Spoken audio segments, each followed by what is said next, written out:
Okay, so I would like to start by welcoming everyone back for this day two. Thank you very much. I look forward to the discussions that we'll have today. Before I begin, I would like to remind you that on this USB stick that we gave to you yesterday when you registered, you will find the main research that we did at Oxfam. When we first started this project, and then we heard quite a bit about that yesterday, there was very little information on food security and nutrition, very little data. So before we could start to even talk about it, we felt that we needed to get some basic information and then even some more detailed information. So on this USB stick, you'll find the initial food security and nutrition baseline research that we did on the 3 countries. We also have nutrition research that we did in also the 3 countries.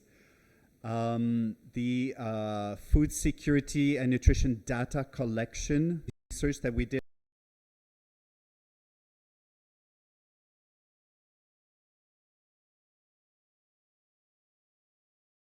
And also the value chain work is so important, especially in the 2 countries. But in Armenia, they did a win-win case study to look at what are some of the factors that are important to link the smallholder farmers with the processors, because that's quite important to make sure that the product from the farm don't remain only locally, but we add value. So how can we make sure that we do that? What is the role of the government, the private sector? So there's a study on the USB key. So please do have a look, have a read. The other thing I would like to do now is to launch our brand new revised food security website. We had an old website before. We had some challenges, to say the least, with it, and we redesigned it. And this is the new website that was just launched this week. So on this website, you can find information about the different events, publications. You can sign up to the newsletters, etc. So when you do have a chance, it's Food Security, SC for South Caucasus.com. Do have a look. Thank you. So I will take a quick moment to recap on some of the messages that we had yesterday during the different sessions. And the sense I get is some of what we brought up yesterday, then it just kind of continues today in some of the different discussions that we'll have. One of the questions that was asked and was really being put forward is the smallholder farmers and the importance of local food production, right? So one of the big questions that was asked is, why should we invest in the smallholder farmers? Why should that be a priority for the government? And some of the points that were brought up is that this reduces poverty. If the smallholder farmers are successful, then it benefits the communities, the household, creates employment, right? It's half of the workforce is in agriculture, and it boosts local production, especially in countries like Georgia that depend so much on food import. And we found out through the different research, nutrition, for example, and high mountain research, how food availability is an issue for the remote and mountainous areas. So if there's more locally produced food, they will have access to that food, throughout the year. But what kind of investments are we talking about? So it's not about aid. It's not about giving the inputs necessarily. I'm not saying this is wrong. But we talked about having a separate budget that's really for the smallholder farmers, looking at the long-term investment in the smallholder farmers. And the big thing that really came out was this knowledge generation. Agriculture is getting more complex, right? And so the smallholder farmers need to compete. They need to improve the production. They need to have access to that information. And there was really this agreement that we need to work on extension services. And I remember from Mr. Gocha, he was mentioning that if I understood, a call to the donor is that's the area, that we would like some support, right?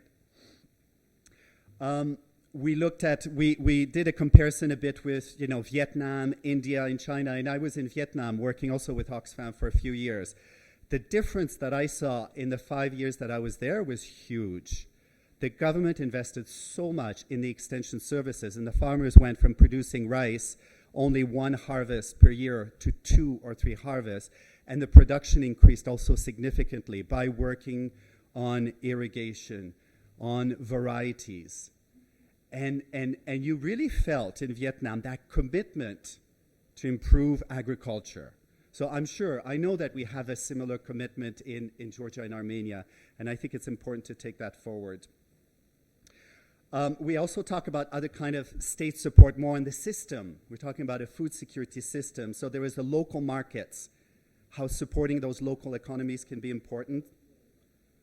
The transport, irrigation, the land legislation, and the credit, affordable credit. And one of the key messages from Hungary was the importance of that local production, to make sure that we make that valuable and that we promote it so that it does not slowly kind of disappear and get taken over by, large-scale agriculture. So that was for the first panel. For the second panel on nutrition, we talked about the fact that nutrition is important here, and it's not because of hunger. And we talked more about the hidden hunger, right? Which is to have the access to diversified food and to make sure that even the most vulnerable population have access to that food. We talked about the fact that when we work on local agriculture and supporting this agriculture, it also has a positive impact on nutrition, and this is an area where we can support. There was some discussion about food fortification, and from my understanding from Georgia, we said that we need to first prove through clinical research that there's a need for that and that there's research ongoing, and if we prove that it is required, then they will implement in Georgia this fortification. That's what I understood. This is low cost, and that there might still be some debates around whether this fortification, people agree on that that's the right approach for Georgia and Armenia. Nutrition, we talked about the fact that we're focusing a lot on the supply, but what about the demand? And this is a really big thing in Georgia, Armenia, and when I think about Canada, UK, there was so much effort that was put on education campaign to make sure that the household knows what is good nutrition and that the government is taking the leadership in giving this information, right? Guidelines, education program, awareness raising campaigns so that people really are on the same page as to what is good nutrition. And one of the things that also came out was when we talked about nutrition is, again, the need, and we're going to follow on that point today, if we're going to work on food security and nutrition, we need the data. We need to be able to monitor the situation, the changes, to see the impact that we're having with our programs. And so Mr. Robinson yesterday was talking about a US-funded project on monitoring and the report that is due at the end of the year. And this will give us this additional information on what is the nutritional status in Georgia. So I look forward to seeing that. I will finish with one point in this quick recap. We have this opportunity this year. This is an election year in Georgia. And it's an opportunity for us to make sure that food security, or I would start by asking the question more, is food security and nutrition a priority for this government?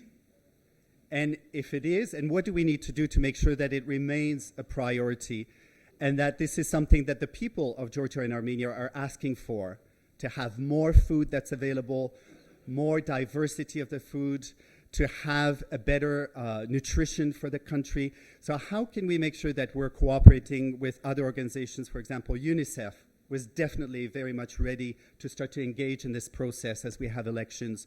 What is the role of the Guard, civil society, to keep bringing that message, to make sure that as we get into this election period in Georgia, food security and nutrition remains a point of discussion and a priority for the government? So these would be some of the points that I have from yesterday, and I'm sure you have so many others. I would like to now just take a moment and mention to you about the agenda. So we have a full and exciting day. And if you look on the agenda, the first one will be to discuss about the monitoring of food security and nutrition. And when we talk about monitoring, we're really referring to two aspects of it. So please keep this in mind. And I know that Anna Kvintradze will explain that a bit more. But we're looking at the overall food security data monitoring, which is the responsibility of the government to make sure that data is being collected, analyzed, understood, and used for evidence-based decision-making. Yeah?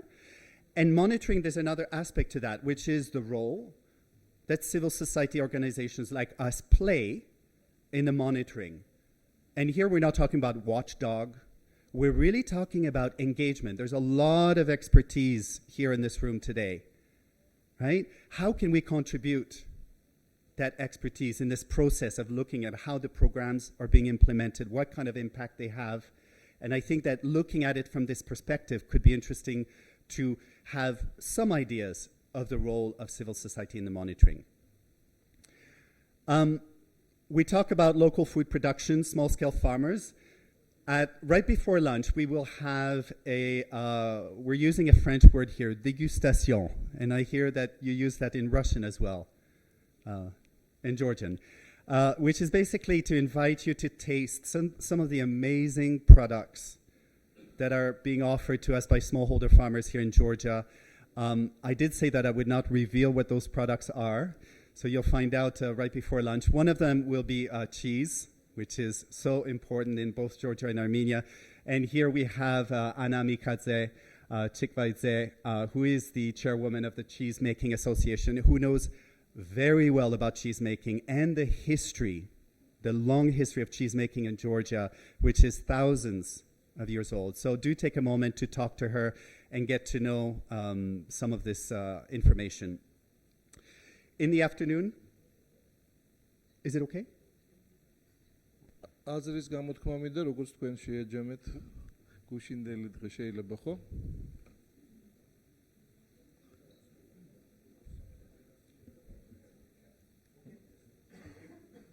რო დაასრულებს, რა თქმა უნდა.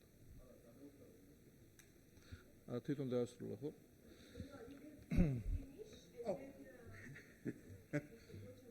Wonderful. Thank you.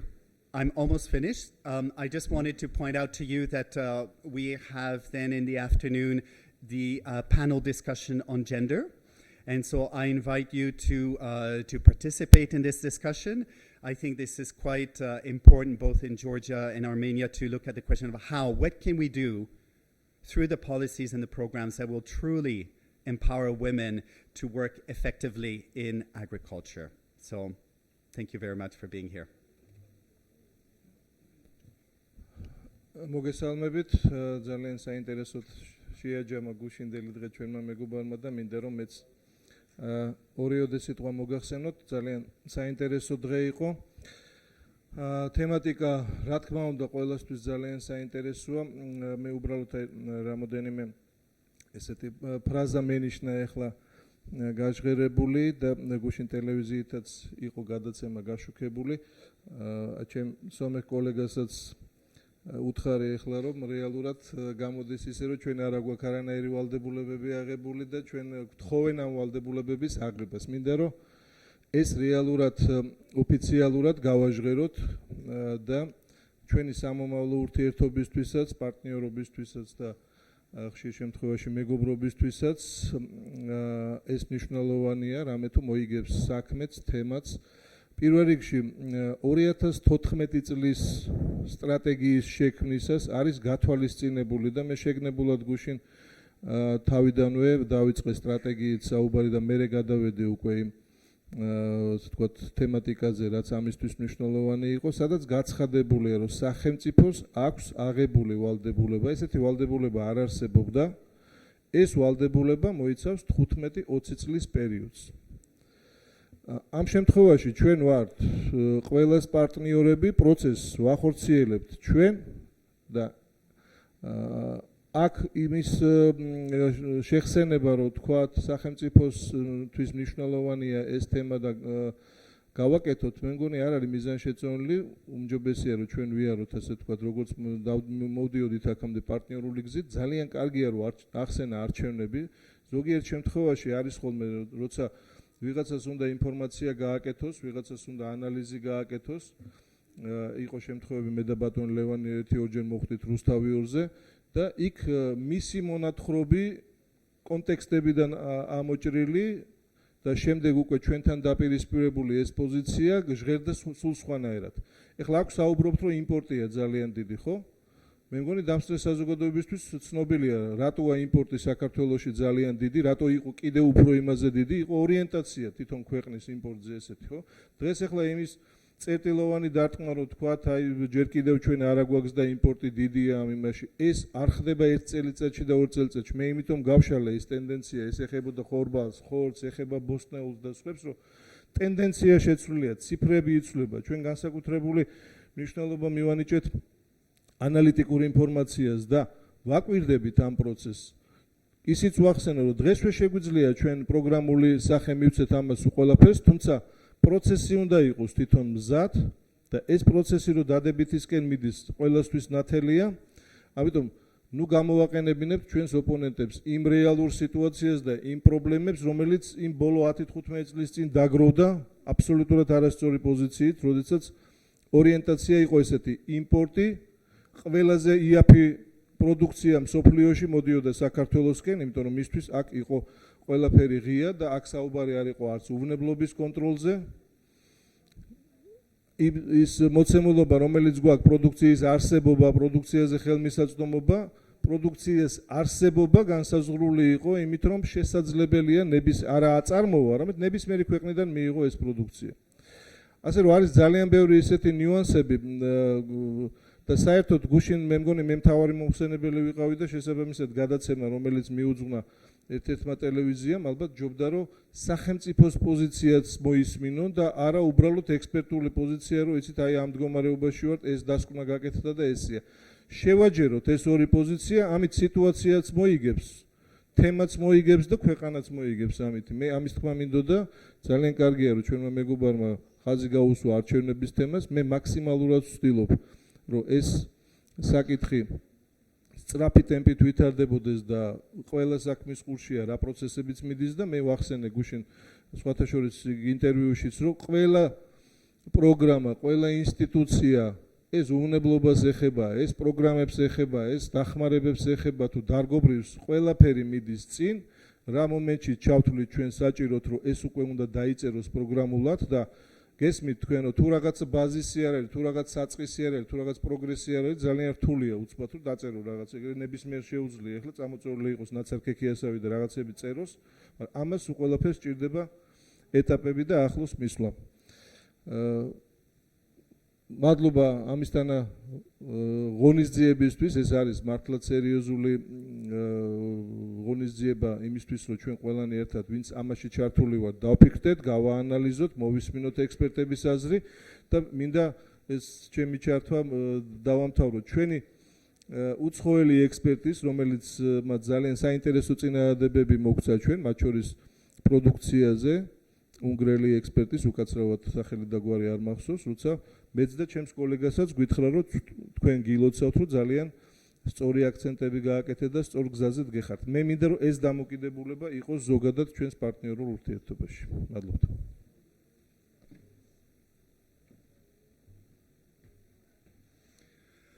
Thank you very much, Mr. Tsoporashvili. This is very, very good. I appreciate, this reiterated commitment. I appreciate your presence here today in the presence of everyone. And without further delay, I would like to call, if that's all right with you, are we ready to proceed? Yeah? My colleague, Ms. Anna Kvintradze, to come and introduce the first panel discussion of today. Thank you. Enjoy.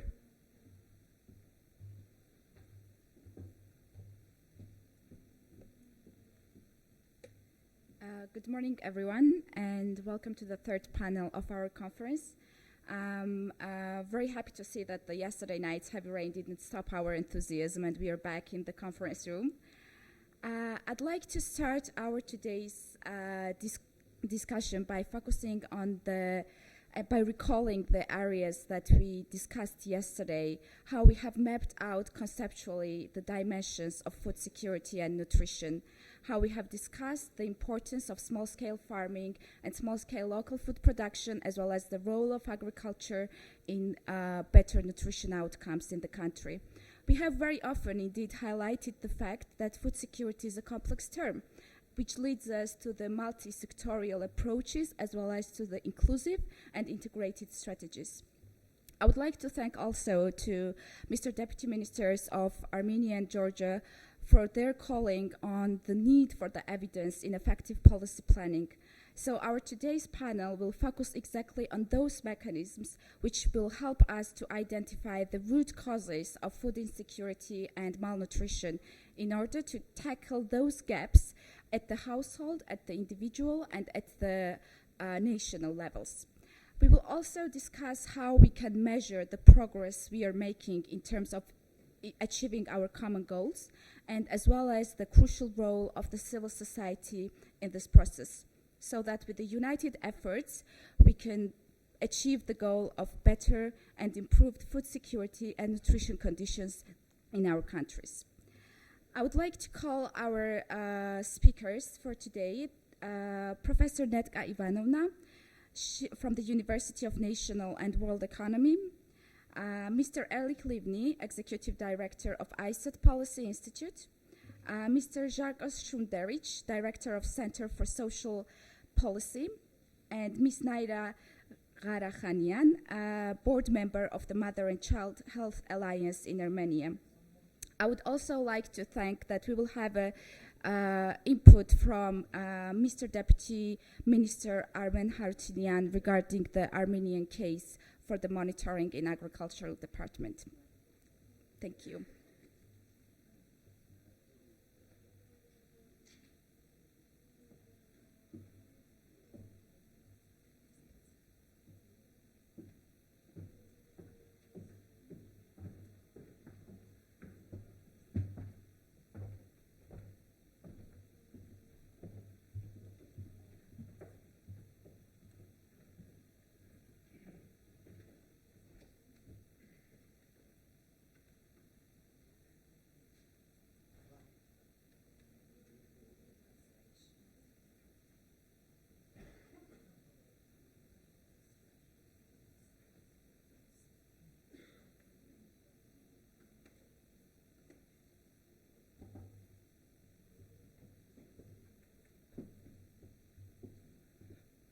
Next slide, please.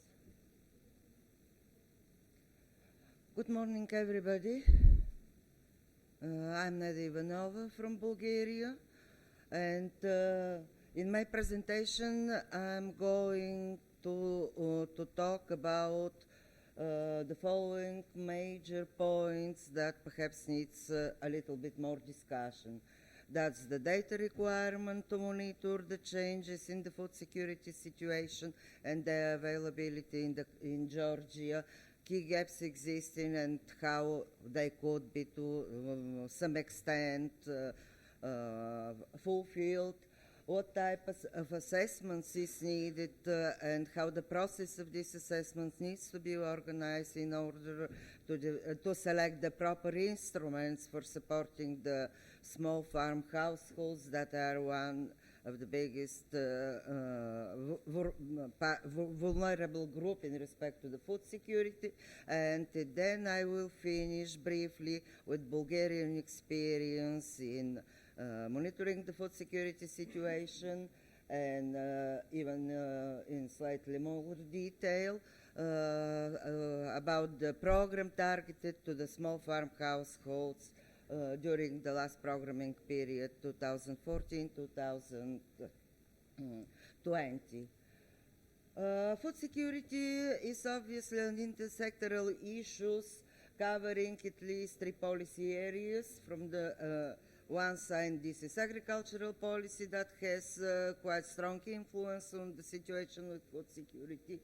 From the other side, that the social policy that deal with the food security, but at household level, so that a really vulnerable household to be able to be supported by the policy. And of course, not at the last point, that's the health policy.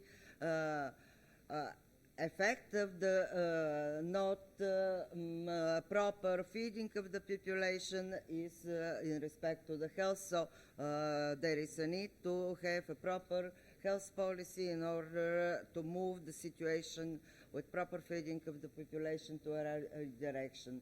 The main objectives are to monitor the changes and to stress if the changes are with large variance in respect to the normal situation, to identify and monitor the risk and opportunities as at national, as at household level, so that the changes, particularly in the market situation, to be, if not avoided, at least the impact of these large changes on the markets to be effect of them to be mitigated. And not the last point, the system should provide the proper information in time so that to allow the policymakers to take the decision and changing the instruments used to mitigate the impact or prevent the impact of the market instability. The food security system, monitoring system should allow assessments of the situation and more properly the trends and changes in the situation at both national and household level, and to assess the impact of the food security measures or different actions taken out on all stakeholders and beneficiaries, including and particularly targeted to the low-income groups, which are the most vulnerable group in any country. Of course, the evaluation of the achievements and taking steps for amendments, if necessary, is the process that needs to be performed to see to what extent the money spent to support the household or to apply different policy measures have really impact on the groups that they are targeted to. The food security should be predominantly based on the existing information, and if kind of studies are needed, it's better to they to be based on the institution responsible for the data collection. This could be the statistical institution in case of Georgia, Geostat, or the Ministry of Agriculture, respectively the Ministry of Social Affairs, that is also responsible for the low-income group of the population. In respect to the availability of the minimum data needed to monitor the changes in the food security situation, as shown on the table, first, this is at national level, the responsibility for monitoring the situation with food security is uploaded on the Ministry of Agriculture, and as can be seen from the table, in case of Georgia, most of the data that are needed to monitor the changes in the situation are available from Geostat and the Ministry of Agriculture. Some of them are can directly be obtained from the statistical sources. Other needs to be other indicators are so-called impact indicators, but could be estimated and used to monitor the changes in the food security. In respect, previous slide, please. In respect to the levels, these data are available at national level, and production data are available at regional level for the main production region and by products, while the indicators needed to monitor the food security are now available not only at national but also at regional, even municipality level, since the after the AMIS project have been completed. All the information needed to monitor the availability and stability is more or less in place, and the system could start monitoring the situation and indicating for changes, not waiting until all the needed data become available. Next slide, please. From the point of view to monitor the accessibility and nutrition of the population, the situation is slightly different than from the point of view of availability and stability of supply. And the biggest problem here is the household budget survey, which is available in the country, but unfortunately, as the colleagues said, there are problems with sampling procedure, there are problems with collecting the data for consumption, and hopefully after the strategy for amendments, the statistics is completed and the changes take place, we can expect that in Georgia there will be data in respect to the income and expenditure, but not only at national but also at regional level and by decile group, which is not the case now, and also food consumption data by any single item in food consumption which is not available by now. Based on the improved questionnaires for completing the household budget statistics survey, the food consumption score could be completed, but of course this will be in slightly future state after the amendment foreseen in the statistical strategy took place. More or less the same is the situation with the nutrition. As the approach here could be again to include the needed information as a separate part under the household budget survey, so that to have a relatively large sample and to be able to monitor not only the population that is vulnerable for food security, but to, at least at national level, to have the proper monitoring of the situation, whether the population at risk is declining or going up. Of course, the last two indexes here could be the data for them could be calculated based on an additional survey, but anyway, it's better to use the existing resources and existing capacity to complete the task. Next slide, please. As became clear, practically no really big gap exists in respect to the monitoring of availability and stability of food supply, and just the opposite when we have to monitor the accessibility and nutrition. Some improvements in the data collection need to be done. This is consumption, refer to consumption, as I have told. This is in respect to the income, although income exists on an annual basis and at national level, but doesn't exist at regional level and by decile group, while the food security food vulnerable groups are generally low-income group, and for this we need this decile group and to see the consumption in these decile groups. Next slide, please.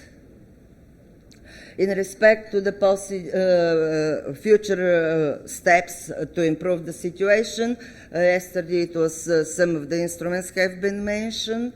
Here on the screen you have seen another instruments that could help to improve the situation with small farm households, but in any way the discussion which one is going to be chosen in the program needs to be taken on the basis of the serious discussion with all stakeholders, civil society in 135, no matter how many rounds, until the agreement is reached and the society needs is completed. And next slide, please. Bulgarian experience. First of all, I have to say that the situation in Bulgaria from the point of view of food security is quite different. Bulgaria is net exporter of agricultural products. The level of self-sufficiency for some products reach 4, which means we produce 4 times more than we really need. So at national level, Bulgaria doesn't have any problem to provide or to ensure the stability of supply and the produce that we need. But anyway, talking about the food security, we have to say that still the population in the lowest income decile group have some problems with the income because of the low level of income. And although feeding of this population is not problematic, over the recent years some actions were taken by the Ministry of Social Affairs, particularly providing 4 times per year in-kind support to this low-income population so that to allow them to have some more left money for other purchases than food. This has one major advantage, which is comparing to the cash transfer, which is this boosts the food processing sector up, organizing the direct supply to this low-income population instead of cash transfers, and even the cost for this support is slightly lower. Over the last programming period, in Bulgaria, we have adopted so-called small rural development program, which is targeted to small farm households, as the main areas covered by this small farm program are business and improving business and marketing skills of small producers, production technology, including investment in small farm households, and of course improving their knowledge on environmental protection and preventing and adaptation in respect to the climate changes. Next slide.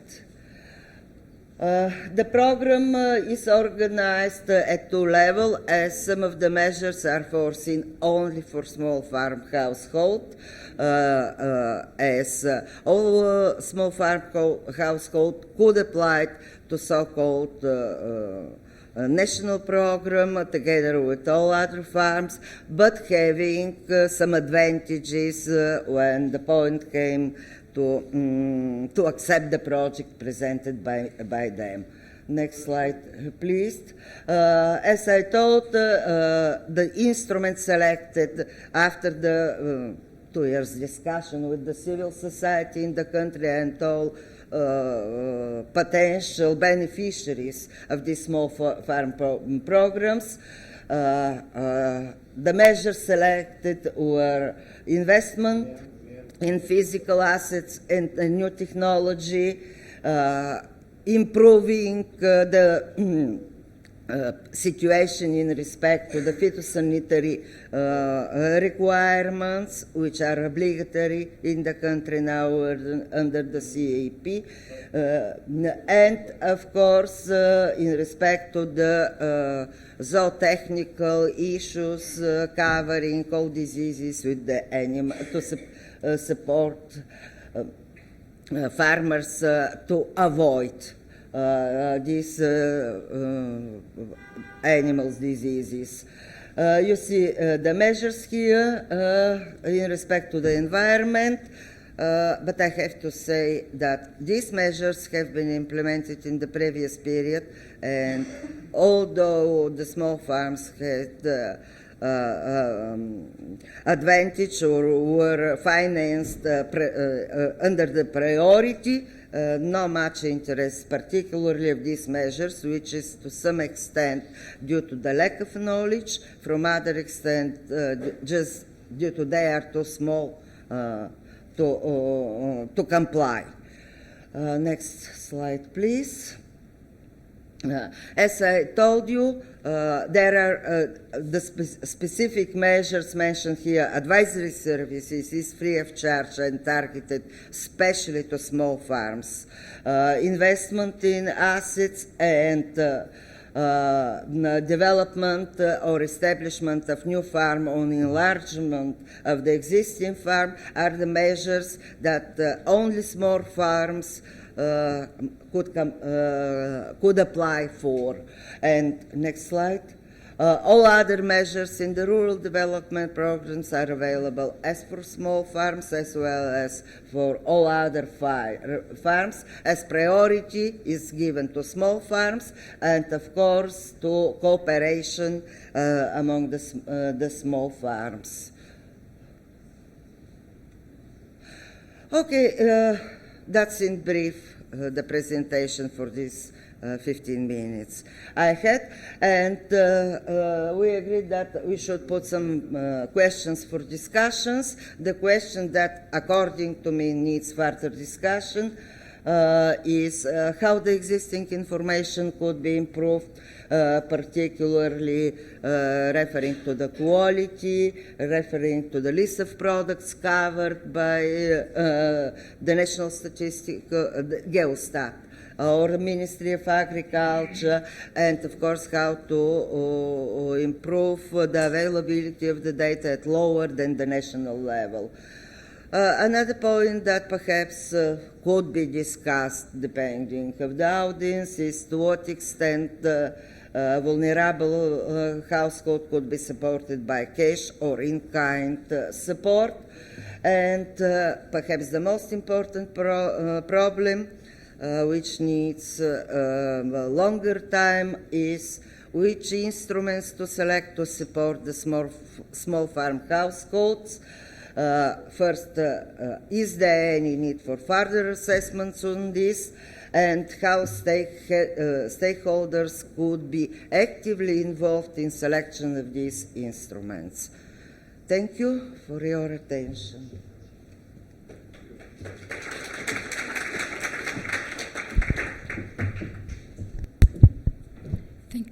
Thank you. Thanks a lot. It was indeed very interesting to see how evidence can be used for cost-effective and efficient policy interventions. I would like to now ask Mr. Deputy Minister Armen Harutyunyan to give us a brief introduction to the Armenian monitoring mechanisms, please.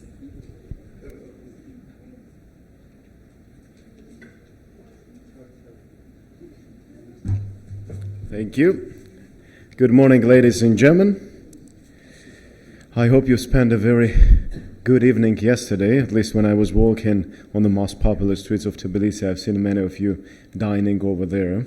So I think we're full of energy to continue the second day of the conference. With regard to the very important topic of the monitoring and evaluation, I remember since independence, we've been always concentrating on some specific activities. At first, we were starting to learn how to plan and how to put together the strategy. Then the second stage was kind of a concentration on the implementation policies. And finally, very recently, we started to think how to ensure that we have a good and effective monitoring and evaluation system. And at the Ministry of Agriculture, we basically did a few activities targeted. Maybe it's just the first steps in this direction, but I see a big potential in terms of the developing that kind of institutions and that kind of capacities within the public institutions. So the first thing that we started to do in the beginning of 2015 is that Ministry has established a specific unit, and it's called Monitoring, Analysis and Evaluation Department, that basically has two divisions. One division targeting on analysis of data, and the second division is targeted on monitoring and evaluation activities. That's a small unit. It's only 10 people employed over there, but it has some interesting features that I'd like to go point by point. The first is that we have recognized that we always too much concentrated on financial audit. And while financial audit is all good, we never look at the outcomes of the program in the proper manner. So the first idea and the first objective of the department was to look at the governmental programs and to start evaluation of these programs in terms of the outcome, the real impact of these programs. And with this department, we're now monitoring 2 government programs. One is the subsidy program on the Elita and Super Elita wheat seeds that we're subsidizing in Armenia. And the second program is the credit interest rate subsidy program. The methodology of the department, we're still working with an FAO with the support of the EU on putting together this methodology, but we end up with adopting log frame system that probably all of you are very familiar because it is widely used by international donor organizations. So the departments are using the log frame to look at the specific outputs and specific outcomes, or in other words, critical success factors and key performance indicators in terms of the governmental programs. With regard to the personnel, because we wanted to, the old-fashioned vision on monitoring and evaluation, at least in our ministry, was that we've seen that people understand monitoring and evaluation as the control system. And for that reason, we've decided that we would create a department that would employ only young professionals, maybe with not a lot of experience. Basically, we're attracted people from the American University of Armenia who are good in economics and statistical analysis, and some people from the Diplomatic School of Armenia. You may wonder why, because I really needed people who have a good knowledge skills, and now we're building upon these capacities. You know that there is many in Armenia and Georgia, there is many international development organizations that are ready to provide technical assistance, capacity development programs, workshops and study tours. And very recently, only within few days, we were able to send these guys to the study tours to the Denmark and other states where this monitoring and evaluation system is adopted and has been operating for a long time. That's about personnel. And finally, regarding the mentality that our young people are really know what means log frame and how to approach the log frame. The second initiative that we did at the Ministry of Agriculture is that we also need to understand, while this first department would concentrate on the outcomes of the government and public programs, and basically there is a component on the food security and in particular food balance analysis, a program that we've completed with an FAO, if I'm not mistaken, from 2011 to 2013. It was again a program that was funded by European Union, and as a result of that, now we are producing ourselves. The program is gone, but one of the departments of the ministry is producing these food balances annually. So that's a second thing. And the third program is that we're also interested within the impact of the international development organizations on not only in terms of the food security, but in general, in terms of the projects that they're implementing in Armenia. I am sure that you would agree with me that we still don't have any mechanism on looking how these development programs are reflected in macroeconomic indicators of the countries, and in particular in the field-specific macroeconomic indicators, such as, for example, gross agricultural production, yields, and other things that are very important to understand whether this program had actually and tangible impact and measurable impact. From that perspective, we're now working, actually we started to work a couple of years ago, but by the end of the year we would approach with my FAO colleague sitting here and kind of leading this project, so-called development cooperation framework. And why we call it development cooperation? Because we hate to talk about donor coordination. Calling people donors is not the best word, in our opinion, so we've decided to use development cooperation, because we're actually here to cooperate and to ensure development. And what it means, this development cooperation framework, is that first step that we're implementing now would be that we would have an electronic system, and based on that electronic system, every major international development organization would have its specific account. They can every day on a regular basis access their data, make the amendments on their projects, put a specific targets where they are doing their programs in terms of the governmental priorities that would be integrated within this system. And also they would have a I wouldn't use the wording compulsory, but we would strongly recommend those organizations to put the specific measurable indicators, because every organization have their M&D system. So at the end of the day, if someone would like to go into the system and, for example, click cooperative development programs, they can look immediately on the map how many programs, what is the funding, and what are the specific outcomes that are expected from that system. And one of the most important component of that system would be that this donor organization, the effectiveness of that system and success of the system would be depending on the specific donors in the field. And we are planning to sign a memorandum of understanding with this organization that will regularly update this information. So the ministry would be a kind of a filter.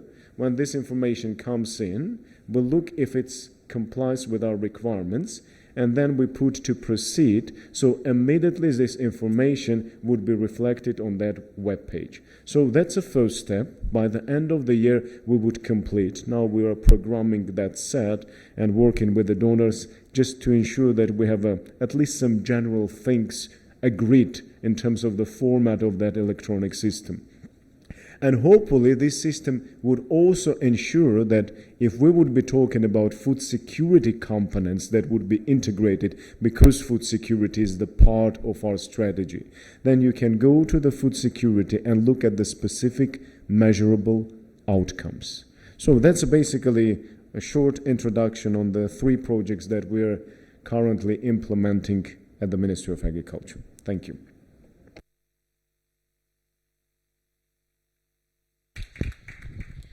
Thanks a lot for this introduction. I would like to now, as we've touched upon some of the dimensions from the government side on how the M&E systems, monitoring and evaluation systems, can be integrated in the action plans of strategy implementation, as well as we've touched briefly about the challenges that developing such system for food security would entail. I would like to ask Mr.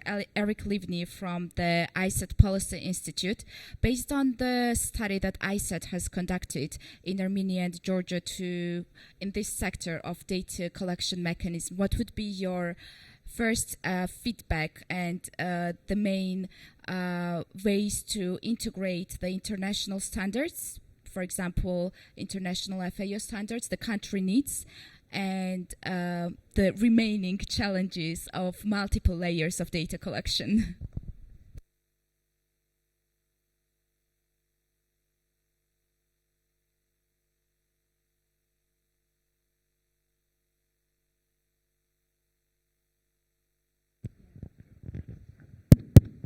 Now it seems to work.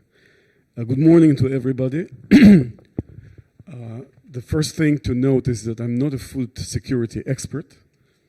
I am an economist, and I would like to talk about this issue from an economics perspective. And I will probably, my remarks will be of a general nature, but I think they will be relevant for all 3 countries, and maybe not just those 3 countries. So let me start by noting that having a system, any system in fact, but this system that is called FSMS, I saw four letters. So having any system such as that one is costly. That's the first observation an economist would make. It costs money, it costs a lot of effort, And a lot of people would be employed in sort of creating such a system. And as an economist, I would have to ask why the system, what is it going to be used for, by whom, and when, for what purpose? And these are important questions. The worst situation we can be in, the worst, absolutely the worst situation, and I often see that happening, is that somebody decides that we need a system. A system is created at some cost, and no one knows why it has been created. No one is making any use of it. It just sits somewhere there like an electronic system, some database, or maybe even worse, it could be even a lot of questionnaires piling one on top of the other. And nobody knows what to do with this information. So that's a waste, pure waste of resources. So we have to ask, why are we doing what we are doing? So let me let me try to suggest a way out of this challenge, if you wish, or how to address this challenge. I would ask the following: what are the practical steps, the tools that we will be using related to food security? So are we trying, for instance, just to monitor the long-term trends, as Ms. Ivanova was talking about? So are we trying to monitor long-term trends? That's one possibility, and it calls upon, a certain approach. Are we trying to timely, and you use the word timeliness in your other bullet, are we trying to intervene in a timely manner immediately? Timely means immediately, when there is a crisis, or even preempt a crisis before it happens. So is it about hunger, famine, disease, or something like that? This calls for an immediate intervention. So information has to be available even before a disaster strikes. That's not about long-term trends. It's a totally different situation. Okay, so these are two different approaches. The second thing is, which agency has the tools at its disposal to intervene? So if it's about long-term monitoring, and let's say we're talking about agriculture, who is the agency that has the tools to intervene in case of, make any decisions? And this will be agricultural policy decisions, I can imagine. So I would think that this will be mostly the Ministry of Agriculture, but maybe there are also some other agencies involved. It depends on banking sector, if it's about funding, if it's about infrastructure, that can be regional development ministry involved, water, all kinds of issues. So who are the agencies involved? So that's in using the tools. That's question number 2 that I would ask. If it's about health, of course, it's going to be Ministry of Health. If it's about social policy, it has to be some sort of social, we have the SSA, I think it's called, what is the full name of the SSA? Social Service Agency. So which agencies are involved? And then based on that, instead of creating systems, I would go for specific pieces of information or sets of data that are needed for decision making on that particular area. So if it's about long-term monitoring, by the way, before I go further, there's another question. If we're talking about diseases or famine or types of issues that require a timely response, these issues have their own risk profile over time. So famine in Georgia, if we're ever going to have famine, first of all, it will be very local. It's not going to be famine, it's going to be some kind of food deprivation, nutrition issues, but it will be very local in certain areas, and it's also going to be in a particular period of time, in a particular season. It's not going to be in June or July. It's likely to be in, February, March, before the next harvest. So that also should be taken into account when creating any kind of system. So then we come really to the question of what kind of information we need in order to make those decisions. If it's about monitoring, or if it's about agricultural policy, or if it's about interventions to prevent or deal with the results of disasters. Do we have those? I'm not sure. I'm not sure. I've seen, so there is data collected by the Ministry of Agriculture in Georgia, that, for example, that we are involved in. It's collected on even on a weekly basis sometimes, but I'm not sure this data is being used for the right policy decisions. There's data that is collected by, right?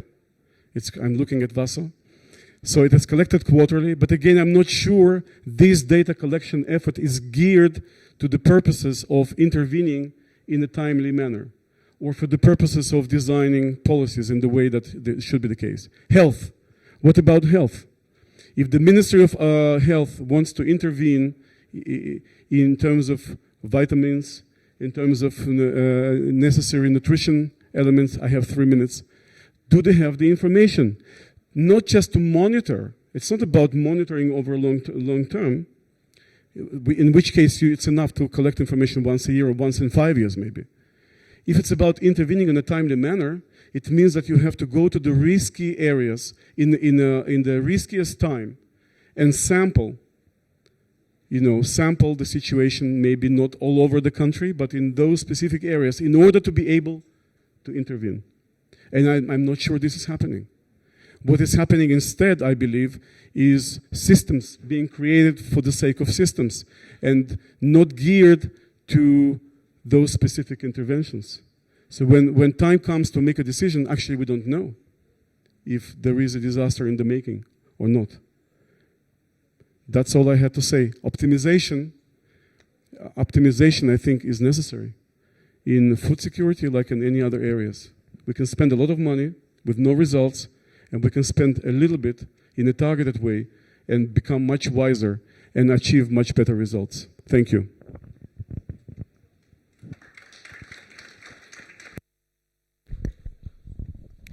Thanks a lot.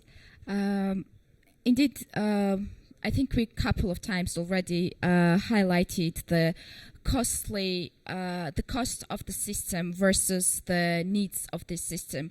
And it's not a surprise to any statistician that having a sample which will give us the data on the regional or municipal level or the Mars level in case of Armenia would require quite a big sample with quite expensive costs.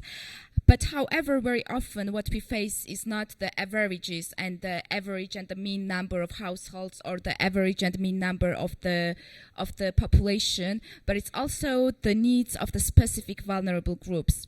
So I would like to ask Ms. Naira right now to tell us how, in this case, when we are talking about representing the interests of specific groups, how can the civil society actually intervene in a way that it's helpful and assisting so that we achieve the results in a unified manner? Thank you. Well, did you hear? Thank you. I'd like to just reflect on what Eric said regarding his calls related to policy-driven, data-driven policies, because I quite understand why you are saying this. Working over 15 years in public health, I've seen multiple programs and I've seen many projects that are setting indicators, creating programs, working with the government, and then programs are finished and funding is limited and there is no continuation and there is no any data continuation of collection of indicators. So one of the maybe lack of understanding, this is one of the critical points for organizations doing this and cooperation with the ministries, that passing this information and also helping government to sort of summarize and understand what the data says and what are the requirements. So this is one critical things where civil society can be engaged in research, in different kind of data collection process and analyzing and providing this information and make immediate reflection in policies. My topic was the role of civil society. And I would start from the statement saying that I see over the years, and probably many organizations see over the years, increased role of NGOs in generally development process in the countries, and increased understanding of the ministries and governmental agencies, parliament, of engagement of NGOs in the process of policy development, in the process of policy implementation, monitoring, and one of the critical things is the role of NGOs and role of different networks are advocacy, campaigning advocacy. As a justification of my words, just yesterday, Deputy Minister of Armenia mentioned about network created around agriculture. I would state about networks, multiple networks created within the health system, and representative of ministry also mentioned about Mother and Child Alliance, but we have a lot of other alliances, HIV/AIDS, etc., child protection alliances that are very effectively working and functioning in Armenia. So increasing the role, it's not just a word, but it's just creation of platform of common understanding and common works. That's why I would say that even ministries are establishing M&A system and they have expertising and experts groups. Of course, this required experts engagement. But there is an understanding, and many organizations are using and countries are using social monitoring systems, which sort of increasing accountability between public services, public servants, toward citizens, toward consumers, toward people who are using and beneficiaries. So participatory monitoring is one of the critical places where civil society can work and participate, and even there is a system, let's say, beneficiary feedback system. So civil society can be engaged in this. Schools, for us, particularly within the program of Oxfam, which is fully in line with recent developments in the world related to sustainable development, and particularly addressing hunger, addressing nutrition issues, addressing issues related to food security and safety. So it's fully in line. And within the program that Oxfam is implementing, of course, schools are ideal places where nutritional issues and assessments and generally healthy behaviors can be put it as a seeds for our population. Because as a public health person and medical doctor, I would say that unfortunately we don't have any other organized places rather than preschools or schools where people can get this education and can get this information and behavioral patterns which can be in future help them to have better health condition. And as my colleagues stated, that the grounds and the basis of our health is coming from our childhood, and this is the evidence, and we have to put those seeds. So in Armenia, having school feeding program in over 800 schools, which is covering over 50 or 60% of all schools in Armenia, which is funded by World Food Program and also government. Oxfam considered that this is ideal place where we can intervene and put some monitoring tools and interventions regarding improving the situation with the feeding. And because this is critical how to do it, and definitely there is a need of expertise. Experts group is developing those tools, but with not very specific and technical things that can qualify the work, but generally qualify the performance of the school cafeteria, buffets, and also performance of nurses. Because nurses in the schools have a big portion of work in terms of providing healthcare and providing nutritional assessment. So in that sense, we consider that this is ideal place, and we consider that there is a platform and there is a huge resource and huge place to work. In terms of priorities, I would like also to say that Mother and Child Health Alliance has multiple experiences in terms of intervening and getting some policy changes and reforms.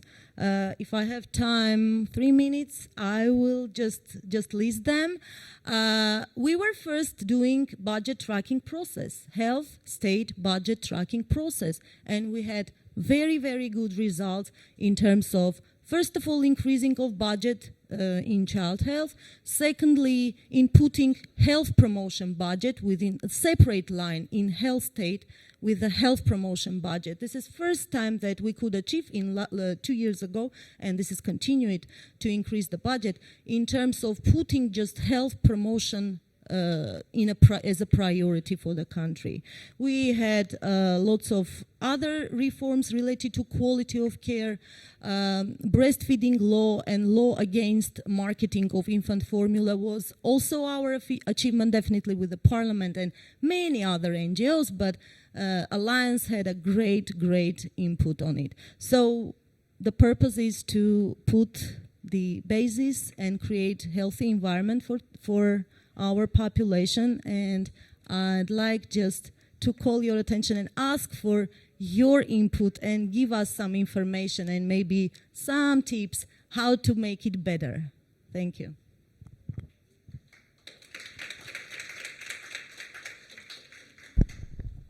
Thanks a lot. I hope we will have more time during the Q&A session to go to the details of this mechanism. However, I would also like to ask Mr. Jarko now on. We've heard on how the civil society is playing this role of engaging in the monitoring process, but how exactly can one develop such a system for a feedback mechanism between the policymakers and the civil society so that it's beneficial and gives us the results, and at the same time it's sustainable in its own way? Thank you. Thank you, Anna. Thank you very much for inviting me to this interesting conference. I'm happy to be here in Tbilisi. Let me introduce myself. As you said, I've been working for the government of Serbia till January this year, so 11 years, and working for 7 deputy prime ministers of different, political backgrounds and ideologies, etc. Working in expert unit, which is a part of Deputy Prime Minister's office, because the policies that we were monitoring actually deal with so many issues, so we were trying to intervene into different sectors. In Serbia, it's a very feudalistic system, so if you're sitting in one line ministry, you don't deal with issues in other line ministries. So this was the idea why we should have this type of policy, let's say, making body at the central level. So this is first to say. Second thing that I wanted to to stress is something that that this famous commission of President Sarkozy, Stiglitz and Fitoussi and Sen, which says that what we measure influences on what we do. So the first point here would be, let's think on what are the issues that we would like to measure. And those issues that we would like to measure are important for the government, and of course, because these guys are responsible, they are elected, selected, etc. But not only them. These issues are important for, I don't know, other stakeholders. European Commission, if you want to join, then you need to care about the indicators that European Commission wants to be measured. But that's not enough. European Commission and the government is not the whole world, you know. So, yeah, but we have the civil society as well. So we need to care what experts and civil society says and requests. But this is not everything as well, you know. We need to care what citizens, regular citizens, want. So based on this thinking, we in the government of Serbia created a system that actually, when we created indicators that we would like to follow and to monitor, we actually had a survey starting from that, surveying citizens, what are the things when we speak about the poverty reduction that you guys care about. And then let's see how those things that people care can we put and introduce and make indicators out of them. And then let's speak with the statisticians and see, can we measure these guys or not, So it's a complicated story, as you can imagine.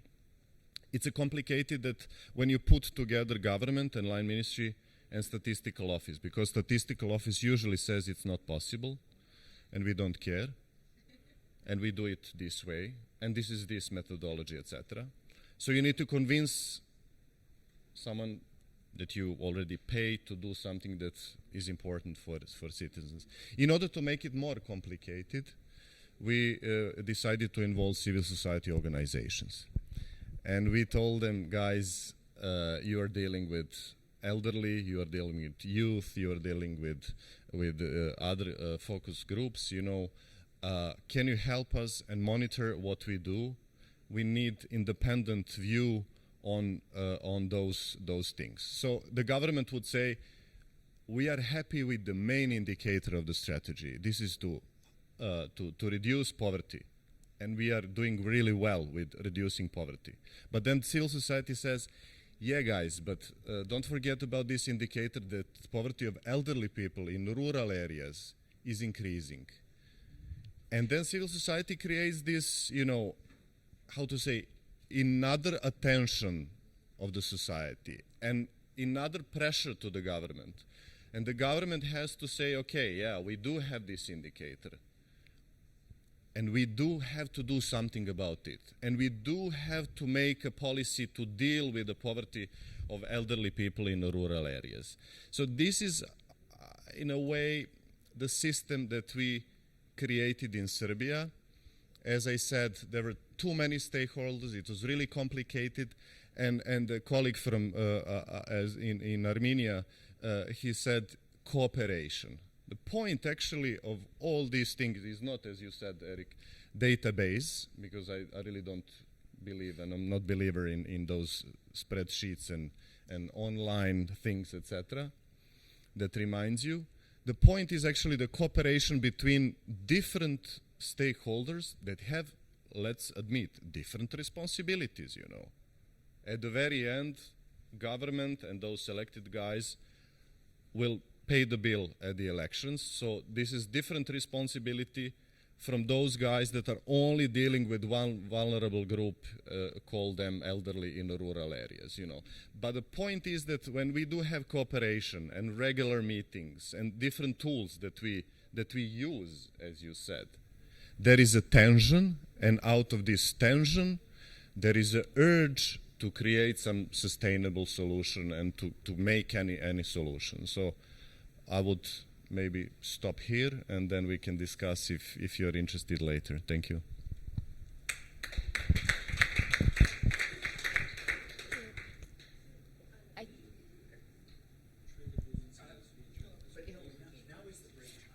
We'll have the Georgia.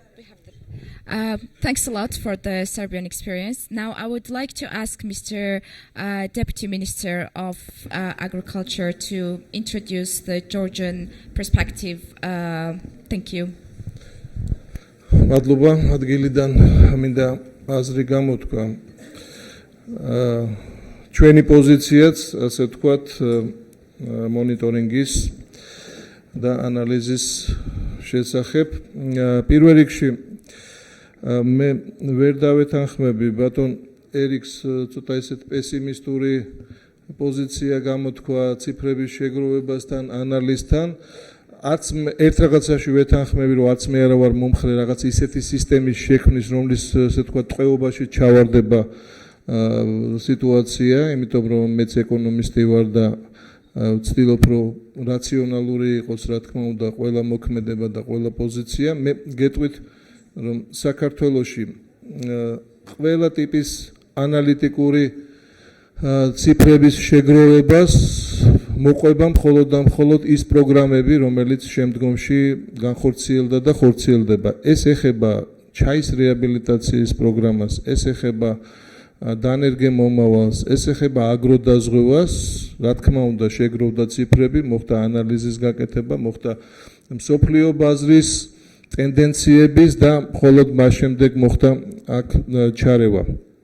ერთი რაც მე მინდა აქ დამსწრე საზოგადოებაში ხედავ ძალიან ბევრ ისეთ ადამიანს, ვინც დაკავშირებულია სოფლის მეურნეობასთან, საინტერესო ადამიანებს და მინდა იცოდნენ რა ხდება სოფლის მეურნეობაში კონკრეტულად ამ ნაწილში. ჩვენ ჩემმა სომეხმა კოლეგამ თქვა, რომ ჩვენთან შევქმნით რაღაც მონიტორინგის ჯგუფი, რომელიც აკვირდება ამას, პოლიტიკის და ანალიტიკის დეპარტამენტი, ასევე სტატისტიკის დეპარტამენტმა 2014 წლიდან აბსოლუტურად სხვა ფუნქცია შეიძინა და მე გეტყვით სისტემას რა სისტემით ხორციელდება მონიტორინგი მთლიანად პროცესზე. პოლიტიკის და ანალიტიკის დეპარტამენტი არის ზედამხედველი კარგი გაგებით ახლა სხვანაირად გავიგებთ სტრატეგიის შესრულების, მისი სამოქმედო გეგმის შესრულების.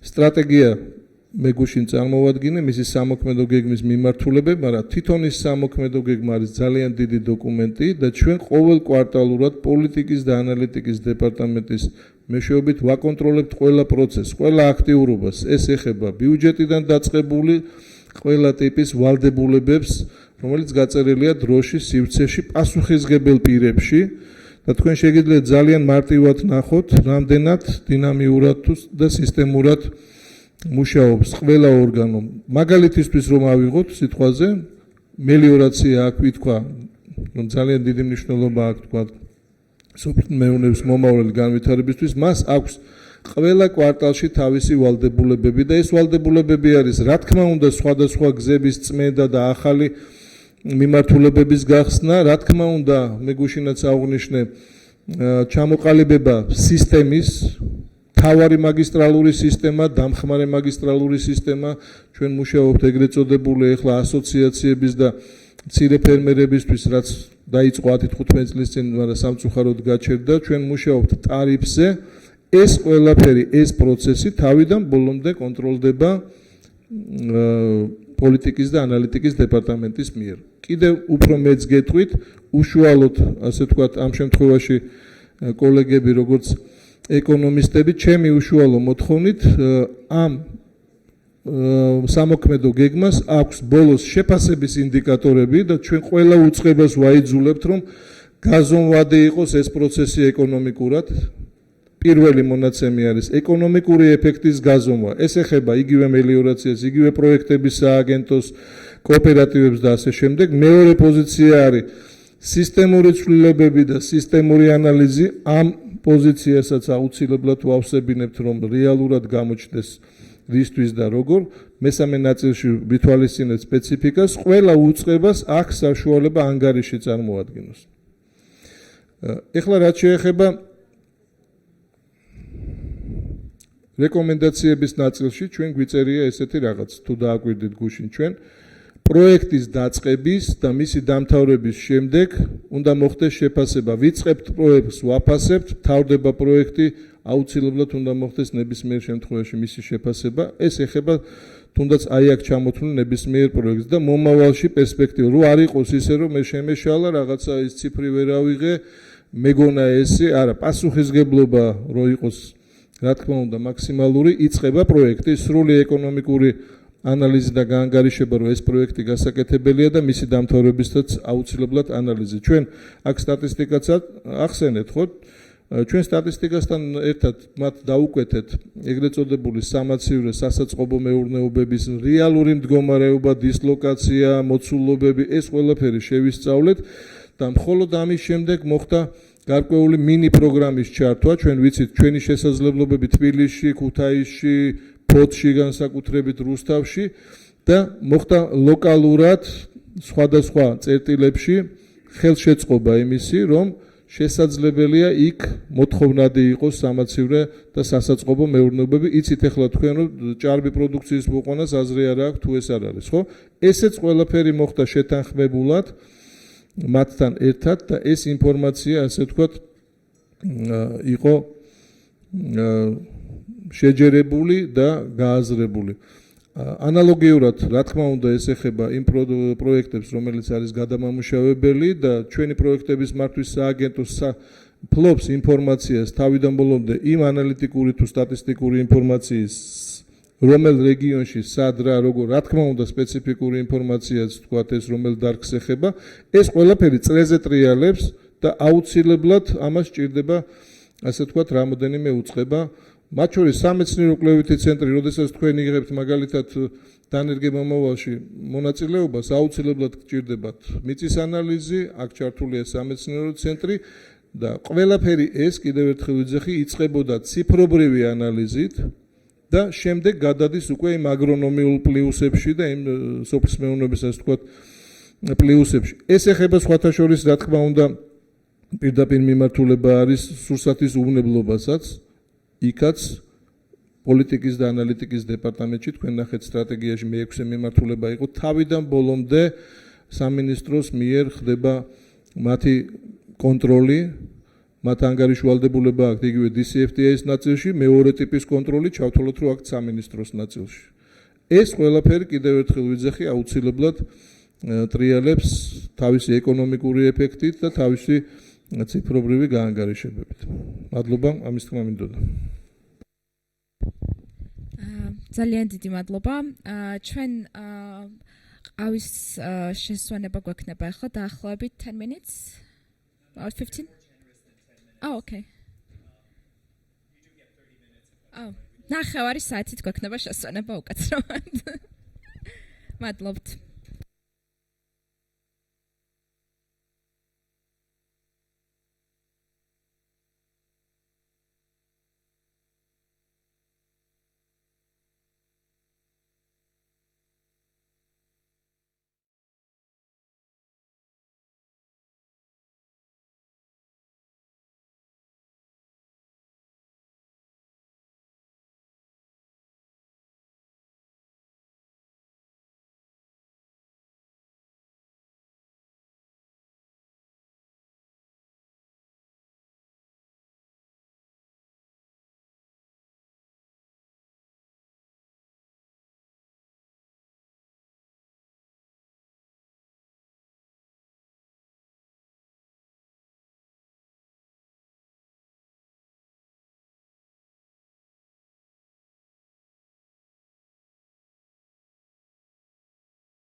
Hopefully, the panelist presentations raised some questions for you, and if you do, then now will be the time to engage in this kind of discussion with the panelists. Thank you.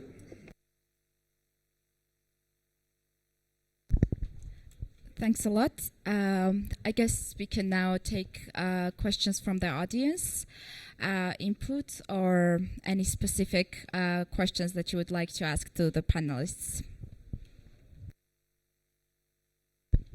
Yes, Salome from ISET Policy Institute. Hello everyone, I'm Salome Gelashvili from ISET Policy Institute, and I just would like to make a comment about the study that we conducted at ISET, and I want to add some points to what Eric said.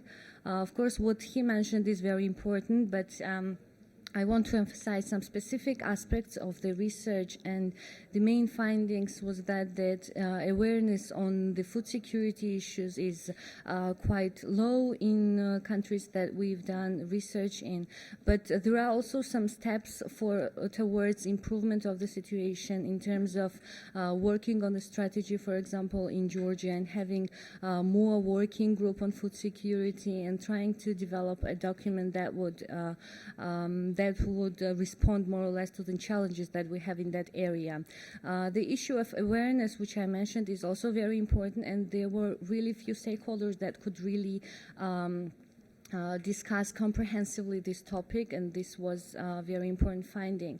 And also I would like to talk about the question of the aspect of having some system, because we don't really believe that there is a huge need of creating some separate system, because all the countries, Georgia and Armenia both, they have some indicators that are collected on a regularly basis, and they are collected either by the ministries or by the statistics offices. So there is just a need to tailor those indicators to food security, and there is a need to add some of the indicators to emphasize them better, maybe to put them in publications and to make them more visible. So there is already a big chunk of information that can provide some idea on what is the state of food security in those countries. We just talked about, in our research, we just talked about the dimensions which are more or less underrepresented, like health, for example, and utilization dimension. Both of the countries are doing pretty well on other dimensions, because neither in Georgia nor in Armenia we don't have that much problem of food availability and hunger, let's say, as such, like in Africa, for example.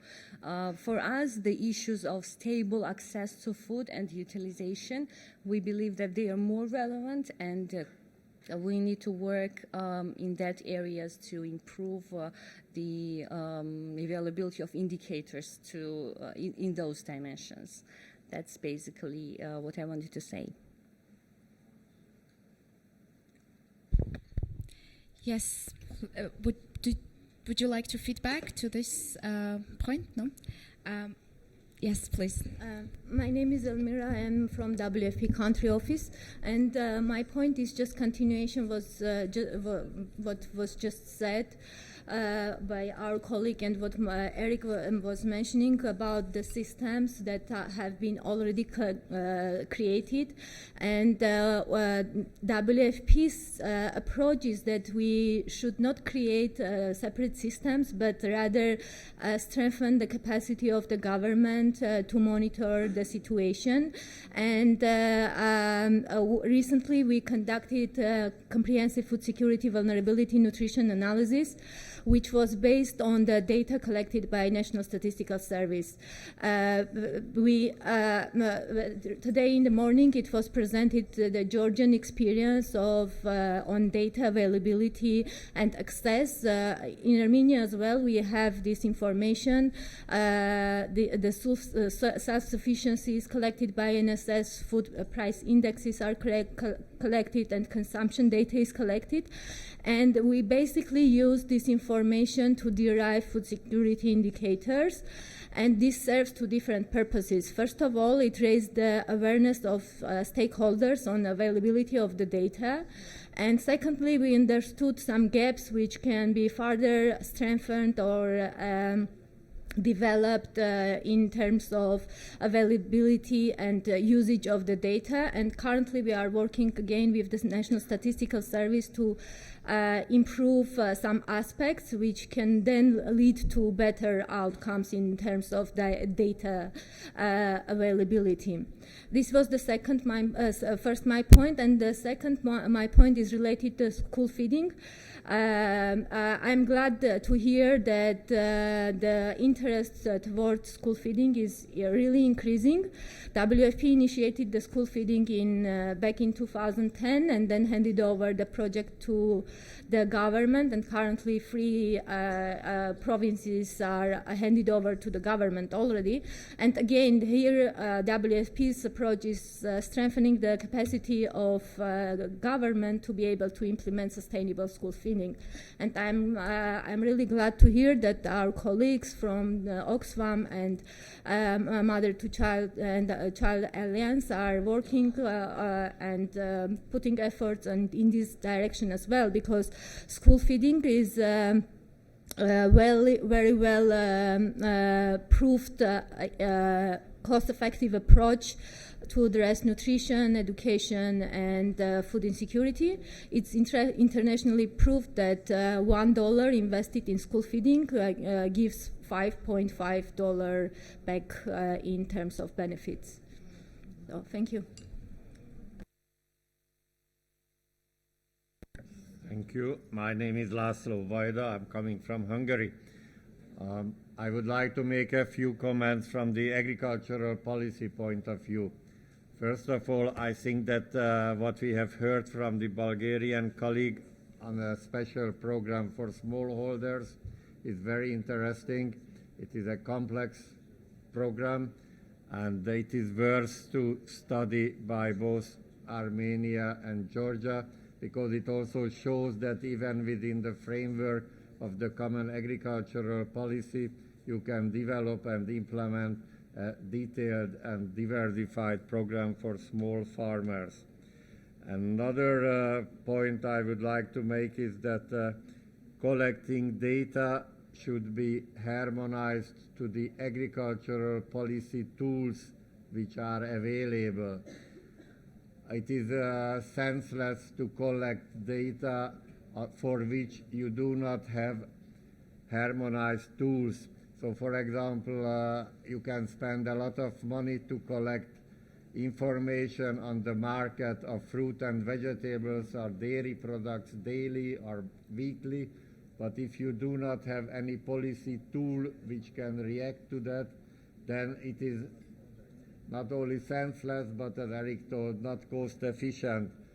Naturally, you can also not only adjust data collecting to the policy tools, but you can also adjust policy tools to the data which are available in the country.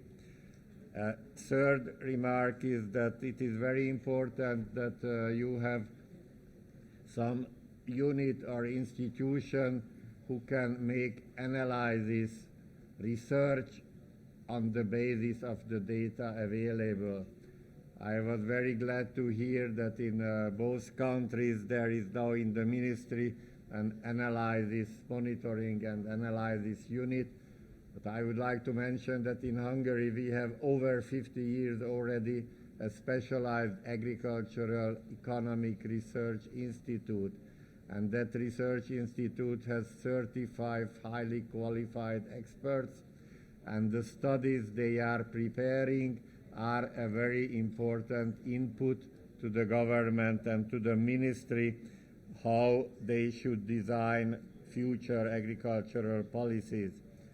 Now you may say, but we do not have money to pay 35 highly qualified experts, but I would like to draw your attention that you all have agricultural universities, and at the agricultural universities you probably have chairs for agricultural policy or for agricultural economics, and the professors and teachers of the agricultural chairs and the PhD students of these agricultural chairs could be well involved into the preparation of such studies, and later to be involved into the, maybe also into the staff of the ministry.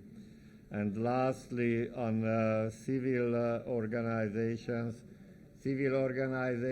can also make important input to the agricultural policy, because they can make surveys among their members, very detailed surveys.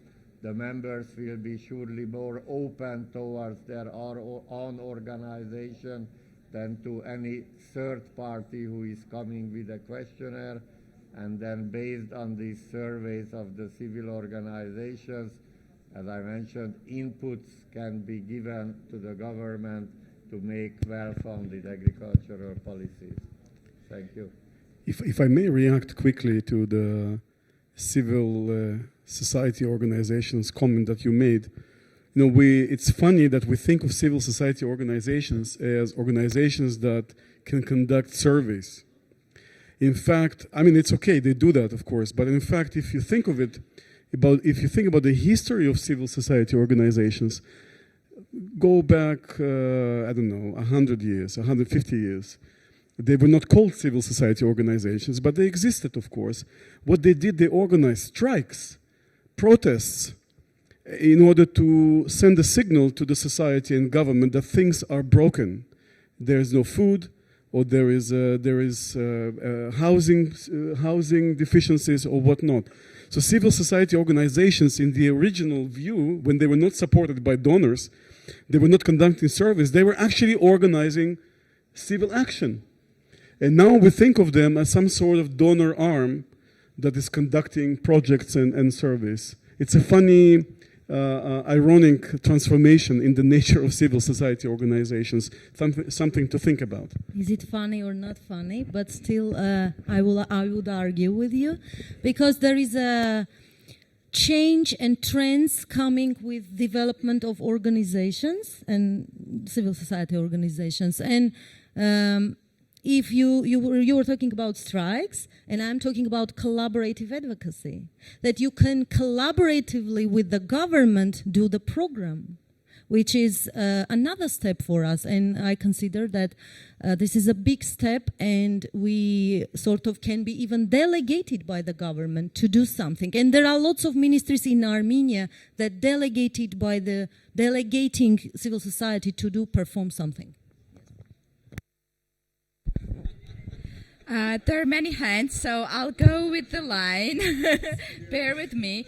Here's Ketevan Getiashvili, the country director of Oxfam, then Margarita, then here, and then I'll go back. Again, I would like to thank two panelists for their really, really valuable contribution. Actually, we have heard several promising signs after the first in the morning session. Namely, we have heard that the government representatives, particularly deputy ministers, acknowledge the importance of M&E system, and they were very proudly sharing the country examples that they have set already, departments, and they are monitoring, or they will be monitoring in future, the government programs. So in fact, what I heard is that they acknowledge the importance. We also heard from Naira, and I know lots of examples when civil society organizations are collaborating with the government on different issues. For example, developing strategy for this sector or influencing certain policies, etc. And I would also argue with Eric that. Of course, the development of civil society is a dynamic process.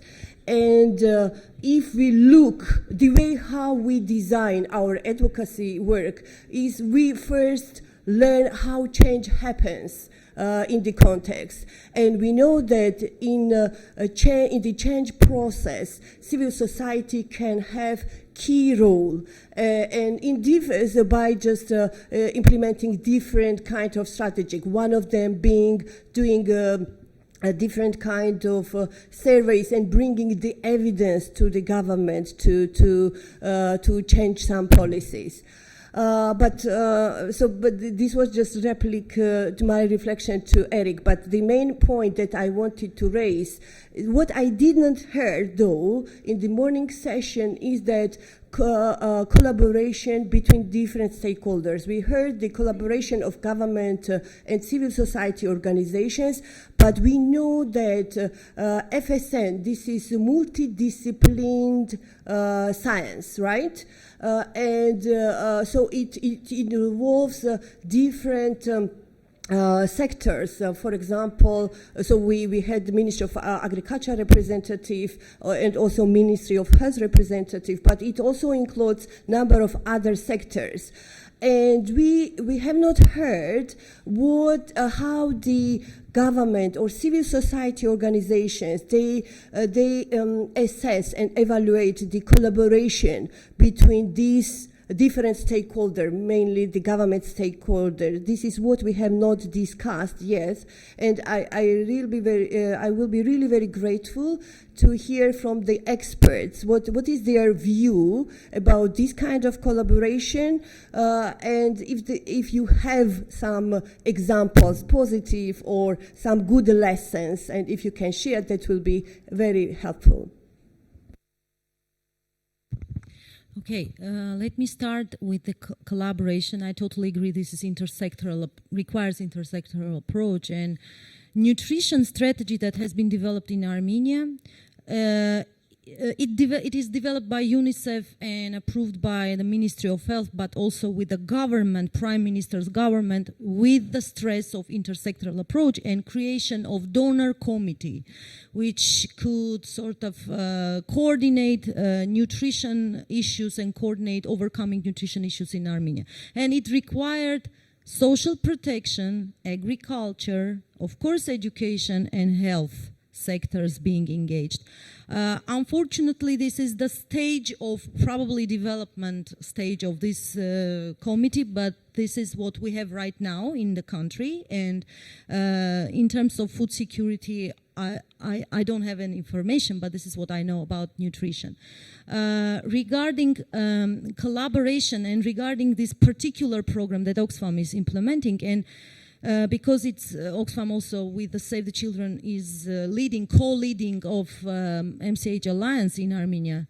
MCH Alliance is creating these monitoring tools, but they are very intersectoral, and we considered that this is not the health ministry of issue, this is issue of agriculture for sure, and we are considering standards created by agricultural, particularly food safety standards that existing in the country, with food security and safety standards and requests and nutrition standards within the Ministry of Health. And definitely we consider that if we give this to Alliance to enter to the schools, it requires collaboration of Education Ministry, it requires approvals of those three agencies, definitely. So this is the step that we have to pass and continue working.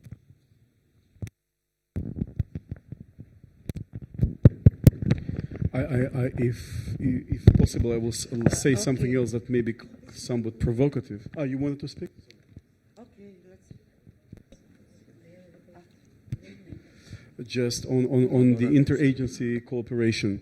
I made an attempt in late 15, so just some 6 months ago, to bring together Ministry of Agriculture and the Ministry of Education to discuss vocational training in agriculture and the extent to which private sector can get involved in providing extension and providing vocational training.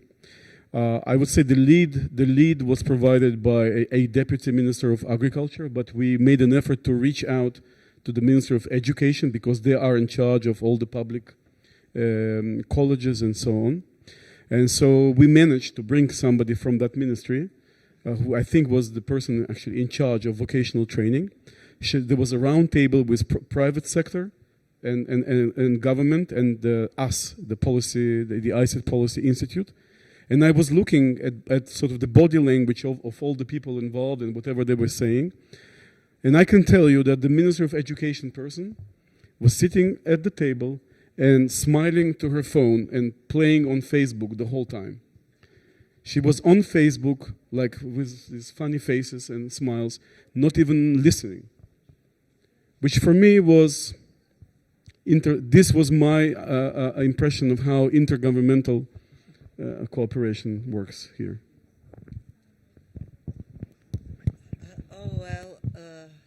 May I add something in respect to the collaboration among the different stakeholders?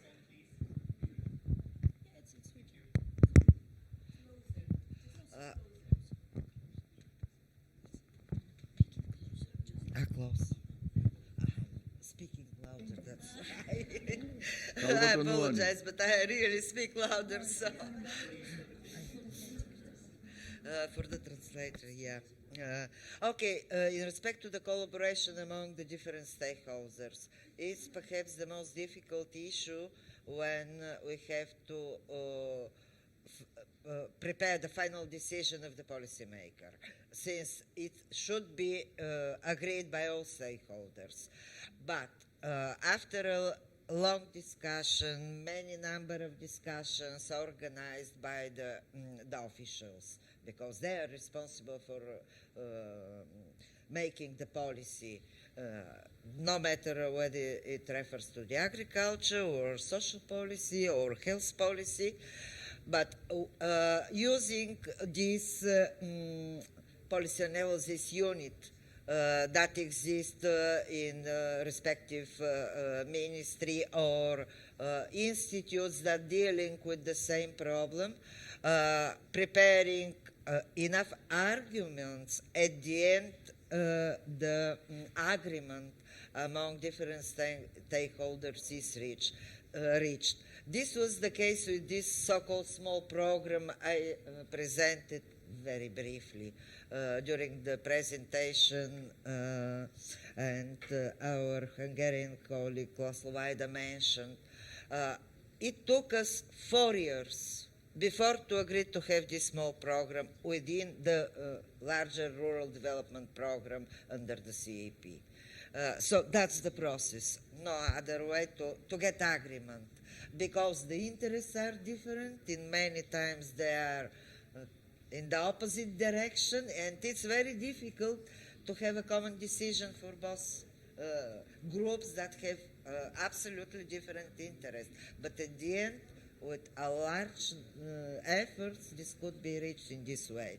Discussion again until the end. Until the end. Thank you. There will somebody that is not happy at the end. Thanks a lot. Just Kalbatonowani, თუ შეიძლება რა. ანუ აქ რიგში რამდენიმე იყო უკვე და ორი ადამიანი და შემდეგ თქვენ ხართ. I'm sorry that I have to prioritize things. However, I would also, if I may, I would also like to intervene in the role of the civil society and the government here. As long as the civil society can definitely contribute with the surveys, because there's the availability funding when the government might be missing this funding or the capacity, as mentioned by our colleagues, both in Armenia and Georgia. Very often the statisticians and the people who are working on the actual evaluation of the progress, they need the time series data and they need the comparative time series data. And while the civil society organizations and the donor funds come and go, there is a need for a sustainable system which would also guarantee that after 10 years we would look back and compare where we have been in the specific indicator with the same methodology that we were trying to measure it before. I'm sure our colleagues from the national statistics offices will also highlight this issue, but I wanted to give this example, not that we are diminishing the role of the civil society, but also empowering the role of the government, goodwill, and budget allocations for the surveys. I'm sorry, and Margarita, Country Director for Armenia, Oxfam. Thank you very much. Related again, I would like to build on civil society involvement in the monitoring and evaluation of the government policies and projects. So, alternative monitoring. Of course, government set up, already it's mentioned several times that in different countries, in Armenia and Georgia, they started setting up, establishing very good monitoring and evaluation system. Even departments are working on that.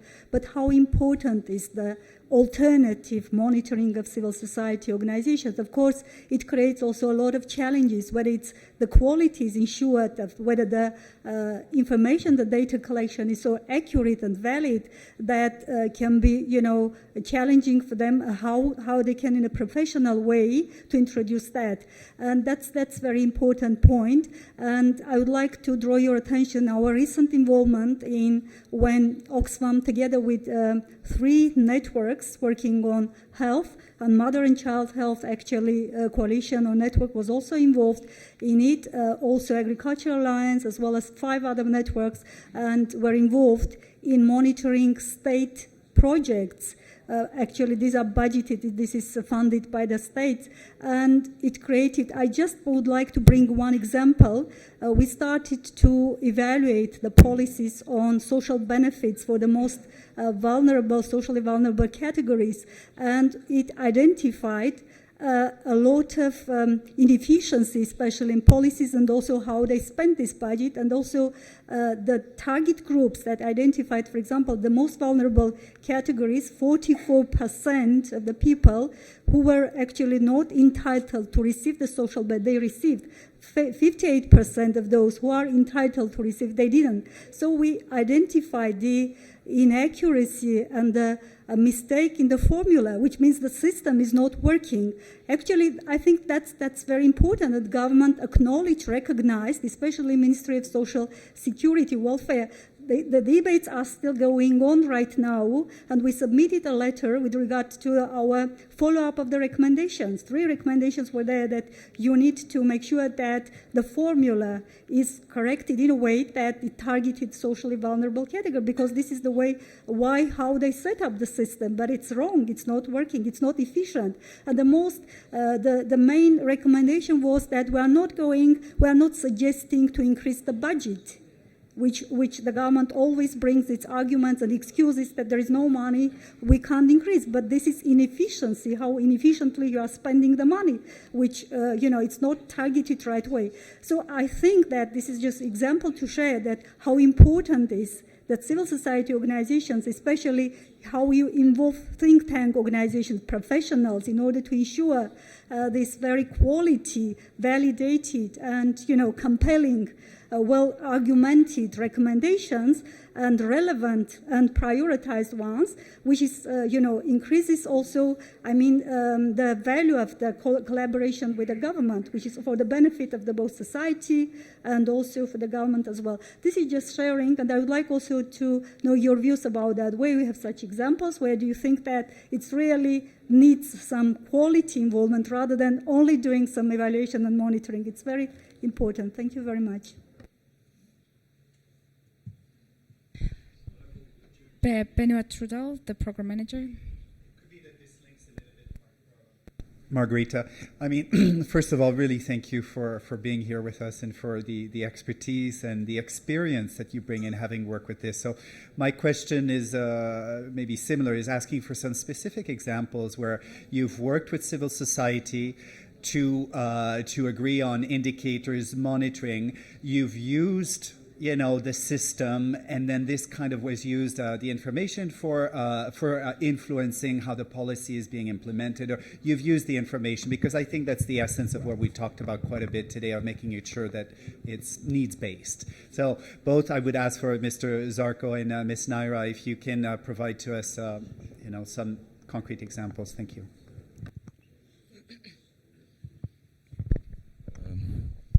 It works. Okay, so maybe to go back to the point that Eric made about the cost, the point of monitoring and evaluation and investment in monitoring and evaluation is that someone uses the knowledge that M&E system produces. So let's say that out of 100% of resources that we put somewhere, at least 5 or 10 needs to go to M&E if we want those 90% to be smart. If we are not using, then this is pure cost. That's let's say a general comment, but I think it's very important. If you are not using data, then it's useless. It's just the cost and waste of time, resources, etc. As for the interministerial cooperation, I would philosophically say that we never actually come to idea to change anything in our behavior unless there is no external pressure or external information that is, novelty that force us to change. Line ministries will continue their happy lives up to the end of the earth if anyone from a side push them to cooperate. It can be change, political change, so that some smart decision maker comes and he or she changes everything, which I think don't trust that it often happens. But the point is that there is a process where those people are forced to cooperate. An example would be European integration. European integration requests you to answer some questions that you find very boring. But the question says, how do you cooperate with Ministry of Education? And then you have to give an example. And if you don't give an example, that's an empty space. That means that actually we have to do something. We have to initiate cooperation with Ministry of Education. So that's an example of how the process, which is like regular, systematic reporting, actually forces us to change and to do something. Another would be civil society, cooperation with civil society.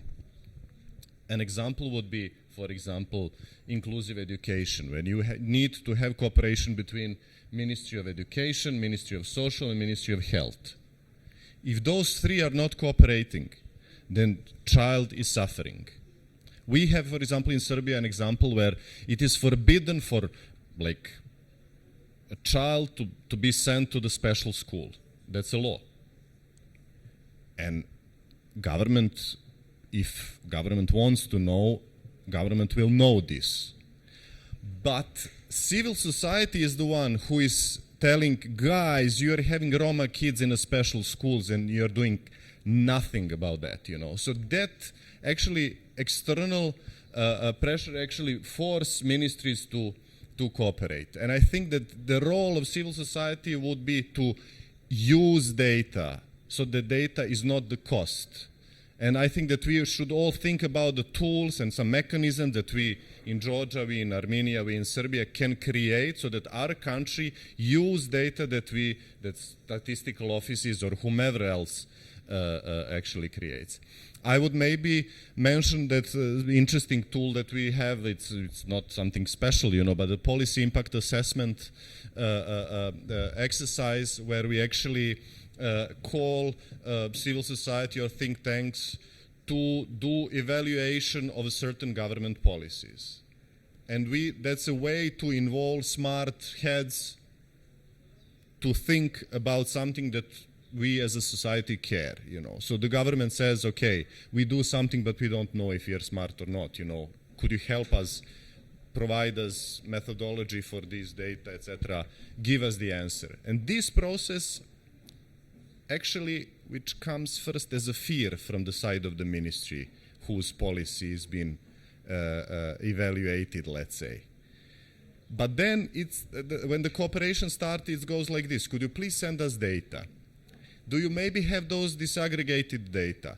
How come that those data are like this and that? And it's not assessing what government is doing. It's actually the learning exercise for everyone, you know, for research community, for civil society, for the government itself, etc. This is the way how data becomes actually alive, you know. So we actually need to think about creating those tools that will make data alive, and those processes that will force us to change our regular behavior.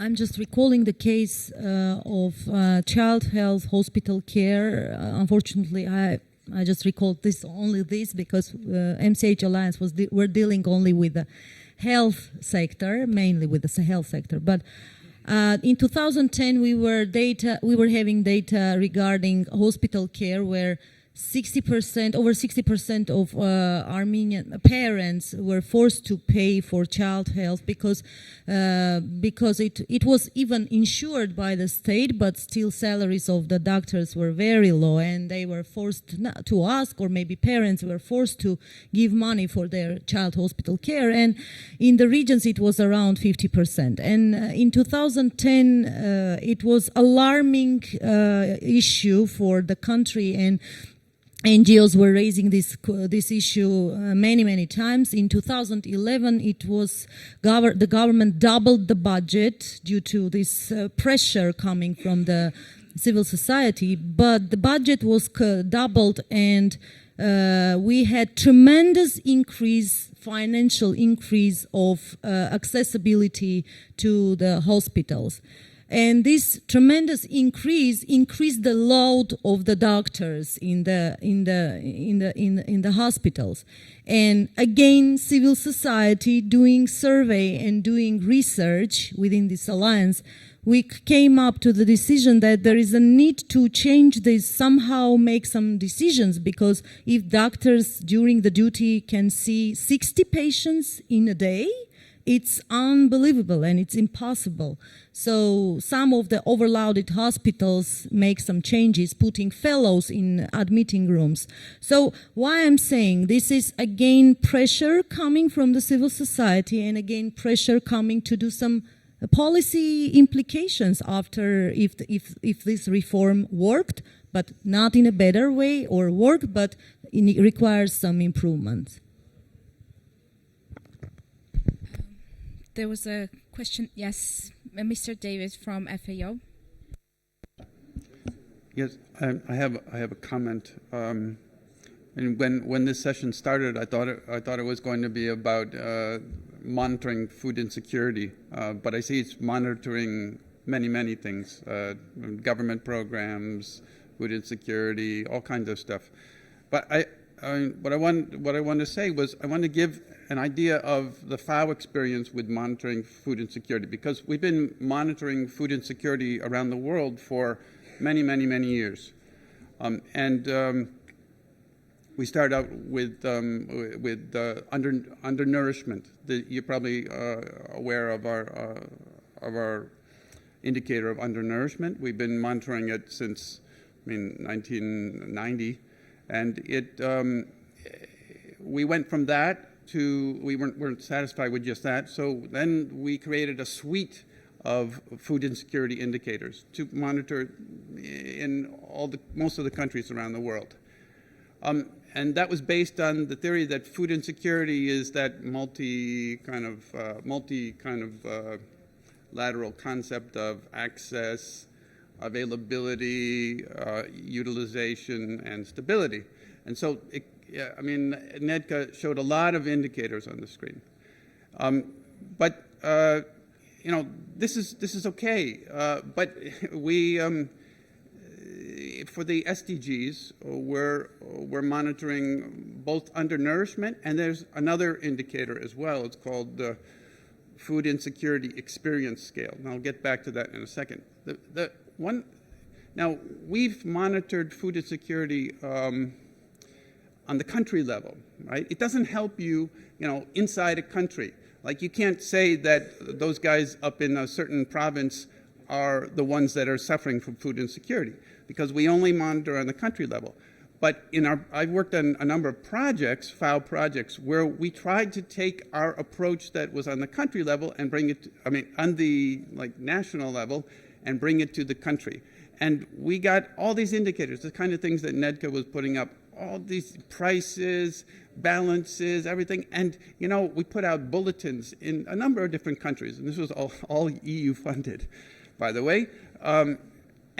We put out these beautiful-looking bulletins in Kyrgyzstan, in Tajikistan, in Moldova, in Armenia, in Azerbaijan. I remember I worked on these projects. I didn't design them, I worked on them. And nobody used them. That was the problem. It was called food security monitoring for policy decision making, right? But nobody used them because they were all about almost everything, and they were all about, unfortunately, nothing but big databases. So I become convinced that that's not the way to go, because it doesn't help. It's a lot of work. Employs people, but it doesn't really help us to monitor food insecurity. So getting back to the FIES, which is the Food Insecurity Experience Scale. There's a different approach to food insecurity, and that is the survey approach. Now, that's very expensive, of course.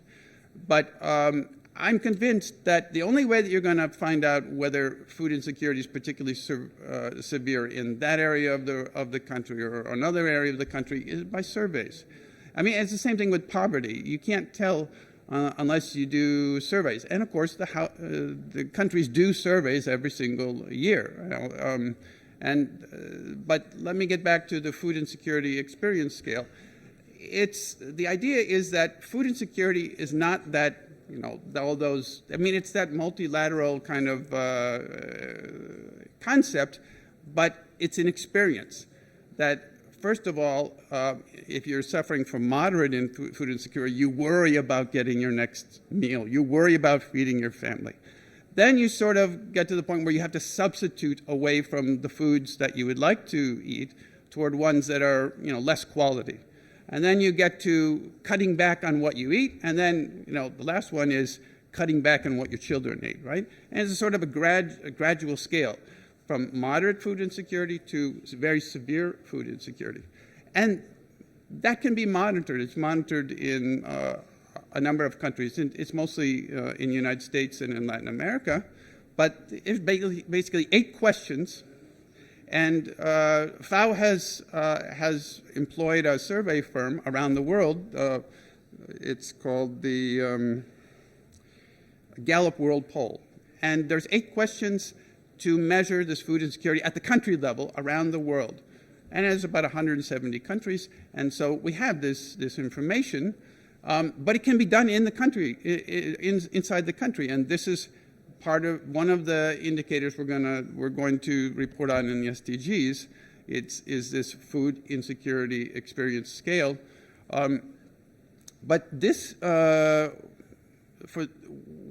probably ask Geostat to monitor this at the country level, because we're asking all the statistical organizations in all the countries to do this. There's only 8 questions, and if it's administered every year, then it's a cost-effective way of monitoring this food insecurity in this specific different way of conceiving of it. And I think that the only way that you can really get to, as I said, monitoring food insecurity, whether it's there or someplace else, is through this type of monitoring. You can't do it through price monitoring, balances, and all that. That's at the country level. You can only do it by surveys, and surveys are expensive. But with 8 questions, it's not that expensive.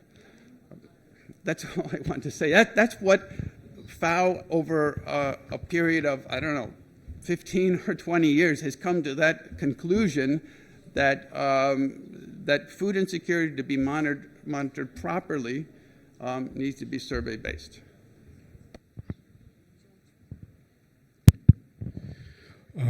I very much agree, especially undernourishment and nutrition issues. There's no other way to find out the situation except for going into the households and finding out what they actually eat. And that's very important. But I want to come back to the question of food security, but of a different aspect of it. And I'll tell you a story of Georgia back in 2011, to some extent 10 as well, but mostly 11 and 12. So Georgia, in those years, from 10 and onward, had very liberal immigration laws, and still has quite liberal immigration laws, and also had a very liberal land ownership law. So foreigners could come in, they could come in without visas, and then they could purchase title to land, agricultural land, any land, in fact, and start their own business. That was all fine. That was actually encouraged by the government, who wanted to bring international expertise, and the South African farmers came, Indian farmers came, and it looked very nice. The only problem was that these international investors, when they came in, they started cultivating land which while notionally or nominally was in state ownership, in fact was used by the locals for pasture. So it was pasture land, very vital for the livelihoods of the village communities in the area. It was really a food security issue for these villages. And no one gave, I don't want to use the word that I would like to use here, but nobody cared. Nobody cared about the livelihoods and the food security of these communities. Land was sold properly through tenders, and somebody came into ownership of this land. Once they start fencing and cultivating, if you look at the national level, the food security situation of Georgia would look like as if it improved, because these guys were very productive in cultivating maize or corn or wheat or whatever it was. But when you look at the local situation, the community level situation, it could have been very bad, because people lost access to pasture land. And that was not, no survey. You don't need to do a survey. What people did, they invaded foreign properties. The village communities, there were no civil society around. The people invaded properties. They fed these harvests to their cows. Indian farmers in Kakheti, they grew, or in Kvemo Kartli, the maize was ripe for harvesting. Local village people, they just invaded these properties, some of them, with their cows, and fed them to their cows. Just like that. That was civil society action. That was civil society. No donors, no government, no cooperation, just go and yell, strike. Go and say, we have a problem. We have families to feed. We have a food security issue here. And the government reacted initially by arresting people and by sort of acting on the notion of property rights, the sacredness of property rights. These guys bought land legally, so it's their land. Fine, but you still have to find a solution. You still have to find a solution to the communities around, and nobody was creative enough to come up with an out-of-the-box solution for this problem. And I'll end here. I think we're still living with this situation, although now foreigners can no longer buy land. So we kind of went to the other extreme. They can no longer invest in agriculture here, or it's not as easy. But I think there would be a solution for the foreigners to come and invest, and for the local communities to benefit as well, to the benefit of everybody.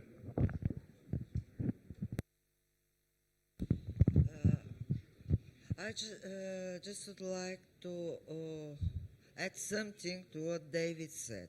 If we only collect and monitor the data, not using them for policy making, then we are just making expenditures, using money useless.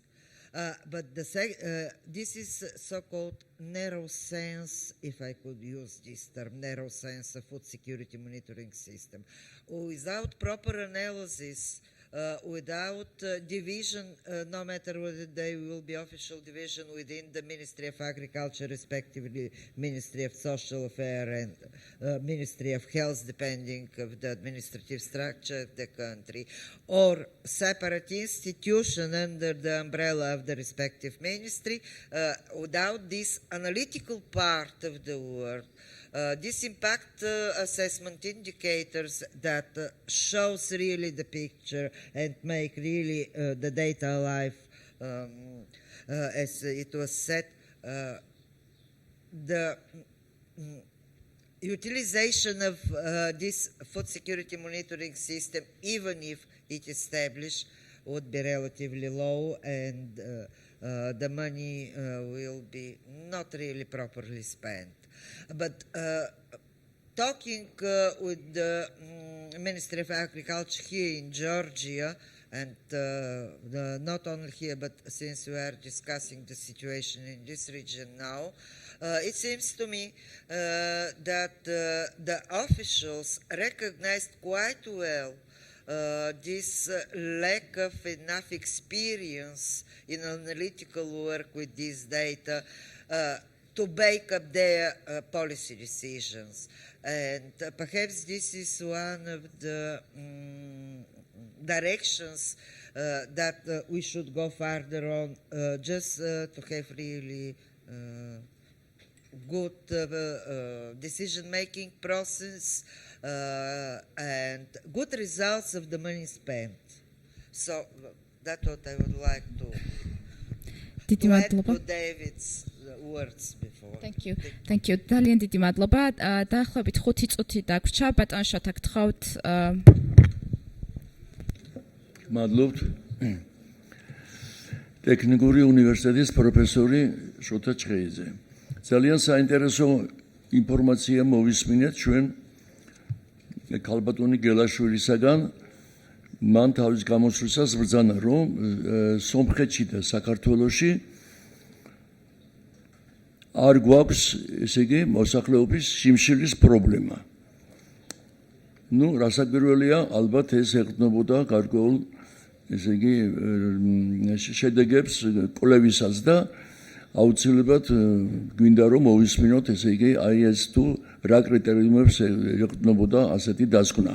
საქმე იმაშია, რომ ისეთი სერიოზული და მნიშვნელოვანი ორგანიზაციის FAO-ს მიხედვით სრულფასოვანი ითვლება 2500-დან 2800 3000 კილოკალორიას.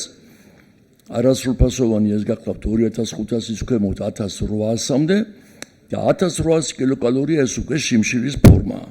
და ჩვენ იგივე FAO-ს მონაცემებით ჩვენ გვყავს კატეგორია მოსახლეობისა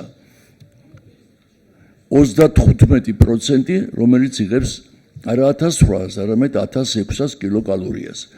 და წარმოიდგინეთ თქვენ რომ უკვე ჩვენთვის ხომ ცნობილია და აქ ძალიან ბევრჯერ გაჟღერდა, ძალიან საინტერესოა რომ ასეთი კვლევები ტარდება, რომ ამ 1600 კილოკალორიაშიც ფაქტიურად 65%-მდე ეს არის პური. და ესე იგი ძალიან მწვავე დეფიციტს განიცდის, სწორედ აი ამ კატეგორიის ადამიანების ორგანიზმი ვერ ღებულობს, ესე იგი ცილოვან საკვებს ნორმალურად, 2.5-ჯერ ნაკლებს იღებს ხორცს, რძის პროდუქტებს კიდევ 2-ჯერ 2.5-ჯერ ნაკლებს და ხირს, ბოსტნეულს და ასე შემდეგ. მხოლოდ ძირითადად პურით იკვებება.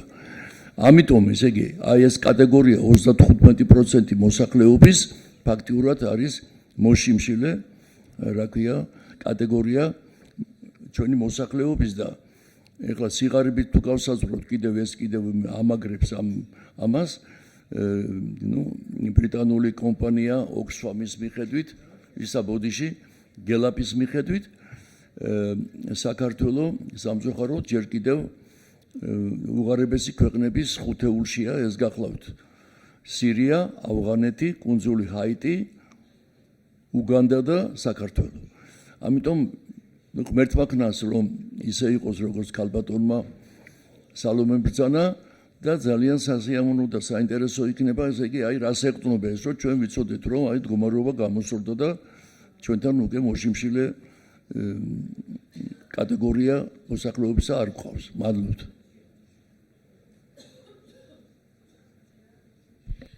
ძალიან დიდი მადლობა. ბენვა კარგით. სალომე დიახ. Yeah, okay. ქართულად ვუპასუხებ ალბათ, ხო?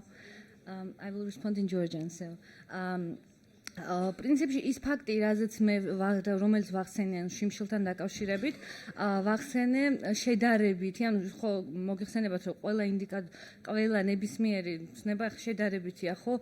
ვისაუბრე ვიგულისხმე აფრიკის ქვეყნებთან შედარებით, რომ ჩვენთან როგორც ასეთი შიმშილის პრობლემა, ანუ არ არის ისე მწვავე. გარდა ამისა, ჩვენი კვლევის ფარგლებში ჩვენ FAO-სთანაც გავიარეთ კონსულტაციები, სადაც საუბრობდით იმ ინდიკატორების ნაკრებზე, რომელიც უნდა გამოგვეყო პრიორიტეტად, ანუ რას გავზომავთ, თქვათ და იქაც იყო ნახსენები ის, რომ შიმშილთან დაკავშირებული ინდიკატორები შეიძლება ნაკლებად რელევანტური იყოს ჩვენი ქვეყნისთვის, იმიტომ რომ მსოფლიო ბანკის კლასიფიკაციით ჩვენ ვართ განვითარებადი ქვეყანა და ვართ ამ თვალსაზრისით გაცილებით უფრო მაღალშემოსავლიანები, ვიდრე ვთქვათ ზოგი განუვითარებელი ქვეყანა.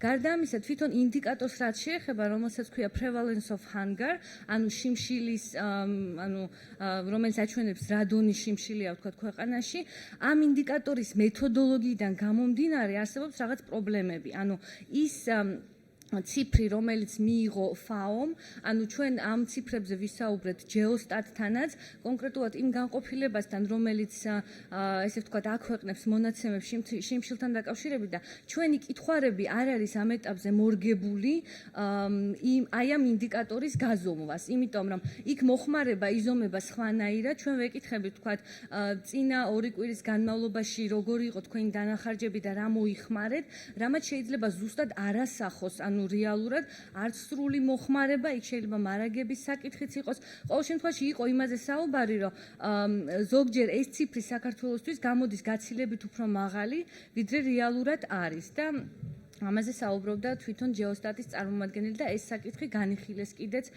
FAO-სთან. ანუ აქ არის საუბარი იმაზე, თუ როგორ შეიძლება ჩვენ გავმართოთ ის მეთოდოლოგია, რომელსაც ამ ეტაპზე ვიყენებთ იმისთვის, რომ განსაზღვროთ სიღარიბის დონე საქართველოში.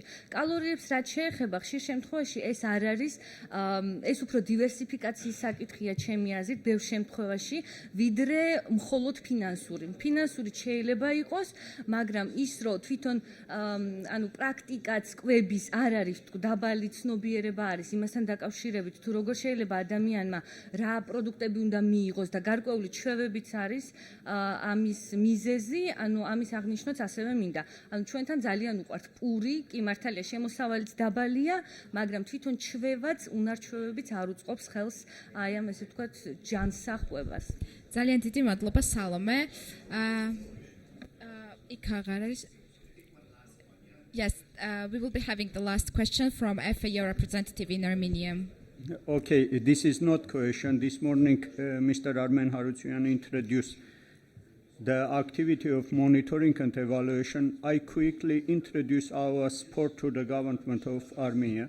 Project's name is a technical assistance to the Ministry of Agriculture, funded by European Union. We support in two different directions of the government that directly connected with the objective of this workshop seminar. One is the Armenian government started the implementation of general agricultural census starting from 2014, and our project is supporting them to roll out of general agricultural census. Particularly, it's very important that all the data which are collected are correct, and we support the government for data checking, validation, later for archiving this data and publishing this data, and as the monitoring and evaluation unit of the ministry should be the main user of the data. Armen Harutyunyan mentioned about that. We support also monitoring and evaluation unit of the ministry that at the end we will have a robust and comprehensive monitoring and evaluation system within the ministry, that they will be able to evaluate the implementation of the strategy, implementation of the individual program and projects, as well as donor intervention in the country. And we prepare action plan for that. We prepare policy papers for the donor coordination mechanism. We prepare policy paper for common monitoring and evaluation system of the ministry. We prepare intervention logic framework document that the department will be able to monitor and at the end to provide recommendation to the policy officer, including also food security issues. This is very short about our intervention, about our support to the Ministry of Agriculture, National Statistical Service of Armenia. Thank you very much. I think we've reached the end of our panel discussion. I'm sure there's much more questions left to be answered. However, we'll have a time to speak to our panelists, and then I'll leave to Benoit to give us directions now.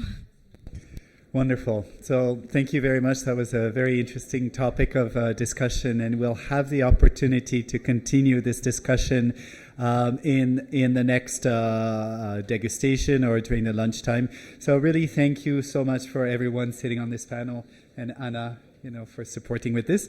So I would like now to call our next guest, which is Anna Mikadze Chikvaidze, who is the chairwoman of the Cheesemaking Association in Georgia. She will come and talk to us a little bit about what is the reality for cheesemakers in Georgia. And then we will be invited for the tasting and meeting of other producers of Georgian products. Anna?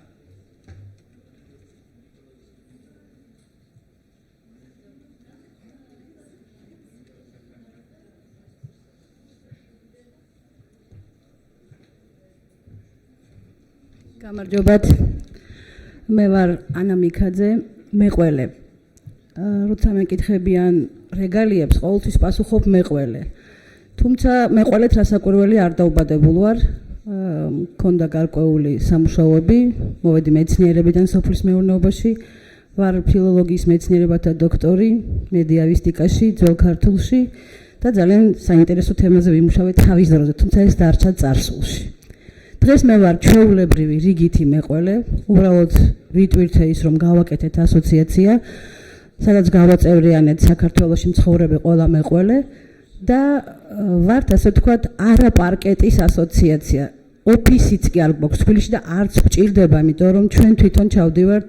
მე თვითონ ცხოვრობ სოფელში, 4 წლის წინ გადავსახლდი სოფელში, გავხდი ჩვეულებრივი რიგითი ფერმერი და ზუსტად გრძნობ ჩემს ტყავზე ყველა იმ გამოწვევას, რომელიც აქვს ნებისმიერ რიგით ფერმერს.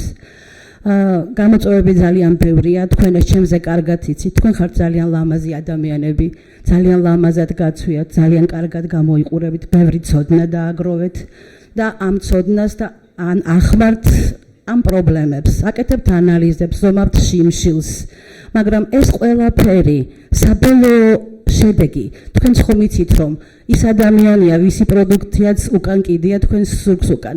თქვენ ხომ იცით, რომ აი ამ პამიდრის ნერგის გვერდით დგას ადამიანი, რომელსაც ხელები აქვს გადასერილი და შეიძლება ჭუჭყიანიც კი იყოს. მე მაგალითად სისხლის ცხრემლებით ვტირი ვარ, როცა ვხედავ 50 ძროხიან ფერმაში ფერმერი ქალბატონი აიღებს ერთ ტილოს და პირველი ძროხიდან ბოლო ძროხამდე ისე გამოუსმევს სურს ამ ტილოს, რომ არც დაფიქრდება, რომ შეიძლება პირველ ძროხას მასტიტი ქონდა და ეს მასტიტი გადაიტანა პირველი ძროხიდან ბოლო ძროხამდე. მე როცა ჩავდივარ ჩემს მეგობარ ფერმერებთან, ამაზე ვსაუბრობ. თქვენი მიზანიც ხომ ეს არის, გქონდეთ ბატონებო აუდიტორიაში მომხსენებლებო, რომ გქონდეთ ჯანმრთელი პროდუქტი.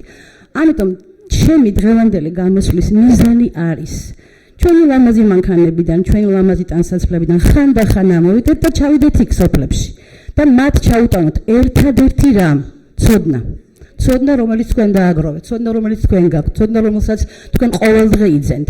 ყველაზე მთავარი რაც დღეს არც ფულია, არც რესურსი სხვა, ერთადერთი სიმდიდრე რომელიც დააკლდა წლებია უკვე ქართულ სასოფლო-სამეურნეო სეგმენტს არის ცოდნა. ის რაც იყო ტრადიციული დამთავრდა და გვავიწყდა.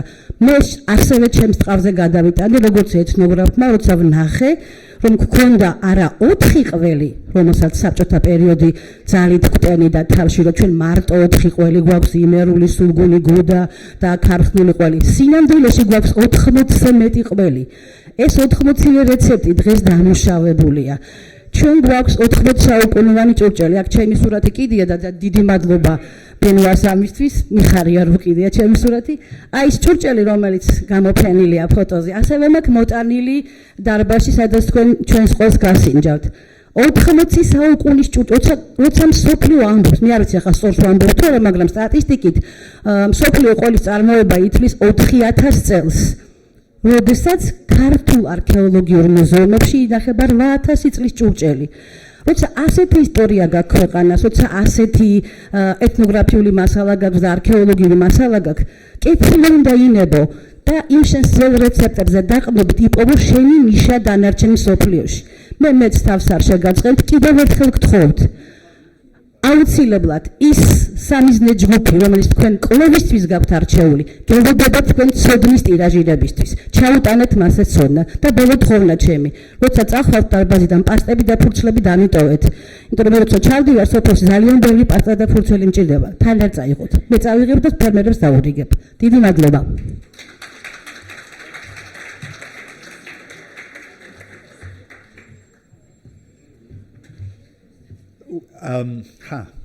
A little bit of an unexpected addition. Thank you so much, Anna, for sharing with us. Thank you. And we also have a counterpart from Armenia, Miss Vera Zakarian, who is the chairwoman of a village woman NGO, and her organization works with dried fruit. And she was also offering to tell us very, very briefly about her reality working with women producers. And so I would invite Ms. Zakarian to come here for a few minutes to share with us. Thank you.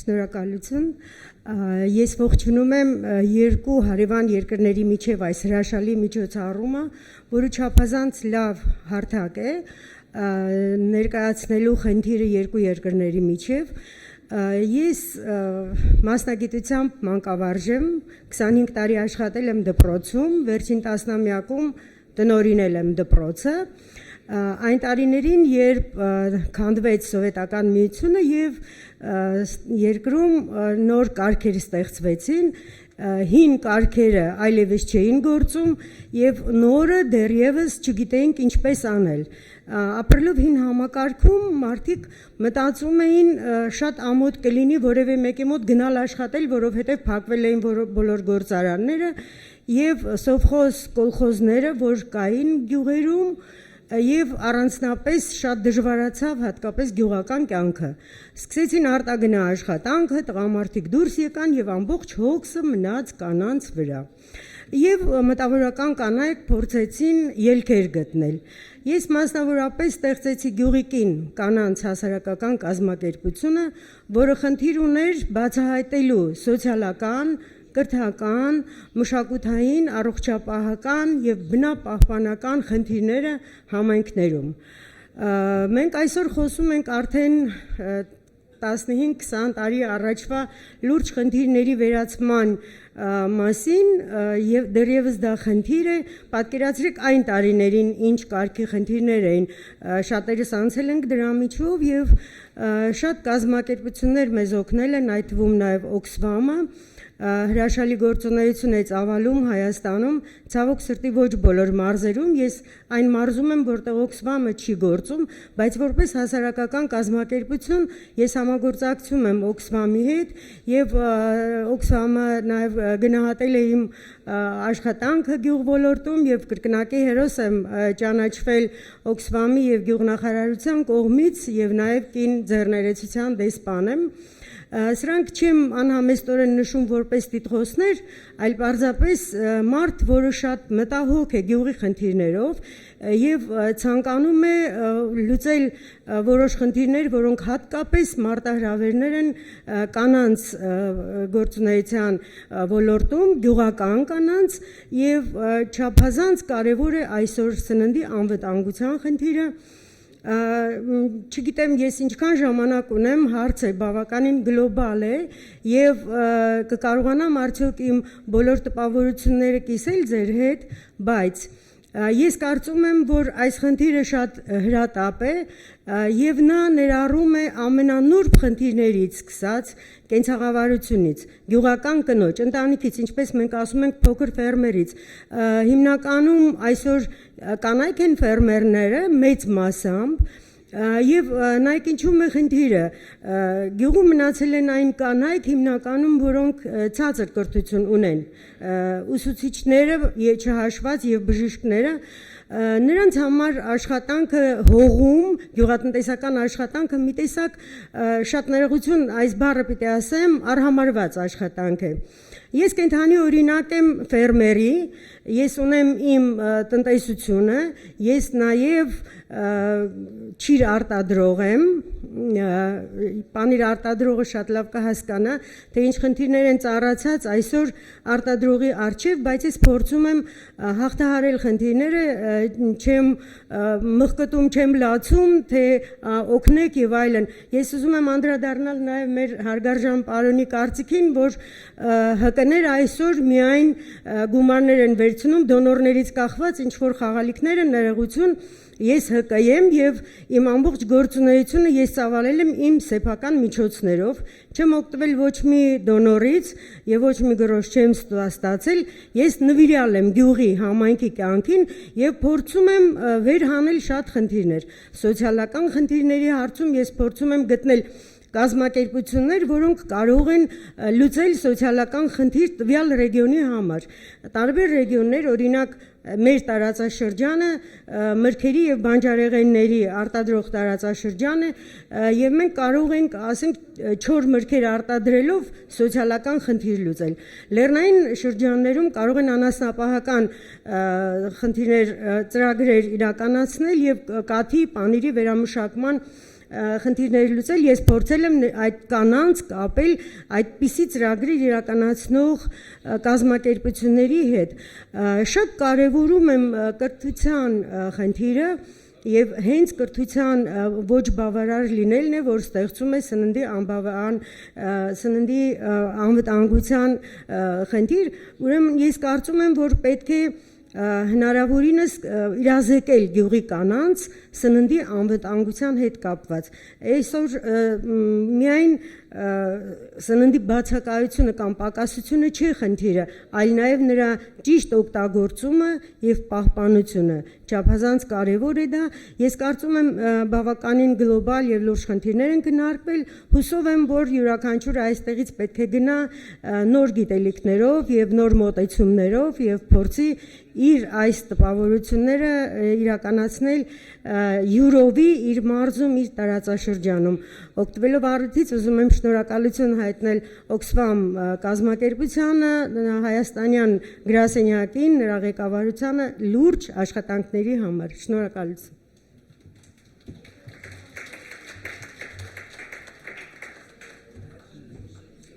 Okay, thank you very much. That is actually really nice to lead into eventually the afternoon session where we're going to talk a little bit more about grassroots issues that are faced by women and smallholder producers in the gender session. But for now, let's continue this discussion outside. So the surprise is being revealed of the different producers presenting their products. And just since I am the timekeeper here, we're a little bit behind, but not to worry. I would suggest that that you enjoy the degustation, and then after go for the lunch downstairs, and then we will convene back here at 2:00, and we'll be starting at 2:00, not later, to make sure that we stick to the time for the rest of the afternoon. So see you back here at 2:00. Thank you.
go.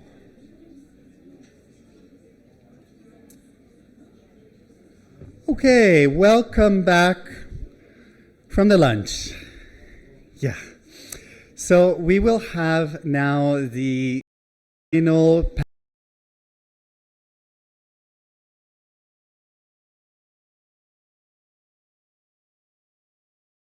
gender. We'll be looking at what are some of the main barriers and issues that are faced by women in agriculture. But we also really want to get to looking at what are some of the policies and programs that can truly empower women in agriculture. So we'll look at these two aspects. We will have similar panel presentations. The difference is that we will not take a break before we go into the plenary discussion. So we'll have the panel presentation, and then we will engage with the audience, and we will close the day with a nice end of workshop coffee and snacks. Cool. Cheers. So I would call now on the moderator, Ms. Tamar Vashakidze, to join us and introduce her panel.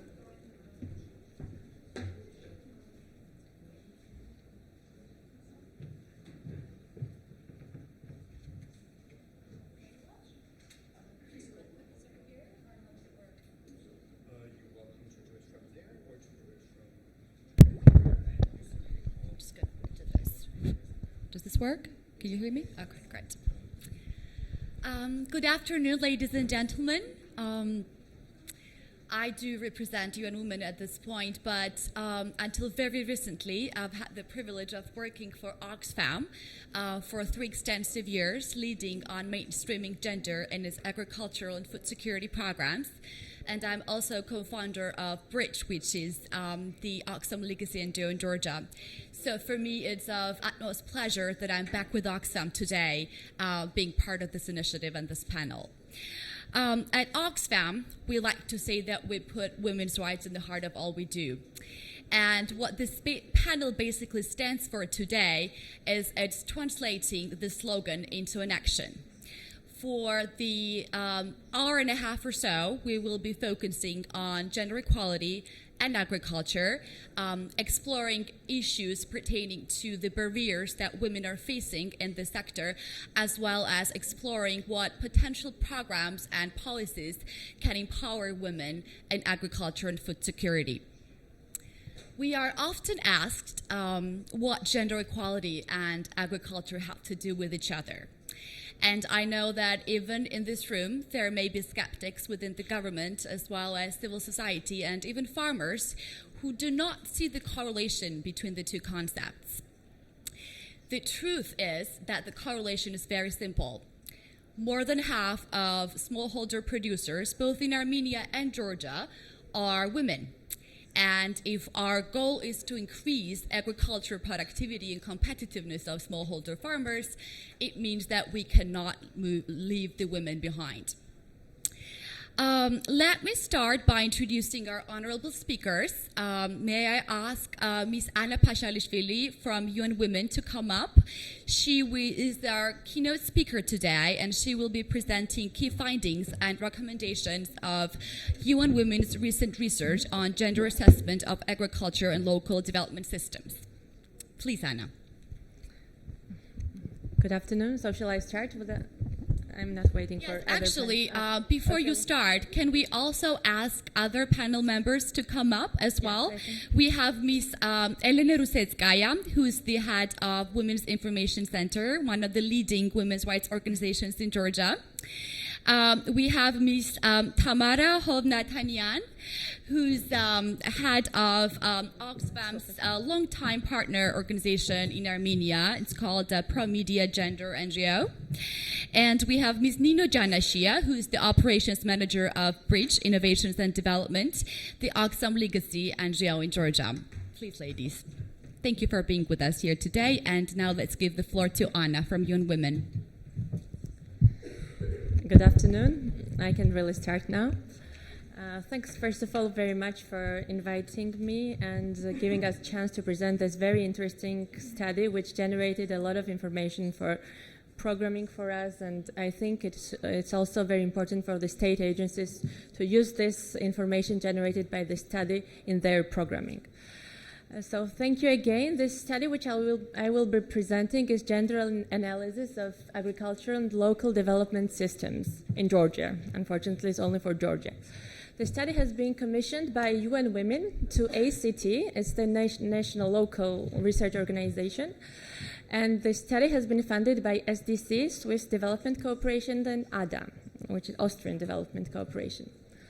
So when I'm talking about the study and about the gender analysis, basically what we did, we analyzed the policies, programs, and services related to agriculture and local development. And these policies analyzed were not only implemented by local or central government, but they are also implemented by development partners, so international organizations, let's say. So the analysis of the programs was quite wide. And of course, the study elaborated numerous recommendations on different levels, on local, central, and target group level. So I think if we follow this logic, it will be interesting to see what are developments, what are findings, and then what are recommendations on what we can do to improve. So the geographical coverage of this study, you can see the map of Georgia. We covered Autonomous Republic of Adjara, Samegrelo Zemo Svaneti region, Akhal Samtskhe Javakheti, Kwemo Kartli, Shida Kartli, Kakheti regions. So these are basically the regions where most of our programs and our partners' programs are being implemented, so it was interesting for us to see what are the developments there. The methodology which we used during the study was a mixed methodology. Of course, the desk review of key policy documents has been made. This survey was also quite extensive. 2,400 respondents were interviewed, face-to-face interviews. And 53% out of 2,400 were women and 47 were men. So we tried to keep gender balance here. 16 focus groups have been conducted in total, and of course key informant interviews with experts were conducted, and 30 of these kinds of interviews took place in general. So as I said, the logic of the presentation which I will be presenting is the following. We will discuss the policy level findings and the recommendations, local level programs and services, and grassroots level, like whatever we found on grassroots level out of focus groups and face-to-face interviews also. Just some statistical information which has been provided by Geostat, national agency which is collecting statistics in Georgia, is that female farmers operate only 20% of the farms in Georgia, all of the land in Georgia, whereas male farmers operate the remaining 80% of land in Georgia. And also, according to data from Geostat, only 57% of women are economically active, while 77% of men are economically active. So we can here as well see the big difference in activism, in economic activity between women and men. I will start with talking about key policy documents which were analyzed. It was the Strategy of Agricultural Development of Georgia and its following respective national action plan. We also analyzed regional development strategies and their action plans, as well as gender equality law and its respective action plan for 2014-16. Of course, the analysis also was made of several by-laws and by-acts, but these are the key policy documents which were analyzed. And also, for agricultural strategies, it was one of the first instances when the deep analysis of agricultural policies was made. So that's why the study is interesting. So what we found? We found what was expected. All of above mentioned documents lack gender mainstreaming. They are not gender mainstreamed. And only few of them mention gender basic concept, but majority, all of them are not gender mainstreamed. There is also a lack of coherence between, for example, the gender equality law, which we have in place, and its respective action plan, and the policies which exist in local development and agriculture. So we see discrepancies between them. And of course, the finding was also that the ministries lack gender-sensitive outreach strategies, and very often they just do not collect sex disaggregated data, which is also a very important step for gender mainstreaming, as we know. As I said before, we also analyzed services and state programs, and these were the biggest programs which the government of Georgia currently runs. One of them is Village Support Program, and most of my Georgian colleagues who know will agree that it's one of the biggest programs which is run by the government. It's also a small landowners program, and we also analyzed the local budgets of the target municipalities. This generated very interesting data for us. The analysis was made to access to agricultural education, extension services, veterinary services, and also to social infrastructure. If I'm moving too fast, like okay. Anna, could you speak up, please? Because I don't think I'm hearing it very well. Sure. Shall I? Thanks. So the key findings which the study generated is that local development programs and budgets rarely take into consideration potentially different needs of women and men. And we know that women and men have different needs. And also there is limited access to agricultural education, and women are underrepresented in veterinary and farming vets. This was also one of the findings of the study. The study also found that access to extension services is very limited, and information about extension services is also very limited. Among the surveyed population, 1 out of 10 have heard of extension services, which are in Georgia now, and 1.4 report to have attended the trainings provided by extension services.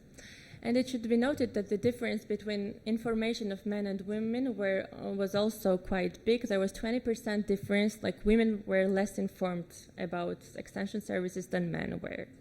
And so we can talk about later about reasons if you wish. The study also found that the access to veterinary services is quite limited, and the population does not consider it as a priority to take, to spend money, let's say, to dedicate their income to veterinary services. And on average, surveyed population spends 2.38 laris per year on veterinary services, which is quite limited.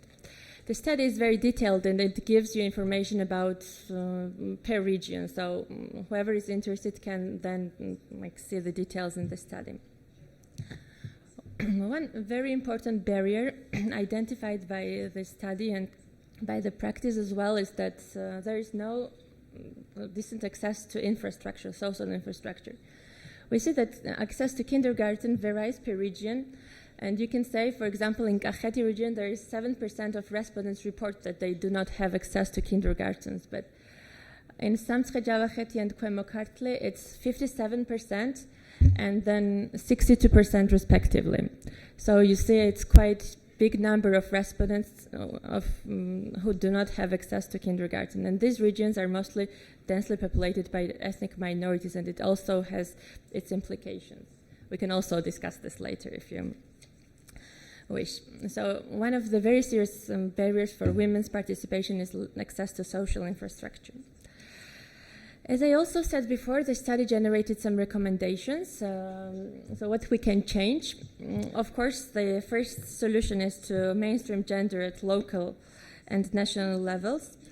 And here women collecting sex disaggregated data, mainstreaming gender into ministries' policies and programs, and also supporting municipal gender advisors, because this so far has been an ad hoc initiative. This will be legislatively reinforced soon, but they need really support and training and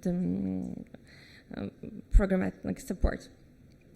And also what is absolutely necessary here is to develop social infrastructure. It will ease women's double burden of work, and we should create access to kindergartens and other social infrastructural services. Also, what study found, and which is absolutely necessary, and this has been the recommendation not only from coming out of this study, but generated by different international and national studies and organizations, is that The executive branch should have a centralized intersectorial institutional mechanism on gender equality and women's empowerment. You might know that currently we have a mechanism in Parliament, but we have one person in the executive branch of government, but we don't have a full-fledged mechanism in executive branch. So for gender mainstreaming, this step is absolutely vital. And also, women should be included in small landowners program, in extension services, in agricultural education, etc. The third block of findings, let's say, is and research is target groups, so grassroots level. As I said, 2,400 interviews have been conducted and focus groups. And what we found that participation of population in local decision making is very limited. If we take into consideration official statistics that women represent in 11.6% of local government representatives, like it's very low. It's even low in the researched regions, it's up to 9%. The representation is a bit higher in Gamgeobas, which is local government. It's 25%, but even there, women predominantly are working on low-level positions, so they are not properly represented. And the surveyed population should be noted that 90% out of people who have been surveyed do not participate in local decision-making. And this has also its reasons, which are well reflected in the study, but it was a very important indication for us that 90% of population who we approached do not take any role in local planning and budgeting. So the next slide findings were also that absolute majority of the population produce farming for household consumption, so it's subsistence farming. And 80% of them experience financial difficulties. This was also a very grave finding. But very interesting here was that a household where main breadwinner is a woman is more affected by poverty when the household where the main breadwinner is man. And it's 54-39% if we compare. The study had also very interesting, next slide please, interesting calculation. We tried to calculate how many instances women and men are involved in agriculture, and we found that women are involved in agriculture production in 8 instances more than men, even if we consider that women should stay at home and they don't take big role in agriculture. The study found that 8 instances more, and plus this, the homework added, and all this labor is unpaid. So this was also a very interesting finding of the study. And if we go into details, the next slide will show that there is difference between involvement of men and women in value chains. For example, men are more involved in crops production, while women are more involved in animal husbandry. And it's also, if you ask the population, it's also explained by gender stereotypes. But it's also very interesting that even here you see the gender difference, where women work more in general. The next slide will show that other problems are access to fertilizers, irrigation, water, and land, but these are challenges faced by women and men equally. Access to market was identified as a big problem, especially in Adjara. Only 0.8% of surveyed population is a member of functioning cooperative, and 20% of members of cooperatives are women so far. Here as well, study generated several recommendations. The first is to promote agricultural development, and this should be done through increased qualification of farmers, improved quality and access to extension services, of course, and resources and cooperatives as well. The next recommendation was to promote women's role in public life and local development and agriculture, but also to promote men's role in unpaid care and housework. This is also very important. The recommendation was to empower women and men at the grassroots level, and we can here use different techniques which are practiced by international and national organizations. And one of the important recommendations was to institutionalize gender-responsive budgeting, which means taking social budgeting, taking into consideration needs of women and men while planning. Study also recommends addressing gender stereotypes because we see that one of the biggest barriers for access of participation of women is gender stereotypes, which are still very much prevailing. And the study, you will see if you read the study, the quotes and citations from the participants, how they consider that women should not participate because of the very well-known stereotypes. And also, more initiatives to target and support women should be implemented. As I said, support to gender-responsive budgeting at local level, and of course strengthen women's skills and opportunities to participate in this planning and budgeting. So here's all that I wanted to say. The study, I grabbed some copies of the study with me, so they are available in the entrance. But the study is also available on our website, both Georgian and English versions. So it's GeorgiaUNWomen.org, and then you go to digital library and then publications, and you will see the study. Thank you very much.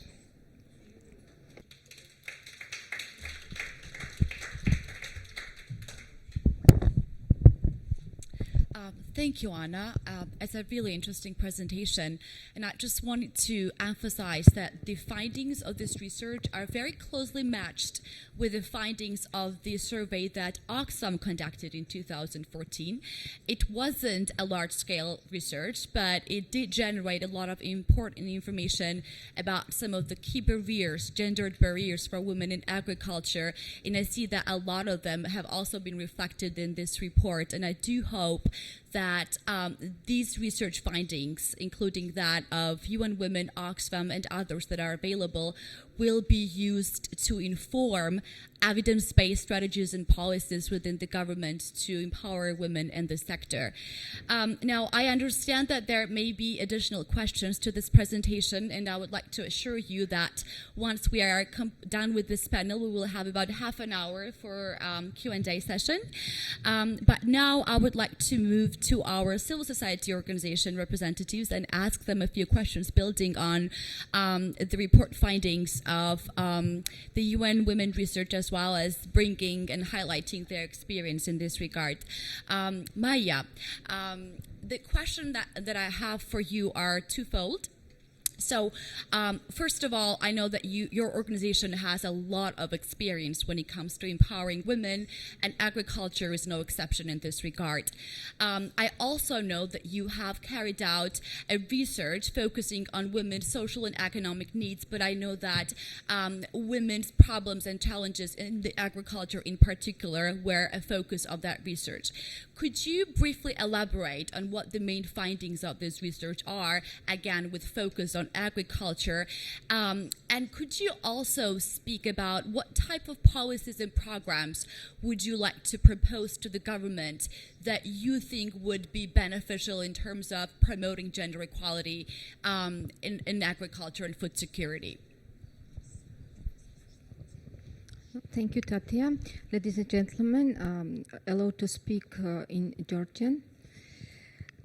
მოგესალმებით, ძალიან დიდი მადლობა პირველ რიგში მოწვევისთვის და შესაძლებლობისთვის, რომ შემიძლია გაგიზიაროთ ჩვენი გამოცდილება. პირველ რიგში მინდა ვთქვა, რომ ძალიან საინტერესო კვლევაა და ეს კვლევები მართლაც ერთმანეთს გავს მიგნებებით და შეიძლება საკმარისიც იყოს იმისთვის, რომ პოლიტიკა, რომელიც იქმნება ნებისმიერი პოლიტიკა სახელმწიფოში, ეყრდნობოდეს და იყოს დაფუძნებული სწორედ კვლევებზე. მოგეხსენებათ, რომ 53% არის სოფლის მეურნეობაში ქალი დასაქმებული და კითხვა იმისა ხშირად ისმის, რატომ გამოვყოფთ ქალებს, ვფიქრობ, რომ არარელევანტურია ხშირ შემთხვევაში, იქიდან გამომდინარე, რომ ეს არის მარტივად რომ ვთქვათ, ჩვენი უფლება და ვალდებულება არის სახელმწიფოსი, რომ თანასწორუფლებიანობა აღდგეს, ამ საკითხს განსაკუთრებული ყურადღება მიექცეს. ქალები განსაკუთრებულ კეთილდღეობის გარანტი არიან, იმიტომ რომ შემოსავალი, რომელიც ძირითადად ქალებს მოაქვთ ოჯახში, როდესაც ქალი ხდება ეკონომიურად უფრო შეძლებული, ის ძირითადად თავის თანხებს და რესურსებს ხარჯავს პირველ რიგში ოჯახის წევრების ჯანმრთელობაზე, კვებაზე და ეს აისახება არა მხოლოდ ოჯახებზე, არამედ იმ თემებში, სადაც ცხოვრობენ.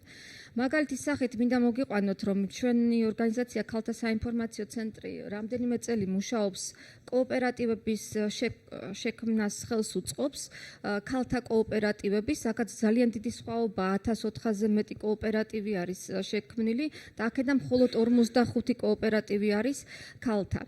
და ქალებს აქვს ძალიან ბევრი ბარიერები, რომლებზეც ანამაც ისაუბრა, მაგრამ დავამატებდი კიდევ რამდენიმე თემას, რომელიც ეხება იგივე საინფორმაციო ხელმისაწვდომობას ტექნოლოგიებზე, რომელიც ქალებს არ გააჩნიათ, ტექნიკაზე ზოგადად, არა მარტო სოფლის მეურნეობაში, არამედ საოჯახო ტექნიკაზეც, იმისთვის რომ გაიუმჯობესონ პირობები და ის ორმაგი დატვირთვა, რომელიც აქვთ, გამოინთავისუფლონ და შეძლონ, ასე ვთქვათ, თავის ენერგიის დახარჯვა. მას შემდეგ, რაც ქალები გამოდიან და იწყებენ აქტიურ ცხოვრებას, მაგალითად კოოპერატივების შემთხვევაში ჩვენ ვიმუშავებთ ქალებთან, რომელსაც არასოდეს არ უფიქრიათ ამაზე, ეს ქალები ხდებიან აქტორები, ცვლილებების თავიანთი თემში, ანუ ხდებიან ადვოკატირებას უწევენ იმ საკითხებს და იმ ბარიერების მოგვარებას, რაზეც ამნამ ისაუბრა. ძალიან რთულია განვითარებაზე, როცა საუბრობ მარტო სოფლის მეურნეობის თემა, როდესაც საუბრობთ ქალების დასაქმებაზე მათ შორის, იმიტომ რომ ეს არის კომპლექსური თემა და დღეს სოფელი არის განსაკუთრებულ მძიმე მდგომარეობაში, მათ შორის ასე ვთქვათ, ინფრასტრუქტურულად, მათ შორის ხელმისაწვდომობა ბაღებზე აქ იყო უკვე აღნიშნული და ქალს, რომელსაც არ აქვს გარანტი, რომ თავის შვილი უსაფრთხოდ მივა დაუშვათ სკოლაში თუ ბაღში და იქ ექნება მას მრავალფეროვანი ხარისხიანი საკვები, მისი ასე ვთქვათ, ტვინი ამითი არის დაკავებული და ის ვერ ჩდება ასპარეზზე. გარდა ამისა, მინდა აღვნიშნო ერთ-ერთი სერიოზული ბარიერი, როდესაც ჩვენ საუბრობთ გენდერულად არასენსიტიურ პოლიტიკაზე, რატომ ხდება პირველ რიგში, რატომ არის ეს პრობლემა. ძალიან არ ვამბობ, რომ ვინმე ამას განგებ აკეთებს, ასე ვთქვათ, ვინმე სახელმწიფოს უნდა ქალებისთვის ცუდი, მაგრამ მეორეს მხრივ ის, რომ სახელმწიფოში გადაწყვეტილების მიმღებ დონეზე არ არიან ქალები წარმოდგენილი, მათ შორის ადგილობრივ თვითმმართველობაში ძალიან ცოტა ქალი ყავს და ცენტრალურ ხელისუფლებაში, კონკრეტულად სოფლის მეურნეობის სამინისტროც შემიძლია ვახსენო, ეს ქმნის იმ ბარიერს, რომ პოლიტიკოსებმა მარტივად რომ ვთქვათ, არიციან რა სურთ ქალებს და ვერ ითავისებენ იმ პრობლემას, რომელიც ასე ვთქვათ, ქალებს აწუხებთ. და შემდგომ ის ინიციატივები, რომელიც შეიძლება იყოს მაგალითად არასამთავრობო ორგანიზაციისაგან, იქნება საკანონმდებლო ცვლილება თუ პროგრამული ცვლილება თუ ბიუჯეტში შეტანილი ცვლილება, ძალიან რთულად პოვებს მხარდამჭერას, იმიტომ რომ გენდერულად არასენსიტიური გადაწყვეტილების მიმღებები არიან, ამიტომ ძალიან მნიშვნელოვანია, რომ მოხდეს მათი გენდერული სენსიტივობის ამაღლება, იმიტომ რომ ხშირად ვაიგივებთ გენდერულ თანასწორობას სხვა საკითხებთან დაკავშირებით.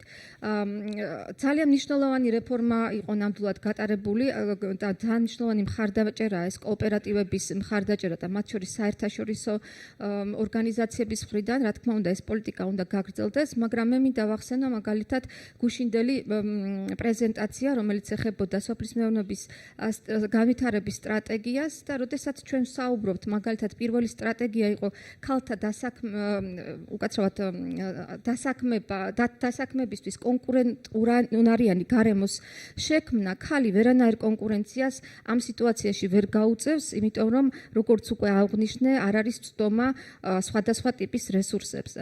ასევე მინდა აღვნიშნო, ფინანსებზე იყო საუბარი, ფინანსებზე ხელმისაწვდომობა, იყო გარკვეულწილად სტატისტიკაც მოყვანილი, რამდენი კრედიტი იყო გაცემული, მაგრამ სამწუხაროდ არ გვაქვს ანალიზი, ანამ ისაუბრა გენდერულად სეგრეგირებულ სტატისტიკაზე, ამიტომ მნიშვნელოვანია, როდესაც პოლიტიკის დაგეგმარება ხდება, გქონდეს სტატისტიკა და ანალიზი, თუ რამდენ ქალს ჰქონდა ხელმისაწვდომობა კრედიტებზე და ასე ვთქვათ, რამდენ კაცს იმისთვის, რომ ვეძებოთ მიზეზები და ამ მიზეზებს ვებრძოლოთ. ასევე, როდესაც პროექტებს გეგმავს სახელმწიფო, შეიძლება არის გათვლილი და მე არ ვიცი, მაგრამ მაგალითად გუშინ იყო დასახელებული, რომ ქვეყნის პრიორიტეტი იქნება ჩაის ჩაისფეროს აღდგენა და აქ ცოტა ასე ვთქვათ შევშინდი მინდა ვთქვა, რადგანაც ჩაის ბიზნესი განსაკუთრებით მძიმე მოქმედებს ქალებზე. ამას მსოფლიო სტატისტიკაც და კვლევები, FAO-ს კვლევებიც გვიჩვენებს. მაგალითად, შრი-ლანკაში ყველაზე დიდი სიკვდილიანობა არის სწორედ ქალების, რომლებიც დასაქმებულები არიან ჩაის პლანტაციაზე. მაღალი არის დედათა სიკვდილიანობა და ასე ვთქვათ დღენაკლული ბავშვები იბადებიან. ამიტომ ამ შემთხვევაში ძალიან კარგად უნდა გათვალოს სახელმწიფომ რანაირად დაასაქმებს ქალებს და თუ საუბარია ტექნოლოგიურ მაღალ ტექნოლოგიებზე, მაშინ აქ დგას კიდე სხვა საკითხი, ეს არის პროფესიული განათლება და ტექნოლოგიებზე ხელმისაწვდომობა. რა უნდა გააკეთოს სახელმწიფომ და როგორ უნდა გააძლიეროს თანამშრომლობა არასამთავრობო სექტორთან? მე მიმაჩნია, რომ ძალიან პოზიტიური ნაბიჯი არის გადადგმული იმ უწყებათა შორისო საბჭოს შექმნით, რომელიც არსებობს, რომელზედაც გუშინ ბატონი გოჩა საუბრობდა, მაგრამ მე მიმაჩნია, რომ ასეთი ტიპის საბჭოებში აუცილებლად უნდა წარმოდგენილი იყოს არასამთავრობო სექტორის წარმომადგენელი. ჩვენ გვაქვს ძალიან კარგი პრეცედენტი ქვეყანაში, რომ არსებობს კოალიცია გარდი, რომელსაც ოქსვამი უწევს, ასე ვთქვათ, კოორდინაციას და შესაძლებელია, რომ სწორად გარდის წარმომადგენელი, შერჩეული წარმომადგენელი იყოს წარმოდგენილი სახელმწიფო უწყებათა შორისო საბჭოში და აი ამ საბჭოში მნიშვნელოვანია ასევე გენდერულ თანასწორობაზე მომუშავე ადამიანი, რადგანაც ამ თემის, ასე ვთქვათ, დეფიციტი გვაქვს.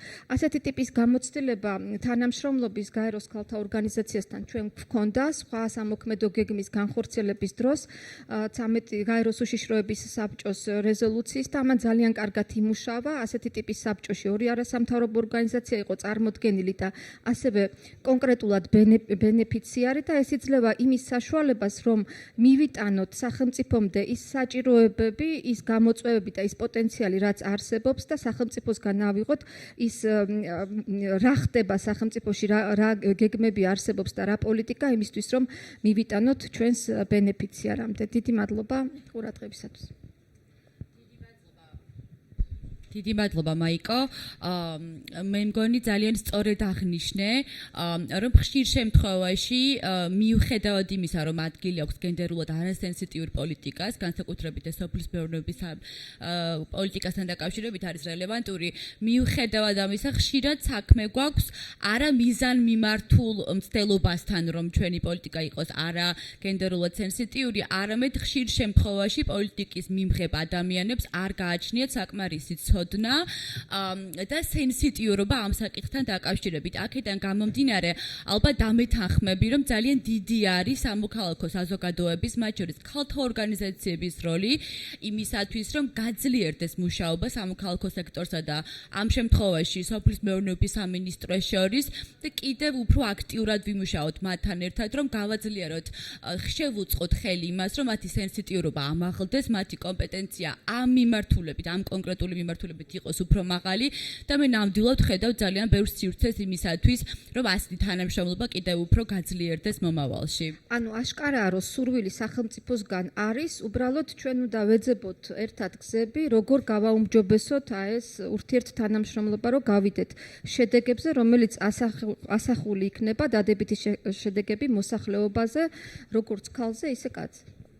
ნამდვილად მაიკო და მე მგონი ძალიან სწორი აქცენტით გადავდივართ ჩვენს შემდეგ სპიკერთან, ქალბატონ თამარა ჰოვნათანიანთან, რომელიც წარმოადგენს სომხურ არასამთავრობო ორგანიზაციას, რომელიც როგორც მოგახსენეთ არის ოქსვამის ძალიან დიდი ხნის პარტნიორი ამ ქვეყანაში და გარდა ამისა, როგორც ჩვენთვის ცნობილია, ამ ორგანიზაციას გააჩნია საკმაოდ კარგი და ხანგრძლივი გამოცდილება მთავრობასთან თანამშრომლობისა, უფრო კონკრეტულად სოფლის მეურნეობაში გენდერული მეინსტრიმინგის კუთხით. ამიტომ ქალბატონო თამარ, მინდა გთხოვოთ, მოგვიყვეთ თქვენი გამოცდილების თაობაზე კონკრეტულად აი ამ მიმართულებით, თუ შეგიძლიათ რომ მაქსიმალურად კონკრეტულ მაგალითებზე გააკეთოთ აქცენტი და ასევე ვისარგებლებ შემთხვევით და გთხოვთ, ჩვენ აქ ვისაუბრეთ იმ ბარიერებზე, რომლებიც ქალებს გააჩნიათ საქართველოში, სოფლის მეურნეობაში და თუ შეგიძლიათ ასევე რამდენიმე სიტყვით გითხრათ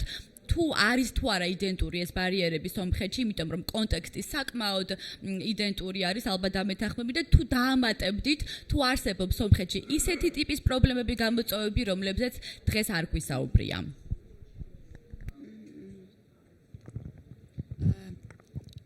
Լսվում է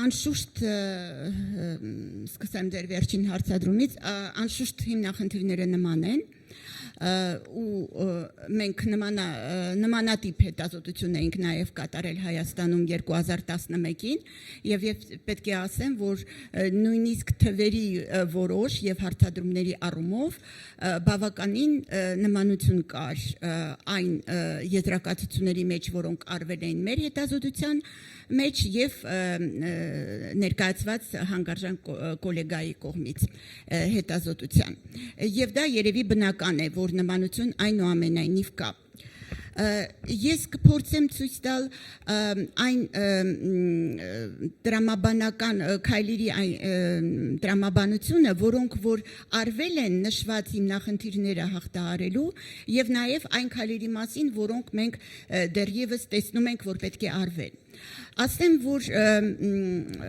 Օքսվամի հետ մեր համագործակցությունը սկսվեց շատ պարզ հարցադրումից։ Օքսվամի կողմից հնչեցված կարգախոսից կանայք մեր ծրագրերի սիրտն ու հոգին են։ Սա շատ նման էր մեր առաքելությանը, շատ նման էր մեր մոտեցումներին եւ այդ ոգով մենք սկսեցինք մեր համագործակցությունը Օքսվամի հետ։ Առաջին իսկ տարիներին խոսքը արդեն մոտավորապես 10 տարվա կտրվածքով համագործակցության մասին է եւ պետք է ասել որ առաջին իսկ տարիներին մենք սկսեցինք կանանցից անմիջապես կանանց հաջողված պատմություններից այնուհետև մասնակցեցինք նաև Օքսվամի կողմից նախաձեռնությամբ եւ իր գործընկերների կողմից իրականացվող կին հերոս գյուղատնտեսության մեջ այդ female food hero այդ մրցույթին եւ զբաղվում էինք քարոզով իրականում երկու նպատակ ունեինք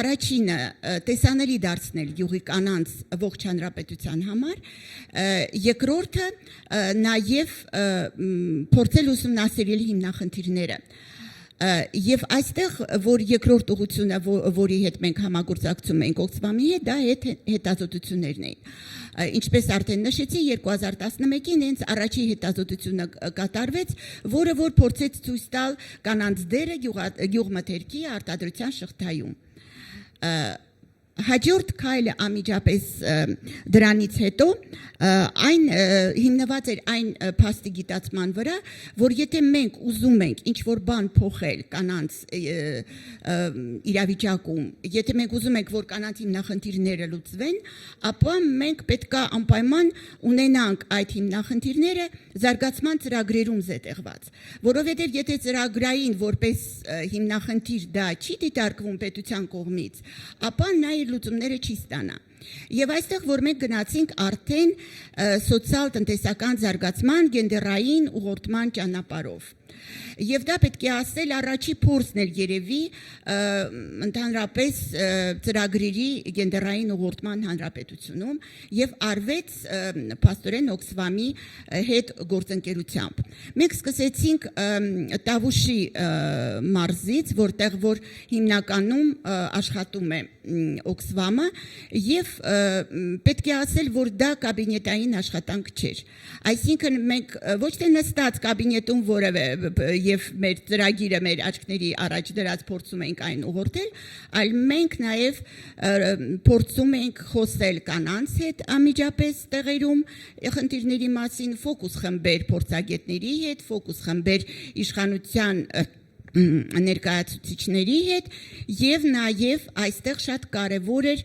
գյուղատնտեսական դաշինքի դերը, որը որ միավորում է մոտ 2 տասնյակ այդ խնդրով զբաղվող կազմակերպությունների, որոնց կարծիքը մենք նույնպես հաշվի ենք առել այդ գենդերային ուղղորդումը կատարելու։ Ծրագրի գենդերային ուղղորդումը կատարելուց հետո հաջորդ քայլը եղավ այն, որ մենք փորձեցինք այն տարածել նաև այլ մարզերի վրա։ Քանի որ միևնույն է, եթե մենք նմանություն ենք տեսնում Հայաստանի, Վրաստանի միջև, բնական է, որ այդ նմանությունը կա նաև տարբեր մարզերի։ Իհարկե, գյուղատնտեսության կան մարզեր ավելի տարածված գյուղատնտեսության հիմնախնդիրներով, կան արդյունաբերական մարզեր, բայց այնուամենայնիվ մենք փորձեցինք տարածել այդ փորձը եւ պատրաստեցինք ձեռնարկ, որը ընդհանրացրեց նայելով այլ նաև մարզերի ծրագրերը, փորձեցինք այդ ձեռնարկը պատրաստել գենդերային ընդհանրապես սոցիալ-տնտեսական ծրագրերի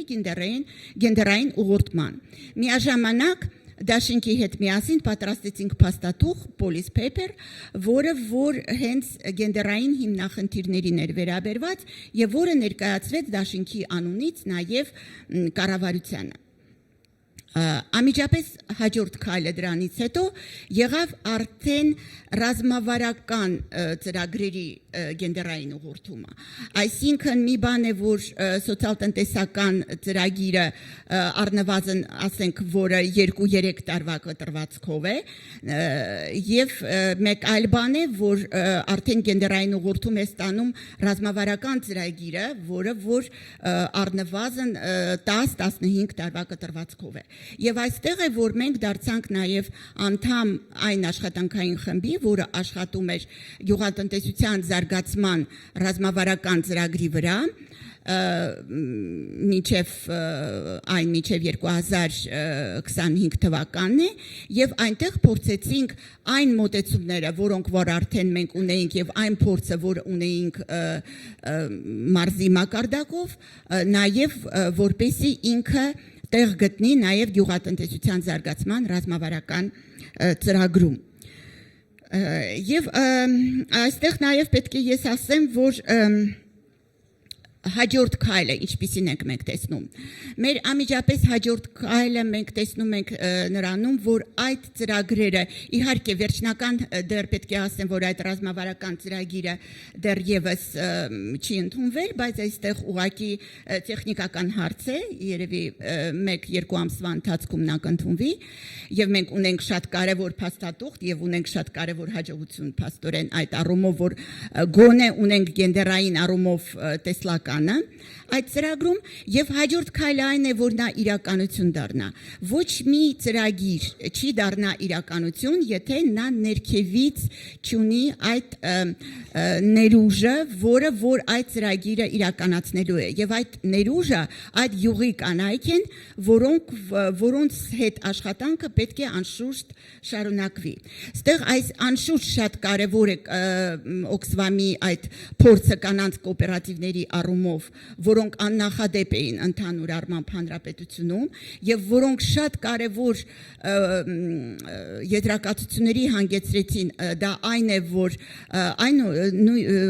կանանց կողմից ղեկավարվող կոոպերատիվները, կանանց կողմից համալրված կոոպերատիվները շատ ավելի պատասխանատու գտնվեցին, շատ ավելի գործունյա գտնվեցին եւ շատ ավելի արդյունավետ աշխատեցին, քան թե նույնիսկ խառը կոոպերատիվները։ Դա շատ հետաքրքիր դիտարկում է եւ շատ կարեւոր, եւ մենք համարում ենք, որ գուցե այդ փորձը պետք է որոշ համայնքներում տարածվի, հաշվի առնելով միգրացիան, հաշվի առնելով, որ համայնքների շատերում կանայք մեծամասնություն են այսօր կազմում։ Եվ նաեւ շատ կարեւոր ուղղություն է, որը հաջորդ քայլին մենք նաեւ փորձելու ենք Օքսվամի հետ եւ նրա գործընկեր կազմակերպությունների հետ իրականացնել, դա այն է, որ փորձենք օգնենք, որպեսզի կանայք լինեն իրենց համայնքներում որոշումների ընդունման մակարդակում ներկայացված։ Այսինքն այդ տնտեսական աջակցությունը, որը Օքսվամը իրանց ցուցաբերում է,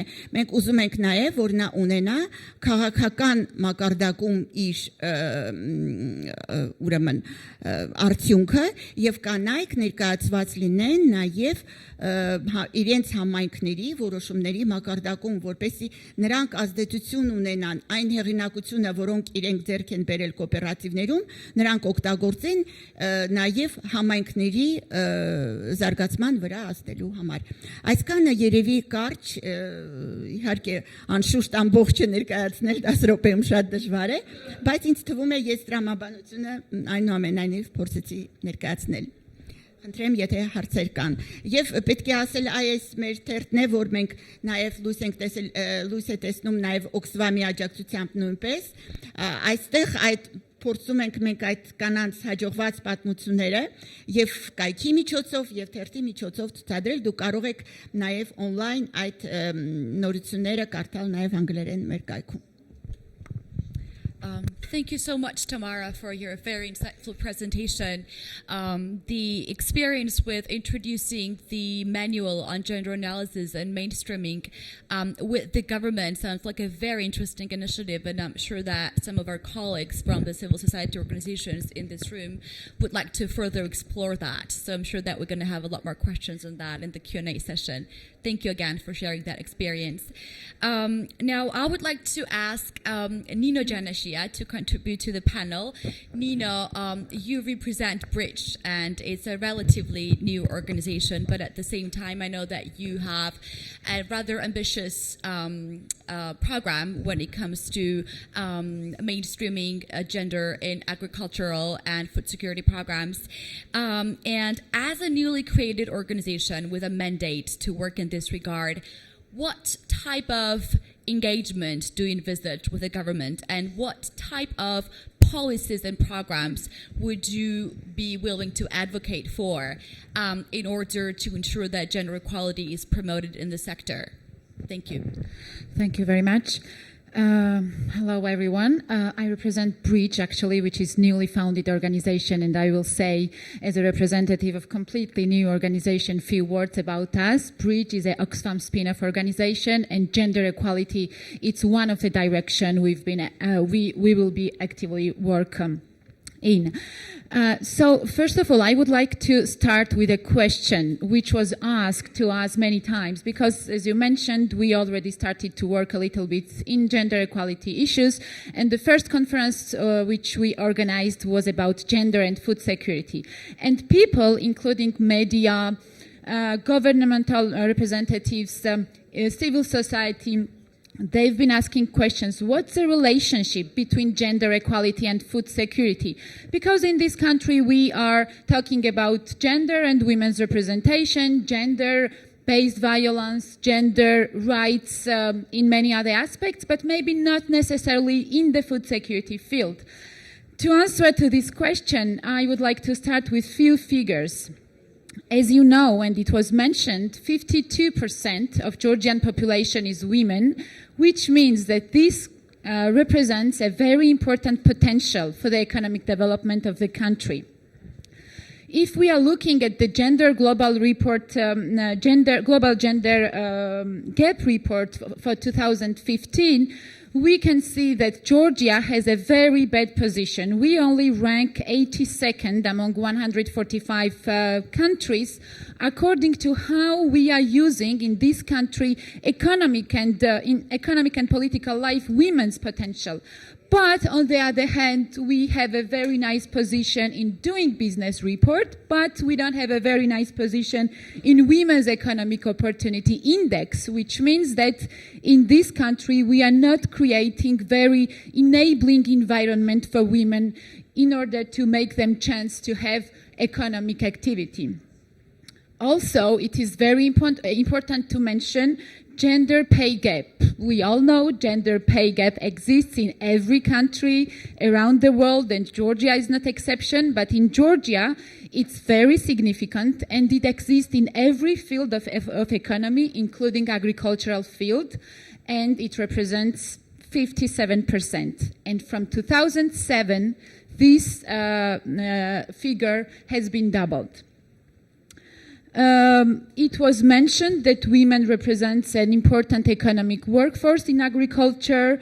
According to OECD report, 53% of Georgian population works in agriculture, and among them 56 are women.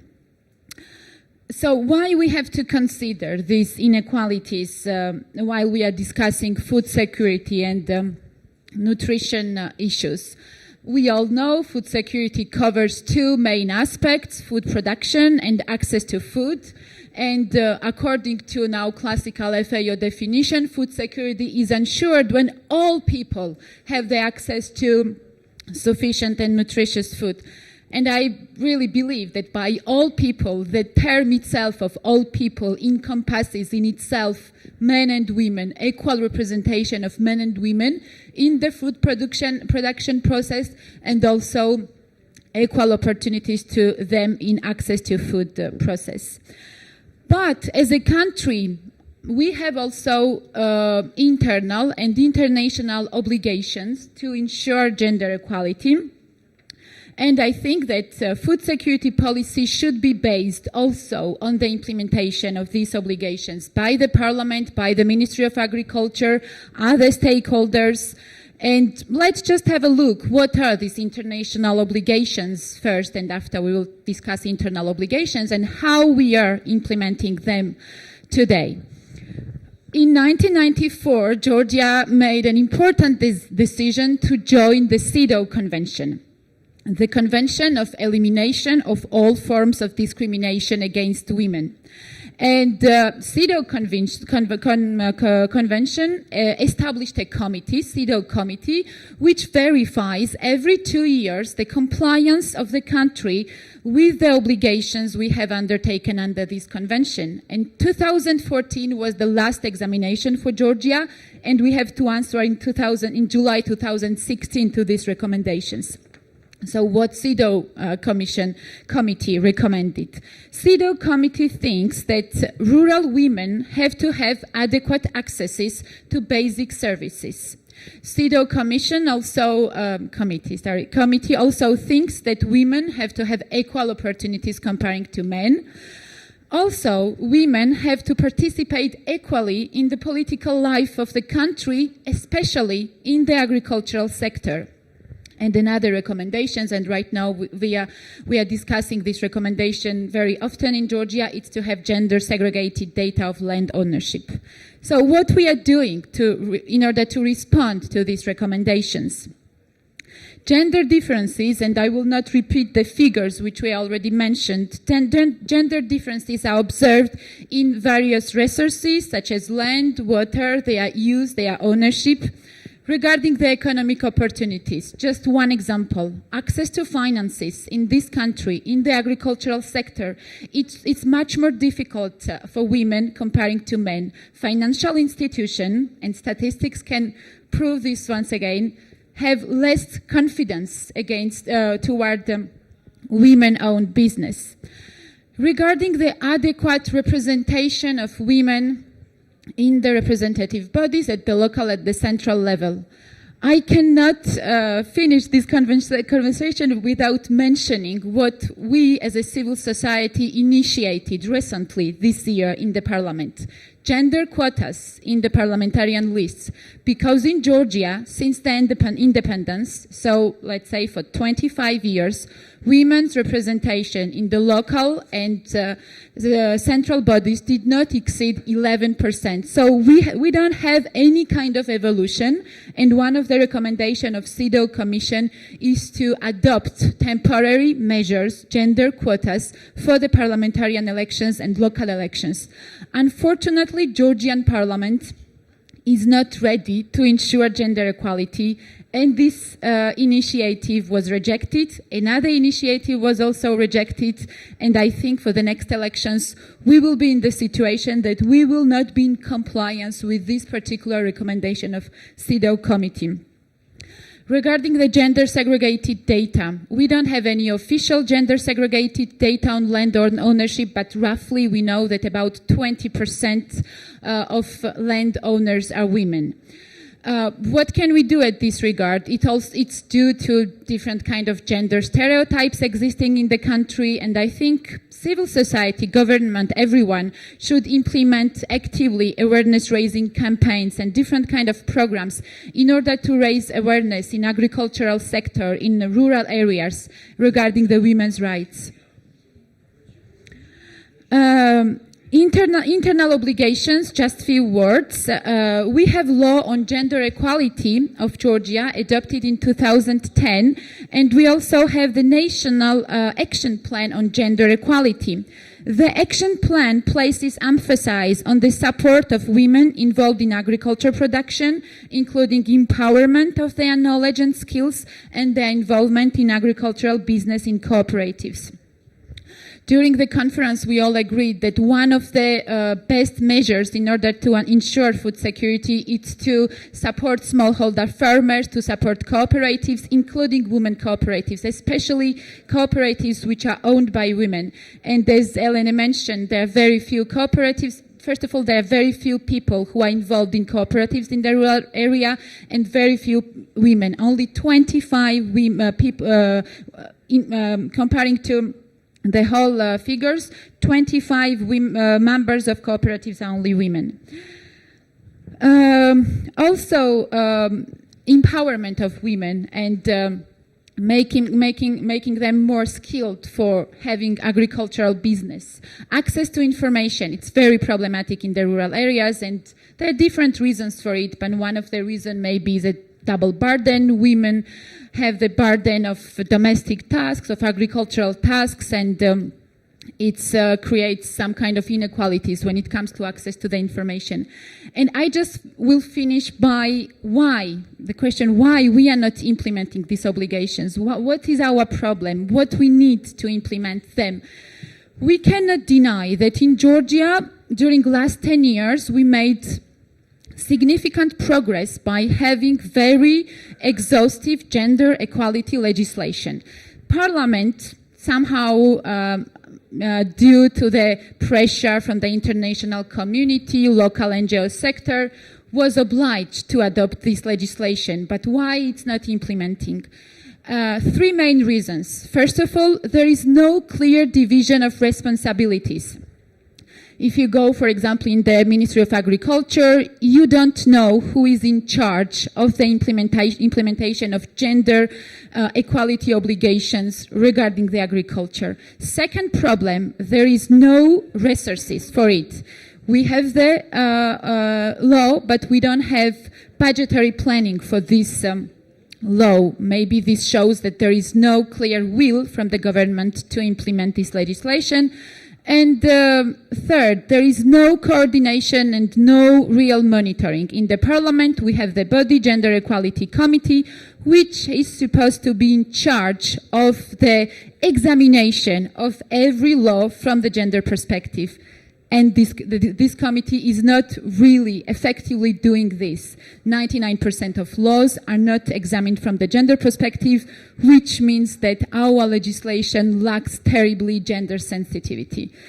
I'm out of time, maybe, but we will continue during the discussion, maybe, because there are several other issues that have to be also discussed. Thank you, Nina, for this very comprehensive overview of the local as well as international obligations that the government of Georgia has undertaken in this regard. And I think it's an important reminder that mainstreaming gender in the agricultural policies is not something that just a handful of organizations or women's rights organizations are demanding from the government. These are the commitments that they've undertaken under international context, and it is their duty to adhere to them. Also, thank you for the reference to the index of doing business in Georgia. I think it was pretty cool how you said that, yes, Georgia ranked so highly in the index, but then again, it only means that doing business in Georgia is so easy for men, and then we're leaving the women behind. So thank you for that reminder. Now, I would like to open the panel for discussions and Q&A. Viewpoints, questions, please raise your hand and give your title. Margarita, you don't have to give your title. We all know you too well. Okay. Thank you very much for very interesting presentations and discussions with regard to gender inequality and their needs, and also the areas that you discussed. I can find a lot of commonalities between Armenia and Georgia with regard to gender issues and the empowerment, inequality issues, policies, procedures. Actually, there are a lot of commonalities, and especially women representation and participation in decision making. Also, it's mentioned here that with regard to our programs and projects, together with our stakeholders about our achievements, how we manage to ensure women empowerment, as well as how we implement the policies at national level, formulation of the strategies. You mentioned actually in Armenia we did very good work in terms of social economic plans in the national strategy, as well as the guidance, which was mandatory for all the regions in the country. But I would like to ask the question that you mentioned that women economic empowerment is very important also for the decision making, and it gives some confidence and some preconditions opens for to ensure that they can be involved. And I would like to ask, is there any direct link between economic empowerment to participation or political participation? Do you think is there any direct link, or it's not there? Just this is the question. Thank you very much. Margarita, are you asking this question to any particular panelist, or anyone is welcome to address? I am asking everybody. It's not only particular, but I think everybody can bring their experience or their judgment. It could be based on experience, on the judgment or the work that they are doing. Thank you. Of course. Maya? დიდი მადლობა შეკითხვისთვის. კავშირი კი არა, უფრო მეტიც, ანუ ჩვენი ქალთა საინფორმაციო ცენტრის სტრატეგია, როდესაც ჩვენ საუბრობთ ზოგადად ქალთა გაძლიერებაზე, ჩვენთვის განუყოფელია ეს ორი თემა, ქალთა ეკონომიური და პოლიტიკური გაძლიერება. იმიტომ რომ ძირითადი ბარიერი ქალის მოსვლის პოლიტიკაში, ერთ-ერთი ძირითადი ბარიერი ეს არის ის, რომ ქალს არ აქვს ფული. მოგეხსენებათ, რომ საქართველოში არის შერეული საარჩევნო სისტემა, პროპორციული და მაჟორიტარული და განსაკუთრებით მაჟორიტარულ სისტემაში იმისთვის, რომ ადამიანმა იყაროს კენჭი, მას უნდა ქონდეს ფული, რომ აწარმოოს საარჩევნო კამპანია. ქალებს როგორც წესი ეს ფული არ გააჩნიათ, ამიტომ მაჟორიტარული სისტემა საერთოდ არ მუშაობს ქალების დაწინაურების კუთხით. ამიტომ პირდაპირი კავშირია, ვიტყოდი, ქალთა ეკონომიკურ და პოლიტიკურ გაძლიერებას შორის. Tamara, Nino, Anna, would you like to add something? Tamara, please. Ես անշուշտ կիսում եմ Մայայի տեսակետը, որ այստեղ նաև կա զուտ ֆինանսական ռեսուրսի հարցը, որ թեկուզ գրավ կարող է, ընտրական գրավի որոշակի գումար կա, որ պետք է մուծել, որպեսի մասնակցել։ Բայց ես այս կապը տեսնում եմ ավելի խորը, ես տեսնում եմ հոգեբանական այդտեղ շատ կարևոր եւ սոցիալ մշակութային նաեւ պատճառներ, քանի որ տնտեսական հզորացում նշանակում է ոչ միայն այն, որ դու դառնում ես կոպիտ ասած փողի տեր, դու հեղինակություն ես ձեռք բերում հասարակության մեջ, դու հարգանք ես ձեռք բերում քո իսկ ընտանիքի անդամների կողմից, քո ձայնը լսելի է դառնում քո ընտանիքում։ Մի բան է ու դա մենք բացահայտեցինք այն ժամանակ, երբ որ հարցումներ էինք անում եւ զրույցներ էինք ունենում կոոպերատիվներում ներգրաված կանանց։ Նրանք պատմում էին, որ երբ որ սկսեցին գնալ կոոպերատիվում աշխատել եւ տուն որոշակի գումար բերել, վերաբերմունքը տան անդամների կողմից փոխվեց, նրա ձայնը նույնիսկ ընտանիքի որոշումների մեջ ավելի շատ սկսեցին նրա հետ հաշվի նստել։ Սա մի արդյունք, երկրորդ արդյունքը համայնքում սկսեցին հարգել։ Երբ որ տեսան այդ կանայք ինչպիսի գործ են անում կոոպերատիվում, համայնքի վերաբերմունքը փոխվեց։ Այստեղ նաև շատ կարևոր է, որ այդ բոլոր կոոպերատիվները, այդ թվում կանանց կոոպերատիվները, նրանք աշխատում են որպես սոցիալական ձեռնարկություն։ Այսինքն իրենց շահույթի մի մասը տալիս են համայնքի ինչ-որ կարիքները հոգալու։ Թեկուզ ասենք տվյալ համայնքում չկա մանկապարտեզ, այդ կոոպերատիվը իր գումարներից մի մասը տրամադրում բերում է այդ մանկապարտեզների կառուցման կամ թեկուզ համայնքային ճանապարհի կամ մեկ այլ խնդիրները լուծելու եւ դրանով իսկ այդ կոոպերատիվում ներգրաված կանայք հեղինակություն են ձեռք բերում եւ վաղը մյուս օրը երբ որ համայնքի անդամները տեսնում են այդ կնոջ ազգանունը ցուցակում ընտրական իրանք արդեն գիտեն ահա սա այն կինն է որը կոոպերատիվում է որը համայնքի համար այսքան գործ է արել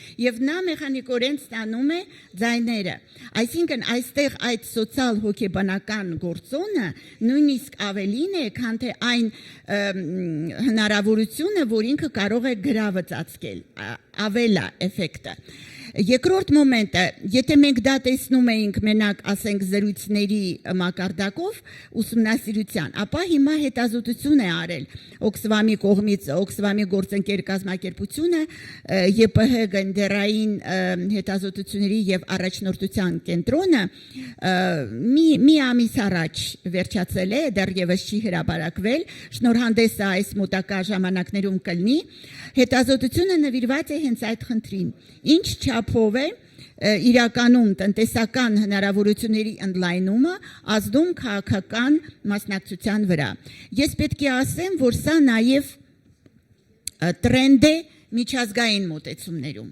Այսինքն UN Women-ն է այդ գաղափարը առաջ տանում են շատ միջազգային կազմակերպություններ, որովհետև հասկացել են, որ իրականում ամբողջ գաղտնիքը, որ կանայք չկան քաղաքականությունում, նաև կախված է նախ եւ առաջ տնտեսության մեջ նրանց ուրեմն սահմանափակ հնարավորություններից։ Այսքանը, եթե պատասխանեցի դեր հարցին։ Thank you, Tamar. Nino, would you like to add anything?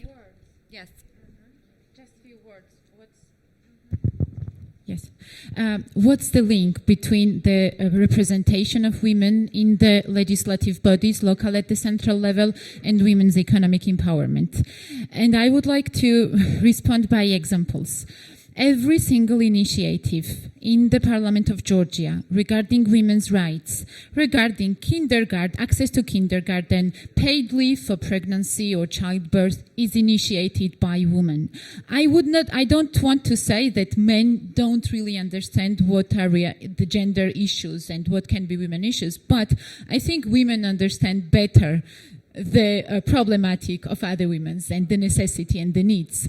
And I can say even more, there is a direct link between equal representation and economic empowerment of the country, better economic development of the country. And let's just look on the North European countries. They have higher representation of women in the parliament and local bodies and actually in every decision-making bodies, and they are most successful economies in the world right now. And there are so many researches we all know which talks directly about the direct link that women are most sensitive about the social policies, about the environmental policy, about the policy concerning women's rights, children's rights, etc. So I think this is the direct way to the successful economic development for the country, to empower women's representation in politics and to give the better economic chances to women in the society. Thank you, Nino. I do agree that it is a two-way street. Women's economic empowerment gives confidence to women to become more active in the parliament and the politics, just as much as more women in the politics ensure that laws and policies are designed in a way to empower women socially and economically. So again, it really is a two-way street. So Benoit, please, and then, yes. So thinking about this food security project and the work that we're doing with the Ministry of Agriculture, it does feel like they have a lack of ownership of what it is that when we bring up the notion of gender or gender mainstreaming, either in the policies or in the action plans and the programming.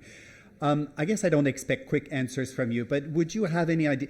It cannot always be Oxfam that's bringing this to the table, because then if they don't understand or own it, how do we get that happening more? Do you have any suggestions? And I know that, Tatya, we had some discussions about this on how to get more ownerships from policymakers and more expertise within the government and willingness to really commit to making those changes in policies and programs. Does that make sense? Ladies, would you like to address it? So Anna and Tamar. Thank you. It's a very interesting question. This is not the only field where the ministries unfortunately lack gender sensitivity. Of course, this we see in numerous fields. And I mentioned during the presentation that the very first step to be made is to create a central unit. To create a central unit in the executive branch of the government of Georgia, which will be responsible to mainstream gender, which will be responsible to have develop, implement gender-sensitive policies. And we are on the way to it. For example, UN country team, UN agencies developed a joint proposal and addressed the government with the idea to create this joint gender equality and women's empowerment mechanism. The strategy document of the mechanism has been drafted, so now it's up to the government to make a step and to adopt it.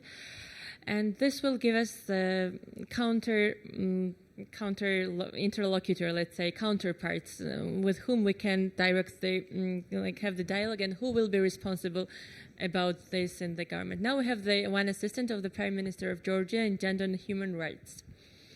So it's not only specifically for gender, but widely for human rights. And human rights is a very wide, it has many directions. So this is the very first step. Of course, there are some other solutions, and we can also discuss the solutions. But very vital, necessary, urgent step now in Georgia is really to have a mechanism on central level, which will be operational and responsible for it, and which will do its work.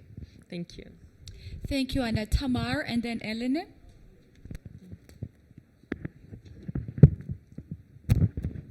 Ես ուզում եմ նկատել շատ հետաքրքիր դիտարկում արեցիք, որ միշտ չէ, որ Օքսվամը պետք է այս հարցի մասին խոսեր։ Հետաքրքիր է, որ շատ հարցեր, որոնց մենք մասին խոսում ենք, եւ այդ թվում նաև գյուղի կանանց խնդիրները եւ նաև ծննդի անվտանգությունը, այդ թեման առաջին անգամ գոնե Հայաստանում հնչեցրել է Օքսվամի կողմից։ Համենայն դեպս ու շատ խնդիրներ կան, ես հաջողանալու համար չեմ ուզում ասել դա, բայց իրականում դա այդպես է։ Հետագայում ինչպես կարող է դա զարգանալ։ Ինձ թվում է մի քայլը այս ուղղությամբ արդեն արված է, այս պահին գոնե Հայաստանում, որովհետև այդ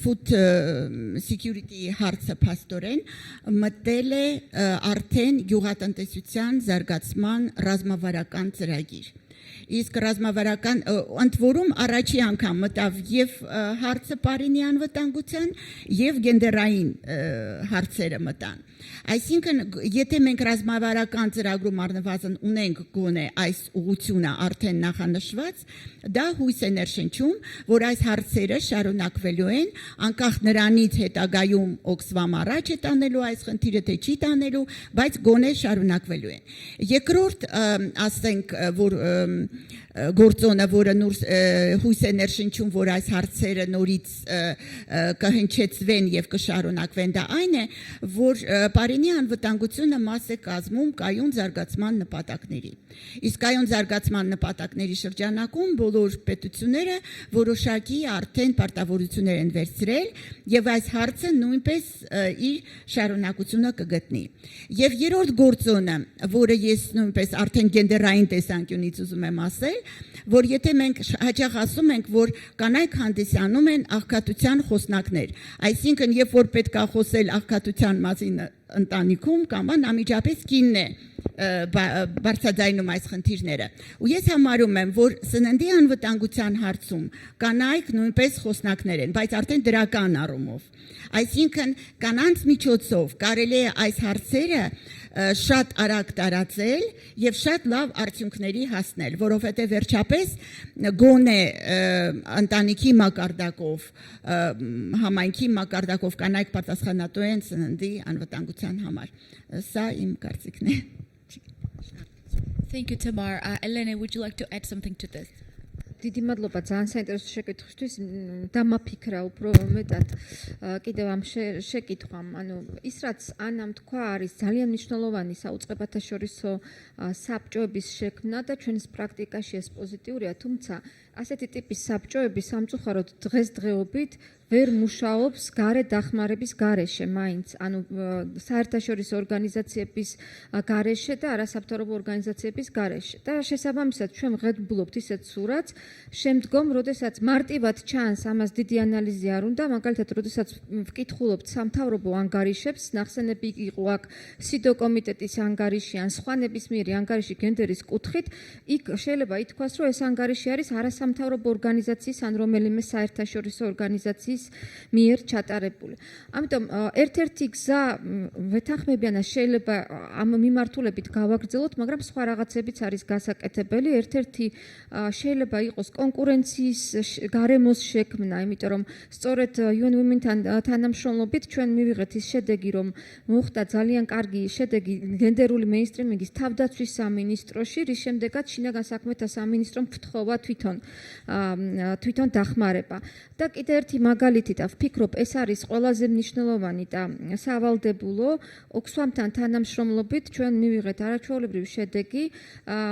ჩვენ შევიმუშავეთ სატრენინგო მოდული ადგილობრივი თვითმმართველობისთვის, რომელიც დავარეგისტრირეთ სახელმწიფოში უკვე, ანუ ეს პროცესი მიმდინარეობს, რის შემდეგაც საჯარო მოხელეები, ვალდებულები იქნებიან, რომ გაიარონ გენდერულ თანასწორობაში ტრენინგი და თუ უკვე ჩვენ შევძლებთ დავალდებულებას საჯარო მოხელეების, რომ მათი ცნობიერება გაიზარდოს, ნუ იძულებულები იქნებიან, რომ ცოტა იმეცადინონ და შესაბამისად ცნობიერება და პოლიტიკაც ალბათ გაუმჯობესდება. დიდი მადლობა მაია. ანა სურს რაღაცის დამატება, ანა. Slide in English. So, going back to the institutionalization and what development actors do in this country, and what is the aim of development and why we work here.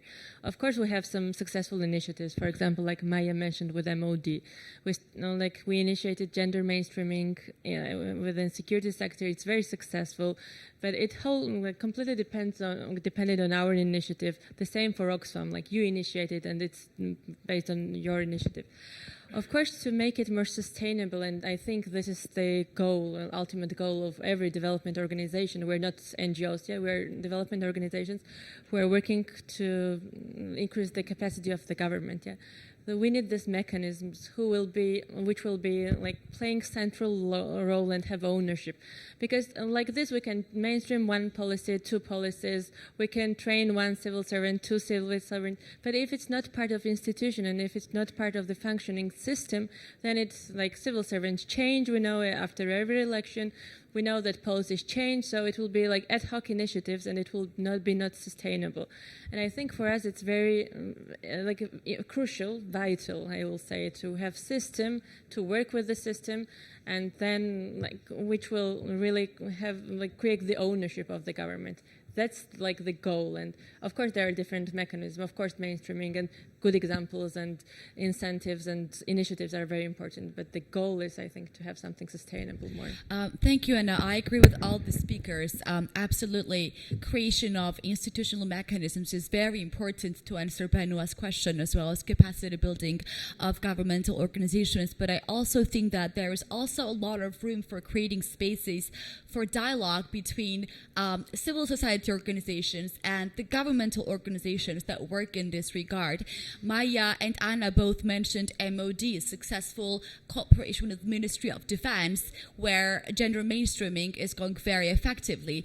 And I do think that there haven't been that many efforts, and we have to be critical of ourselves as well. There haven't been as many efforts from the side of civil society organizations targeting Ministry of Agriculture and asking for some more effective response in this regard. So I think that, yes, we have to be critical of the governments, but let's be critical of ourselves as well. And let's think about how we can further expand our cooperation with these organizations that will enable us to create successful practices similar to what we have with MOD and several other organizations. And Nino, please, yes. Just one short comment. I very much believe, I would like to echo what you just said, Tatya. I very much believe in advocacy and in the efforts of the civil society. And I think it's very important to put food security and gender together on the political agenda of the government. And right now, I think this is a very good moment for it because elections are coming. And let's say honest, many political parties would like to accumulate the score for having ownership for different topics. So this is a very good and crucial moment for the civil society.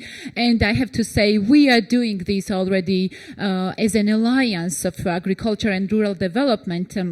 And Bridge has the honor and responsibility to coordinate it with the support of Oxfam, the work of this alliance and the will that we would like to integrate gender in every single initiative of the alliance was once again demonstrated recently when we invited 4 very important gender organizations in the alliance. And one interesting fact, we offered to them to create gender working group because we already have 6 different working groups in the alliance. And the answer was really completely logical and absolutely acceptable for me. We don't want a separate group because gender, it's not separately working.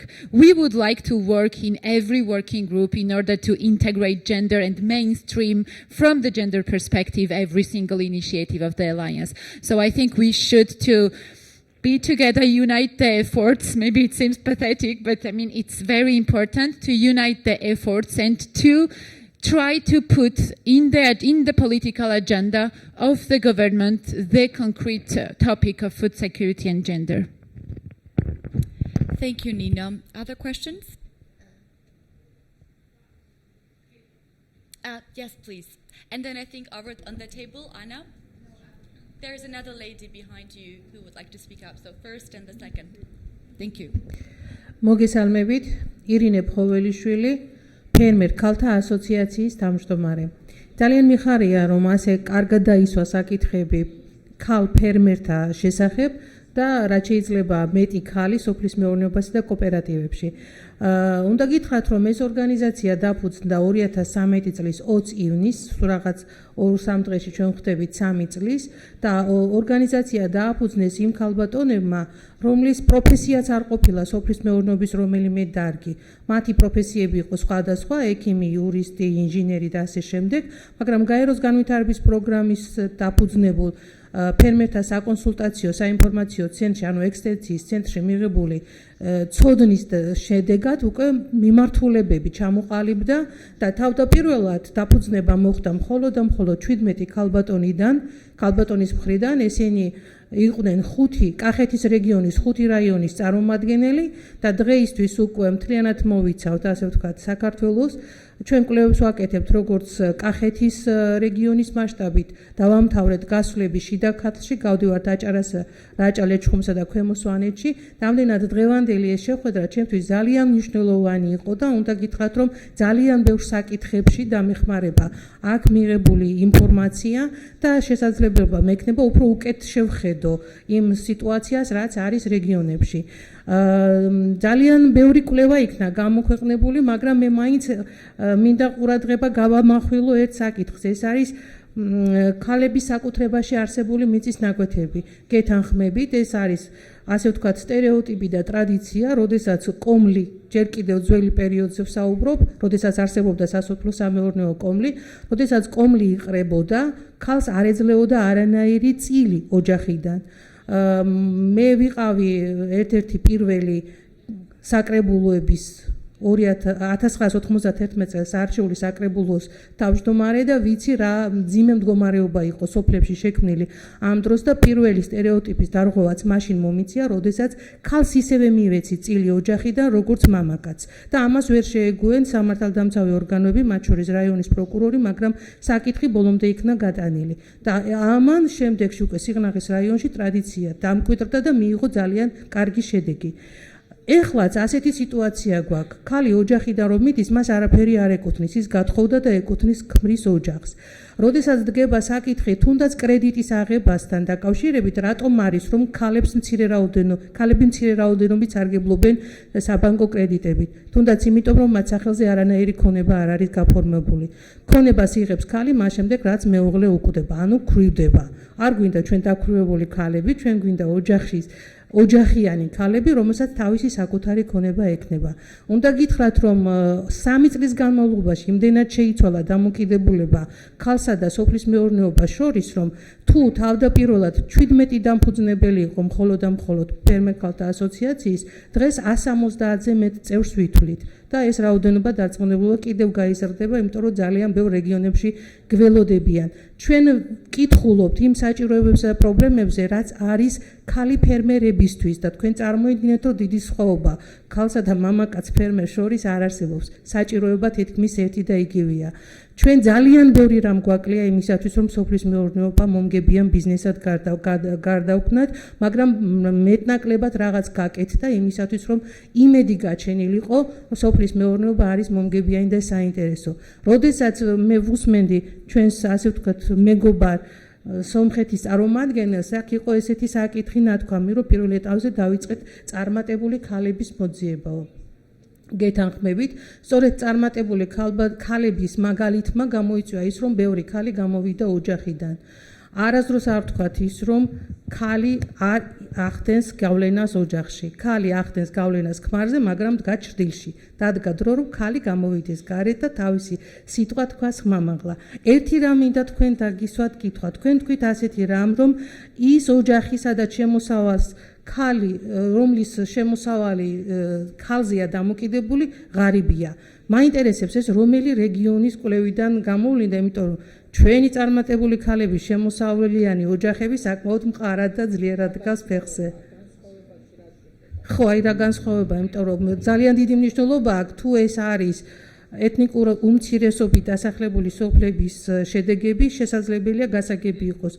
და ეს არ შეიძლება განვავრცოთ სრულიად საქართველოზე. მაინტერესებს ვის და რომელ რეგიონს გულისხმობთ, როდესაც ამბობთ, რომ ქალის მიერ ოჯახში შეტანილი შემოსავლის გამო ოჯახი უფრო ღარიბი იყო, ვიდრე მამაკაცის მიერ შეტანილი შემოსავლით.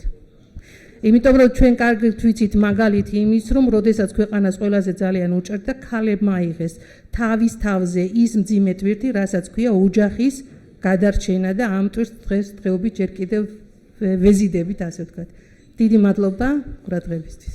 დიდი მადლობა სანამ ანა პასუხს გასცემს იმ კითხვას, რომელიც თქვენ დასვით, მე მინდა განსაკუთრებული მადლობა გადაგიხადოთ თქვენი სიტყვისათვის და მართლა ძალიან კარგი მაგალითი მოიყვანეთ, რომელიც არის მიწაზე ხელმისაწვდომობის პრობლემა ქალებისათვის. ხშირად გვესმის, რომ კაცებსაც უამრავი პრობლემა აქვს სოფლის მეურნეობაში და რატომ გამოყოფთ ცალკე ქალებს და ხშირად უჭირთ ადამიანებს გენდერული განსხვავებების დანახვა, როცა პრობლემებზე მიდგება საქმე.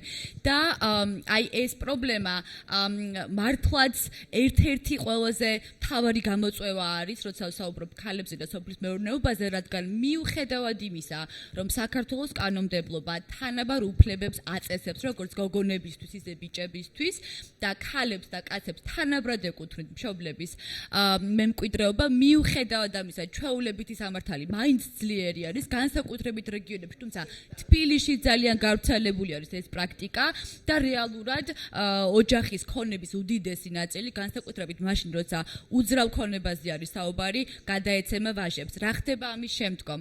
ქალებს ავტომატურად ერთმევად საშუალება, რომ განავითარონ ბიზნესი, იქიდან გამომდინარე, რომაც საშუალება არ აქვთ, რომ უზრუნველყონ კრედიტი გარკვეული ქონებით. ეს ავტომატურად უკვე ნიშნავს იმას, რომ ისინი თავიდანვე, იმ თავიანთი მშობლების გადაწყვეტილებისგან გამომდინარე, მოკლებულნი არიან იმ შესაძლებლობებს ეკონომიკური აქტივობისა, როგორიც აქვთ მათ ძმებს, მეზობლ მამაკაცებს და ასე შემდეგ. ამიტომ ეს არის ძალიან დიდი პრობლემა, რომელიც უკვე ითარგმნება შემდგომში ძალიან ბევრ სხვა სოციალურ და ეკონომიკურ პრობლემაში და ნამდვილად არის ყურადღება მისაქცევი ამ საკითხისადმი სხვადასხვა ცნობიერების ამაღლების კამპანიების გზით და მინდა ხაზი გაუსვა იმას, რომ რამდენიმე ხნის წინ წავაწყდი იუსტიციის სამინისტროს აქვს დაწყებული კამპანია, რომელიც ახდენს პოპულარიზებას გოგონებსა და ბიჭებს შორის მემკვიდრეობის თანაბრად გაყოფისა. ეს როგორც ვიცი არ არის მასშტაბური კამპანია, მაგრამ ის რომ სახელმწიფო სტრუქტურები იღებენ საკუთარ თავზე ვალდებულებას და თავად ახდენენ ამგვარი ტიპის კამპანიების წარმოებას, ეს ნამდვილად მისასალმებელი და საუკეთესო პრაქტიკა არის, რომლის რეპლიკაცია და უფრო გაფართოებაც ნამდვილად ღირს და მე მადლობა მინდა გადაუხადო იუსტიციის სამინისტროს და იმედი მინდა დავიტოვო, რომ სხვა სამინისტროები, მაგალითად მათ შორის სოფლის მეურნეობის სამინისტროც მიბაძავს ამ პრაქტიკას. ახლა ანას მინდა ვთხოვო, რომ პასუხი გასცეს კითხვას კვლევასთან დაკავშირებით, რომელიც ქალბატონმა წამოჭრა. დიდი მადლობა საინტერესო შეკითხვისთვის. ეს მონაცემები, რომელიც მოვიყვანე, არის საშუალო მონაცემები ყველა რეგიონიდან, ანუ ეს არ ეხება მხოლოდ ერთ რეგიონს, ან ეთნიკური უმცირესობებით დასახლებულ რეგიონებს. რაც არ უნდა გასაკვირი იყოს და ესეც სტერეოტიპი არის, რომ თქვათ ეთნიკურ უმცირესობებით დასახლებულ რეგიონებში უფრო ნაკლები, თქვათ ხელმისაწვდომობა აქვს ქალებს მიწასთან, ან უფრო მეტია ოჯახში ძალადობა, ან უფრო მეტია ადრეული ქორწინება ასე შემდეგ. სამწუხაროდ კვლევები აჩვენებს, რომ ეს ისევ სტერეოტიპული ფიქრის ნაწილია, რეალობა სხვანაირია, მთელ საქართველოში არის პრობლემა და მგონი გამეორება გამომივა, ეხლა დავიწყოთ, თქვათ, რატო არის ის ოჯახები, რომელსაც ქალი მართავს, უფრო ღარიბი, თუნდაც იმიტომ, რომ საშუალო ხელფასი, რომელსაც ქალები და კაცები იღებენ, ოფიციალური ინფორმაციით, საქსტატის მიერ წარმოებული ინფორმაციით ძალიან განსხვავდება. ანუ ქალები უფრო ნაკლებ ხელფასს იღებენ ვიდრე კაცები. სოფლის მეურნეობაში ჩართული ადამიანები დანდები და ძალიან კარგად იცით, რომ თვითონ დღიური სამუშაო ქალის ანაზღაურება ნაკლებია ვიდრე კაცის, დღემდე ასეა და ძალიან ბევრი მაგალითია ამის, რომ თქვა იგივე სამუშაოში ქალები უფრო ნაკლებს იღებენ, იმიტომ რომ ითვლება, რომ ქალი უფრო ნაკლებად, ანუ ესეც უკვე სტერეოტიპების ნაწილია. ანუ არ კვლევაში ნახოთ უფრო ჩაშლილ მონაცემებს, ახლა მე ზუსტად პროცენტულობა არ მახსოვს რეგიონების მიხედვით. თუ კვლევაში ეს მონაცემი არ არის, რომ დამეკავშირდეთ აუცილებლად მოგცემთ, იმიტომ რომ ყველა რეგიონის მიხედვით გვაქვს საშუალო, მე დათვლიანლი, ანუ ეს არის ზოგადი. კიდევ ერთ საკითხს მინდა გამოვეხმაურო. კვლევაში ეს არ მიხსენებია პრეზენტაციის დროს 20% იმ გამოკითხულთა მხოლოდ 20% მიიჩნევს, რომ სოფლის მეურნეობის საქმიანობა შეიძლება მათთვის შემოსავლის მომტანი საქმიანობა იყოს. გამოკითხულთა 80% ამბობს, რომ ეს არის მათთვის დროებით, რომ თავი გადაირჩინოს და შემდგომში მათ სურვილი აქვთ, რომ რამე დასაქმდნენ, ანუ ისინი დასაქმებლად არ მიიჩნევენ თავს. დასაქმდნენ და შემოსავლიანი საქმე გქონდეთ. ანუ ესეც სტერეოტიპის ნაწილია დამოკიდებულების და ალბათ სახელმწიფო პროგრამებმა, არასამთავრობოებმა, საერთაშორისო ორგანიზაციებმა ამ კუთხითაც უნდა იმუშაონ, რომ დაანახონ ხალხს, რომ სოფლის მეურნეობაში არის პოტენციალი, რომ მათ შეუძლიათ შემოსავალი მიიღონ ამ საქმიანობისგან, თუ მას განავითარებენ და მხოლოდ საარსებო ფერმერობაზე არ დარჩებიან. მადლობა. დიდი მადლობა ანა, ელენეს და ქალბატონ თამარ, შემდგომ სურთ რომ დამატებითი კომენტარი გააკეთონ.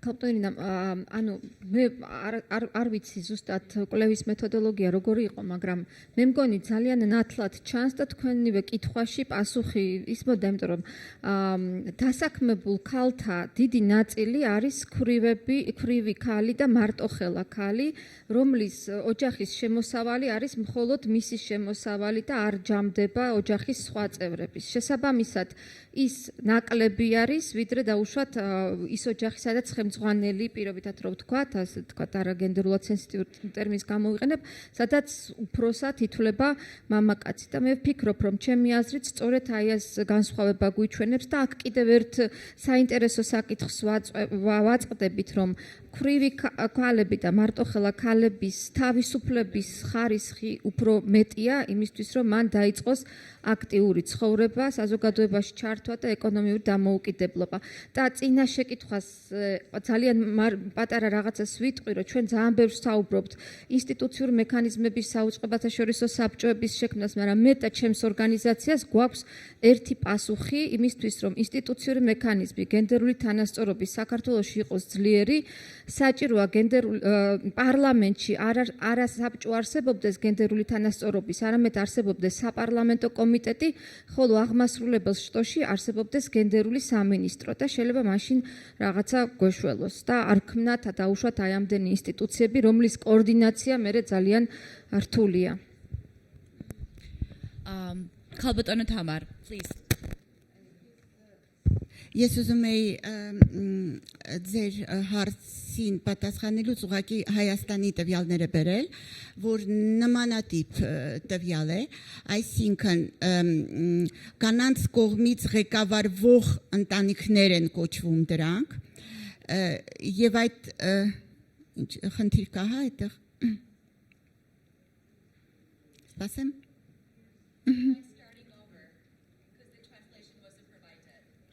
Спасибо. Подождать. Хорошо. Ես ուզում եմ ուրեմն օրինակը բերել Հայաստանից, այս Հայաստանում նմանատիպ տվյալներ են, այսինքն կանանց կողմից ղեկավարվող տնտեսություններ են դրանք կոչվում, դրանք կազմում են Հայաստանի բոլոր տնտեսությունների 1/3, 30%, դա բավականին մեծ թիվ է, եւ այդ տնտեսությունների աղքատության մակարդակը շատ ավելի բարձր է, քան այլ տնտեսությունների։ Ես համաձայն եմ կոլեգայի հետ, դա այն պատճառով է, որ մի եկամուտ ունի ընտանիքը, չէ որ բաժանվում է փաստորեն այդ մի եկամուտով, ինքը արդեն աղքատության մակարդակը մեկ շնչին տվյալ ընտանիքում իջնում է։ Ավելին ձեզ ասեմ, այն ընտանիքները կանանց կողմից ղեկավարվող, որոնք որ երեխաներ ունեն, դրանց աղքատության մակարդակը կրկնակի անգամ ավելի բարձր է, քան միջինը ամբողջ հանրապետությունում, այդ նույն պատճառով։ Այսինքն ուստեղ շատ հետաքրքիր է, ինչպես են որոշում այդ կանանց կողմից ղեկավարվող ընտանիք, երբ որ վիճակագրական ծառայությունը մտնում է ընտանիք եւ հարցնում է, ով է տան գլխավորը։ Կինը պատասխանում է մենակ այն դեպքում, որ ինքը տան գլխավորն է, եթե ինքը կամ այրի է կամ բաժանված է, եւ երրորդը, եթե տղամարդը միգրացիայի պատճառներով մեկնել է, բայց եթե գոնե մի չնչին կապ կա ընտանիքի հետ, կինը երբեք չի ասում, որ ինքն է տան գլխավորը։ Միայն այն ժամանակ են կանայք գրանցվում որպես տան գլխավոր, երբ որ կապը այդ ամուսնու հետ լրիվ կտրված է։ Այսինքն իրականում եթե մենք նայենք, ինձ թվում է Վրաստանում էլ է նույն խնդիրները ունենք եւ Հայաստանում էլ այդ կանանց կողմից ղեկավարվող ընտանիքների թիվը շատ ավելի մեծ է։ Եթե մենք հաշվի առնենք, որ տղամարդիկ երկարատև աշխատանքային միգրացիայում են։ Բայց ասում եմ նորից այդ 1/3-ը դա այն կանայք են, որոնք որ լրիվ խզել են կապերը, ամուսինը խզել է կապը ընտանիքի հետ եւ ինքն է ղեկավարում։ Ինչ վերաբերվում է հողի սեփականատեր լինելուն, նույն խնդիրը մեզանում է, այսինքն օրենքներով նորմալ է, եւ կանայք եւ տղամարդիկ կարող են ժառանգել, բայց այնուամենայնիվ ժառանգում են տղաները։ Ինձ թվում է այստեղ նաեւ կա մեր հարցումները շատ հետաքրքիր մի ուրեմն դիրքորոշում են հայտնագործել, տեսեք, եթե ընտանիքում կա, ասենք, ջերմոց, եւ կնոջը հարցնում ենք, ով է այդ ջերմոցի տերը, թեկուզ, ինքը նույնիսկ չի էլ մտածում ով է տերը, կապ չունի ով է տերը, ինքը ասում է, ինչպես, դա մերն է։ Ինքը այդ հարցի շուրջ չի էլ մտածում։ Իսկ եթե կանայք չեն մտածում այդ հարցի շուրջ, այդ հարցը չի լուծվի։ Այսինքն այս հարցը սեփականության կլուծվի մենակ այն ժամանակ, եւ կանանց գիտակցությունը այնքան բարձրանա, որ իրենք կսկսեն այս հարցը դնել արդեն ընտանիքներում։ Ինքը ընկալում է մերը, բայց փաստաթղթերով այդ մերը տղամարդունն է իրականում։ Այդ նրբությունը կա, որ դա նաև սոցիալ մշակութային իր նորմերը ունի։ Իսկ վարկերի առումով, տեսեք, էլի մեր ուսումնասիրությունը ցույց տվեց, կանայք վերցնում են հիմնականում շատ փոքր վարկեր,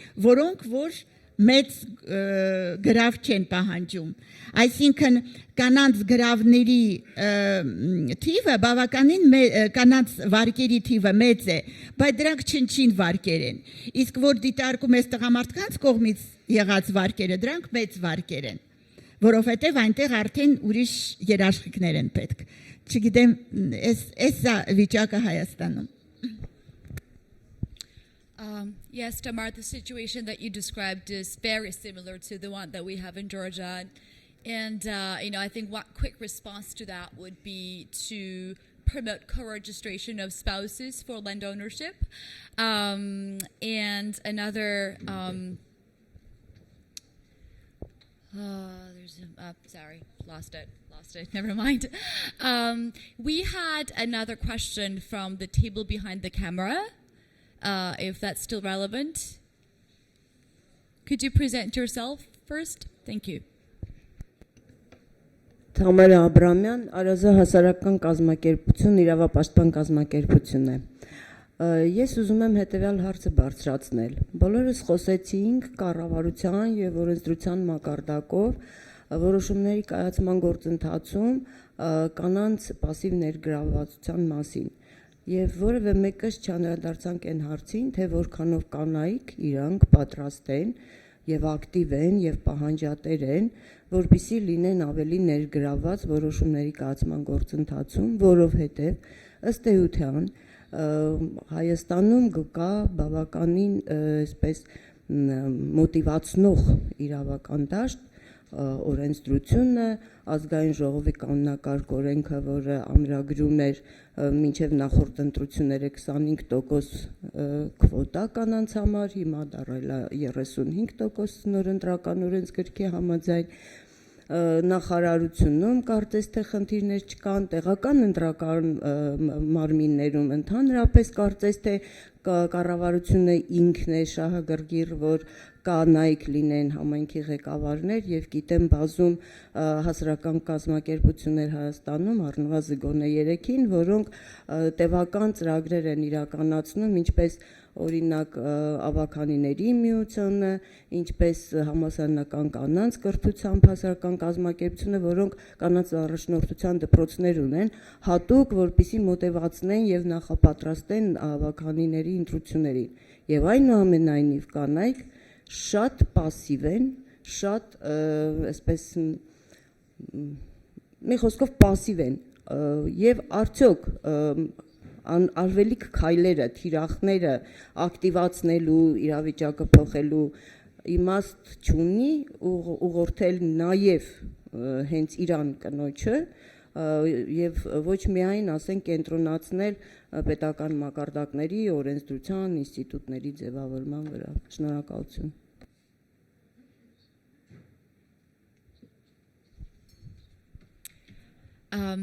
Yes, I mean, you were speaking over there, and here all of us were just nodding because it's something that can translate so heavily into the Georgian context. Ladies, would you guys like to further comment on that? Tamara, Nino, Eleni, I think you all had your hands raised, so please. Tamara, please.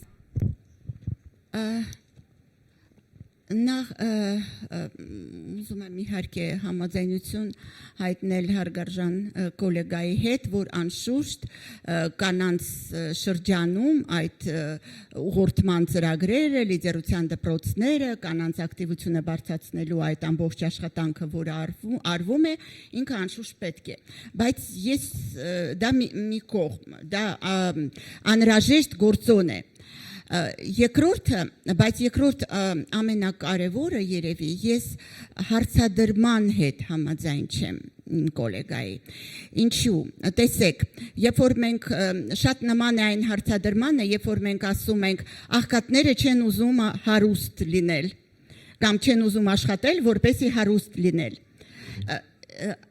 Իսկ պայման կա տվյալ աղքատին, ասենք, աշխատելու շատ ժամանակ չկա այդ պայմանը հնարավորությունը եւ այստեղ այս հարցադրմանը իմիջիայլոց Վենետիկի հանձնաժողովը որը որ հատուկ ուշադրություն է դարձնում այս գենդերային գործոնին ընտրությունների ժամանակ ինքը որպես առանձին դիտարկում է այս դիրքորոշումը այսինքն դիրքորոշումը որ կանայք չեն ուզում առաջադրվել կամ չեն ուզում ընտրվել իրականում կախված է ոչ թե կանանցից այլ շրջապատից դա կախված է կուսակցություններից դա կախված է հասարակությունից այն հնարավորությունից որը որ տվյալ հասարակությունը տալիս է հիմա ինչ ենք մենք անում որ այդ հնարավորությունները ստեղծվեն այդ հնարավորությունները քվոտան է բայց տեսեք ինչ է կատարվել քվոտայի հետ թեկուզ Հայաստանում մենք ունեինք անցյալ ընտրություններում 20% քվոտա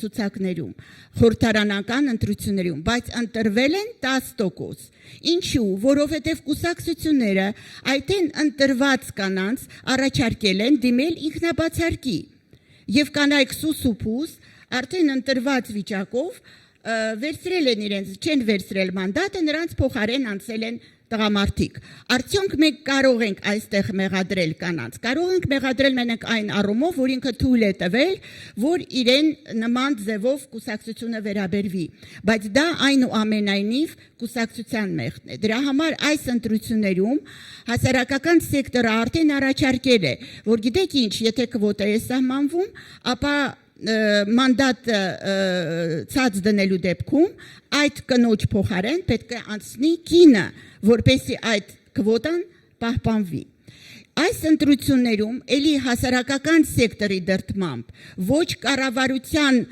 նախաձեռնություններ դա ոչ էլ կուսակցությունների դա հասարակական սեկտորի ուրեմն մոտեցումներ որը որ առաջարկեց որ քվոտան լինի 30% արդեն եւ բայց մեր պայքարը դեռևս ավարտված չի այս պարագայում մեզ մոտ այդ 30-70-ը նշված է որ աշխատելու է 22 թվականից իսկ մեր խնդիրը այն է որ ինքը աշխատի հենց ամիջապես այս ընտրություններում որոնք 17 են ես այս հարցի շուրջ իհարկե կարող եմ ծավալվել երկար խոսել բայց ես կտրուկ դեմ եմ չգիտեմ ինչպես իմ գոլեգաները երբ որ մենք մեղադրում ենք նման հարցում մենակ կանանց պասիվությունը հաղթահարելու մեջ պատասխանատու են բոլորը եւ այս հարցը ոչ մենակ կանանց հարցն է դա ողջ հասարակության հարցն է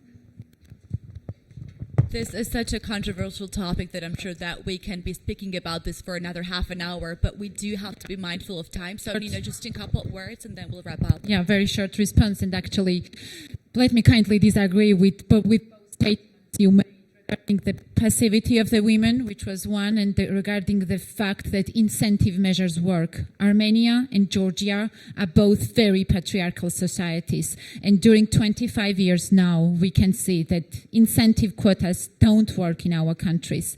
And Armenian example has also some other controversy, actually, because women have been elected in Armenian parliament and many of them resigned and replaced by men. And this once again shows that gender quotas is necessary and more binding measures are necessary for the effective implementation of these quotas. Political parties talk a lot about passivity of women. In this country, the majority of the population is women. And when the political parties say we cannot find women, it's absolutely not motivated argument. How, if the majority of population is women, you cannot find them? And we actually, at this panel, we are 3 members of Gender Task Force of Women's Political Participation, and we are advocating gender quotas now for more than 2 years. And we had meetings for each party during these 2 years. And what they've been saying, they say, well, the electorate does not want women in political party lists. We said, okay, let's make some survey. And very large-scale survey had made, and the majority of the population is Georgia, saying that what we have right now in the parliament, 11%, is absolutely unacceptable, and 63% of Georgian population will be ready to vote for women and is willing to have 50-50 in the parliament. So this is the message we have to pass to the political parties by saying you are wrong. People are ready to elect women, and you are wrong to say that those women don't exist in the society. They are here, and it's a minimum political culture and minimum of party work to have women's wing and to attract women, to design your program and your campaign in order to have your party more attractive for women. So don't blame women for the passivity, and I think we have to study more carefully the attitude of political parties toward women. As you can see, there's a lot of energy and emotional commitment when it comes to women's political participation on this panel. But we do have to wrap this up, and we do have to refocus again on gender equality, women, and agriculture. And before we do that, let me just give you a few takeaways of the discussion that we had throughout the last hour and a half. First of all, I think that one important takeaway is that, yes, contrary to the popular belief, women do have a lot of gender-specific challenges when it comes to food security and agriculture. And if our intention is to increase productivity and efficiency of the sector, we need to focus on promoting gender equality and equal rights and opportunities for women and men in the sector. And I think that this is something that it's not debatable. And another important takeaway is that I think that we all agree that while there are many problems, there's a lot of room for cooperation between governmental organizations and civil society organizations. And it seems to me that both government is willing to cooperate, but they do lack some, commitment and perhaps competence in that level. And yet, again, there is still that room, both in Armenia and Georgia, for us to expand and further build on that. And I do hope that Oxfam will, building on this conversation and these discussions, Oxfam will enhance its role, its brokering role, in terms of creating those spaces and platforms for increasing cooperation between women's rights organizations, civil society representatives, and the governmental organizations, and more particularly the government, the Ministry of Agriculture, to enable more informed and gender-sensitive policy making in agriculture, benefiting equal rights and opportunity for women in this sector. And I do think that, I do hope that Oxfam will continue having this conversation beyond this conference room. Thank you to the speakers, thank you for the audience, and thank you for your attention. So actually you've said it all. So I have nothing more to add except to say thank you so much, Tatia, and to the panel for getting this passionate and your expertise with us. And I would like to ask Ms. Keti Getiashvili, the country director of Oxfam in Georgia, to give the closing remark to this conference. Thank you.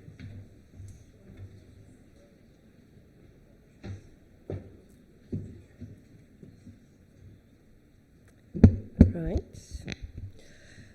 Dear guests, ladies and gentlemen, the International Conference on Food Security and Nutrition and 2 days intensive work came to the end.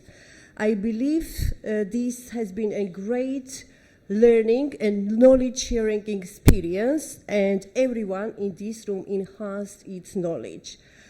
I have honor to wrap up the day 2 very briefly, of course, because we are running late and I will not take much of your time, and provide closing remark. And I will do it with great pleasure, of course.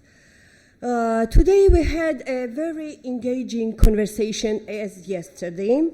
In the morning panel, we have covered the issue of effective policy implementation and monitoring. So we have heard very good, promising examples on food security data collection and monitoring systems.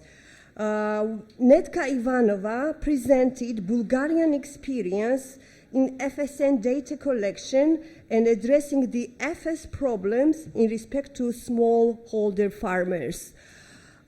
Indeed, it was very encouraging to hear 2 deputy ministers Arman Arutyunyan and Gocha Topurashvili presenting the monitoring and evaluation units that they have established in their respective ministries.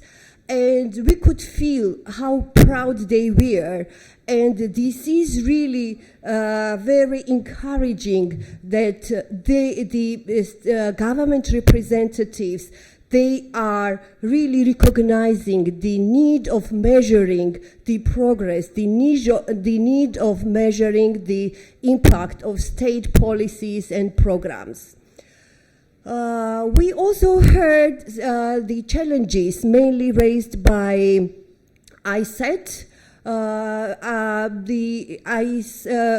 ISET recently has finalized the research on food security and nutrition monitoring, data collection and monitoring, which really raised some of the key issues and key gaps existing in the region in relation to data collection and monitoring. So some of the issues that was really raised during the plenary by Salome, it was like mentioning that absence of early warning system on FS in the countries, both in Georgia and Armenia. Also mentioning that there is a lack of awareness about food security concept among stakeholders, and there is a very lack of coordination between various stakeholders in relation to FS. But the most important question that was raised by Eric, I think this is something really which I also share, is that how much the policies are informed based on evidences in data collected by the government. So this is one of the questions he raised, and also he expressed the doubts. We had very useful and interesting conversation in relation to engaging civil society organizations in policy implementation monitoring. We had two different opinions. Opinion of from the government representative, Zarko, presenting this opinion, and opinion from civil society representative, Naira from Armenia, but both stating that monitoring of SN is multi-phased and can be supported by CSOs, donors, and government. Due to importance and complexity of it, it is essential for the government to closely work with civil society representatives and develop a feedback mechanism space for more impactful results in FSN. And to me, this is the main message, very clear message from that session. We just finished really very, very energetic conversation, and of course the theme of empowering women, this issue is a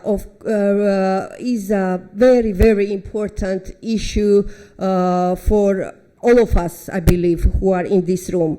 We had a great presentation from Anna on young women recent research, who revealed lots of various barriers faced by both women and men, and also how rural women are benefiting from state policies, programs, and services.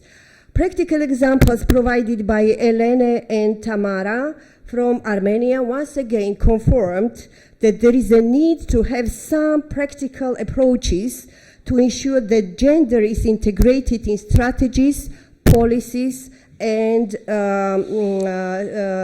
services. Nino Janashia's recommendations to make alignment between food security strategy with National Action Plan on Gender Equality, with domestic normative acts, as well as with commitments undertaken by Georgian government in different international documents, are very practical steps, and we are calling Georgia government to consider. So the main message from the afternoon panel is that women are at the heart of the food system in production and in marketing, but they are greatly disadvantaged. An equitable system contributing to the country's economic development needs to be reflected in gender-sensitive policies and programs that support women's empowerment and participation in the food system. Just to conclude, food security is an integral system that requires a comprehensive set of policies that are inclusive and equitable. Dear guests, the conference is a success because of your efforts and participation. I would like to thank all of you who are in this room for your valuable contributions and active participation throughout the workshop and especially during the panel discussions. I would like to express my appreciation to keynote speakers and to all panelists. I think the quality of presentations, interventions, and discussions held after each of the panel was really, really very high. Indeed, it is a tribute to the high-quality recruitment process done by Oxfam staff for this occasion. The efforts in putting together a good program and the attention of individuals have given to the presentations and intervention speeches. I would again appreciate the hard work of moderators, Levan, Nino Edilashvili, Tatia, Anna Quintradze. I think they have done really good job and thank you for that.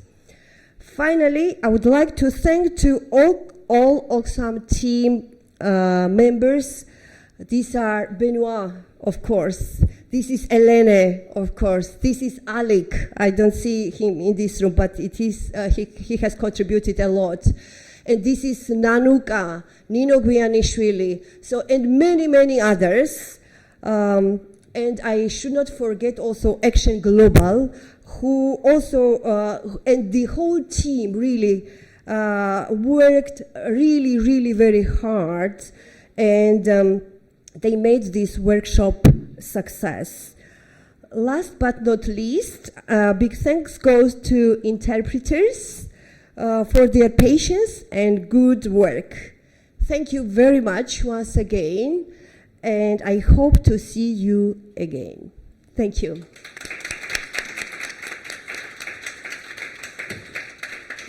So the conference is over and coffee is waiting for outside. All of you, you are welcome to join us in the coffee.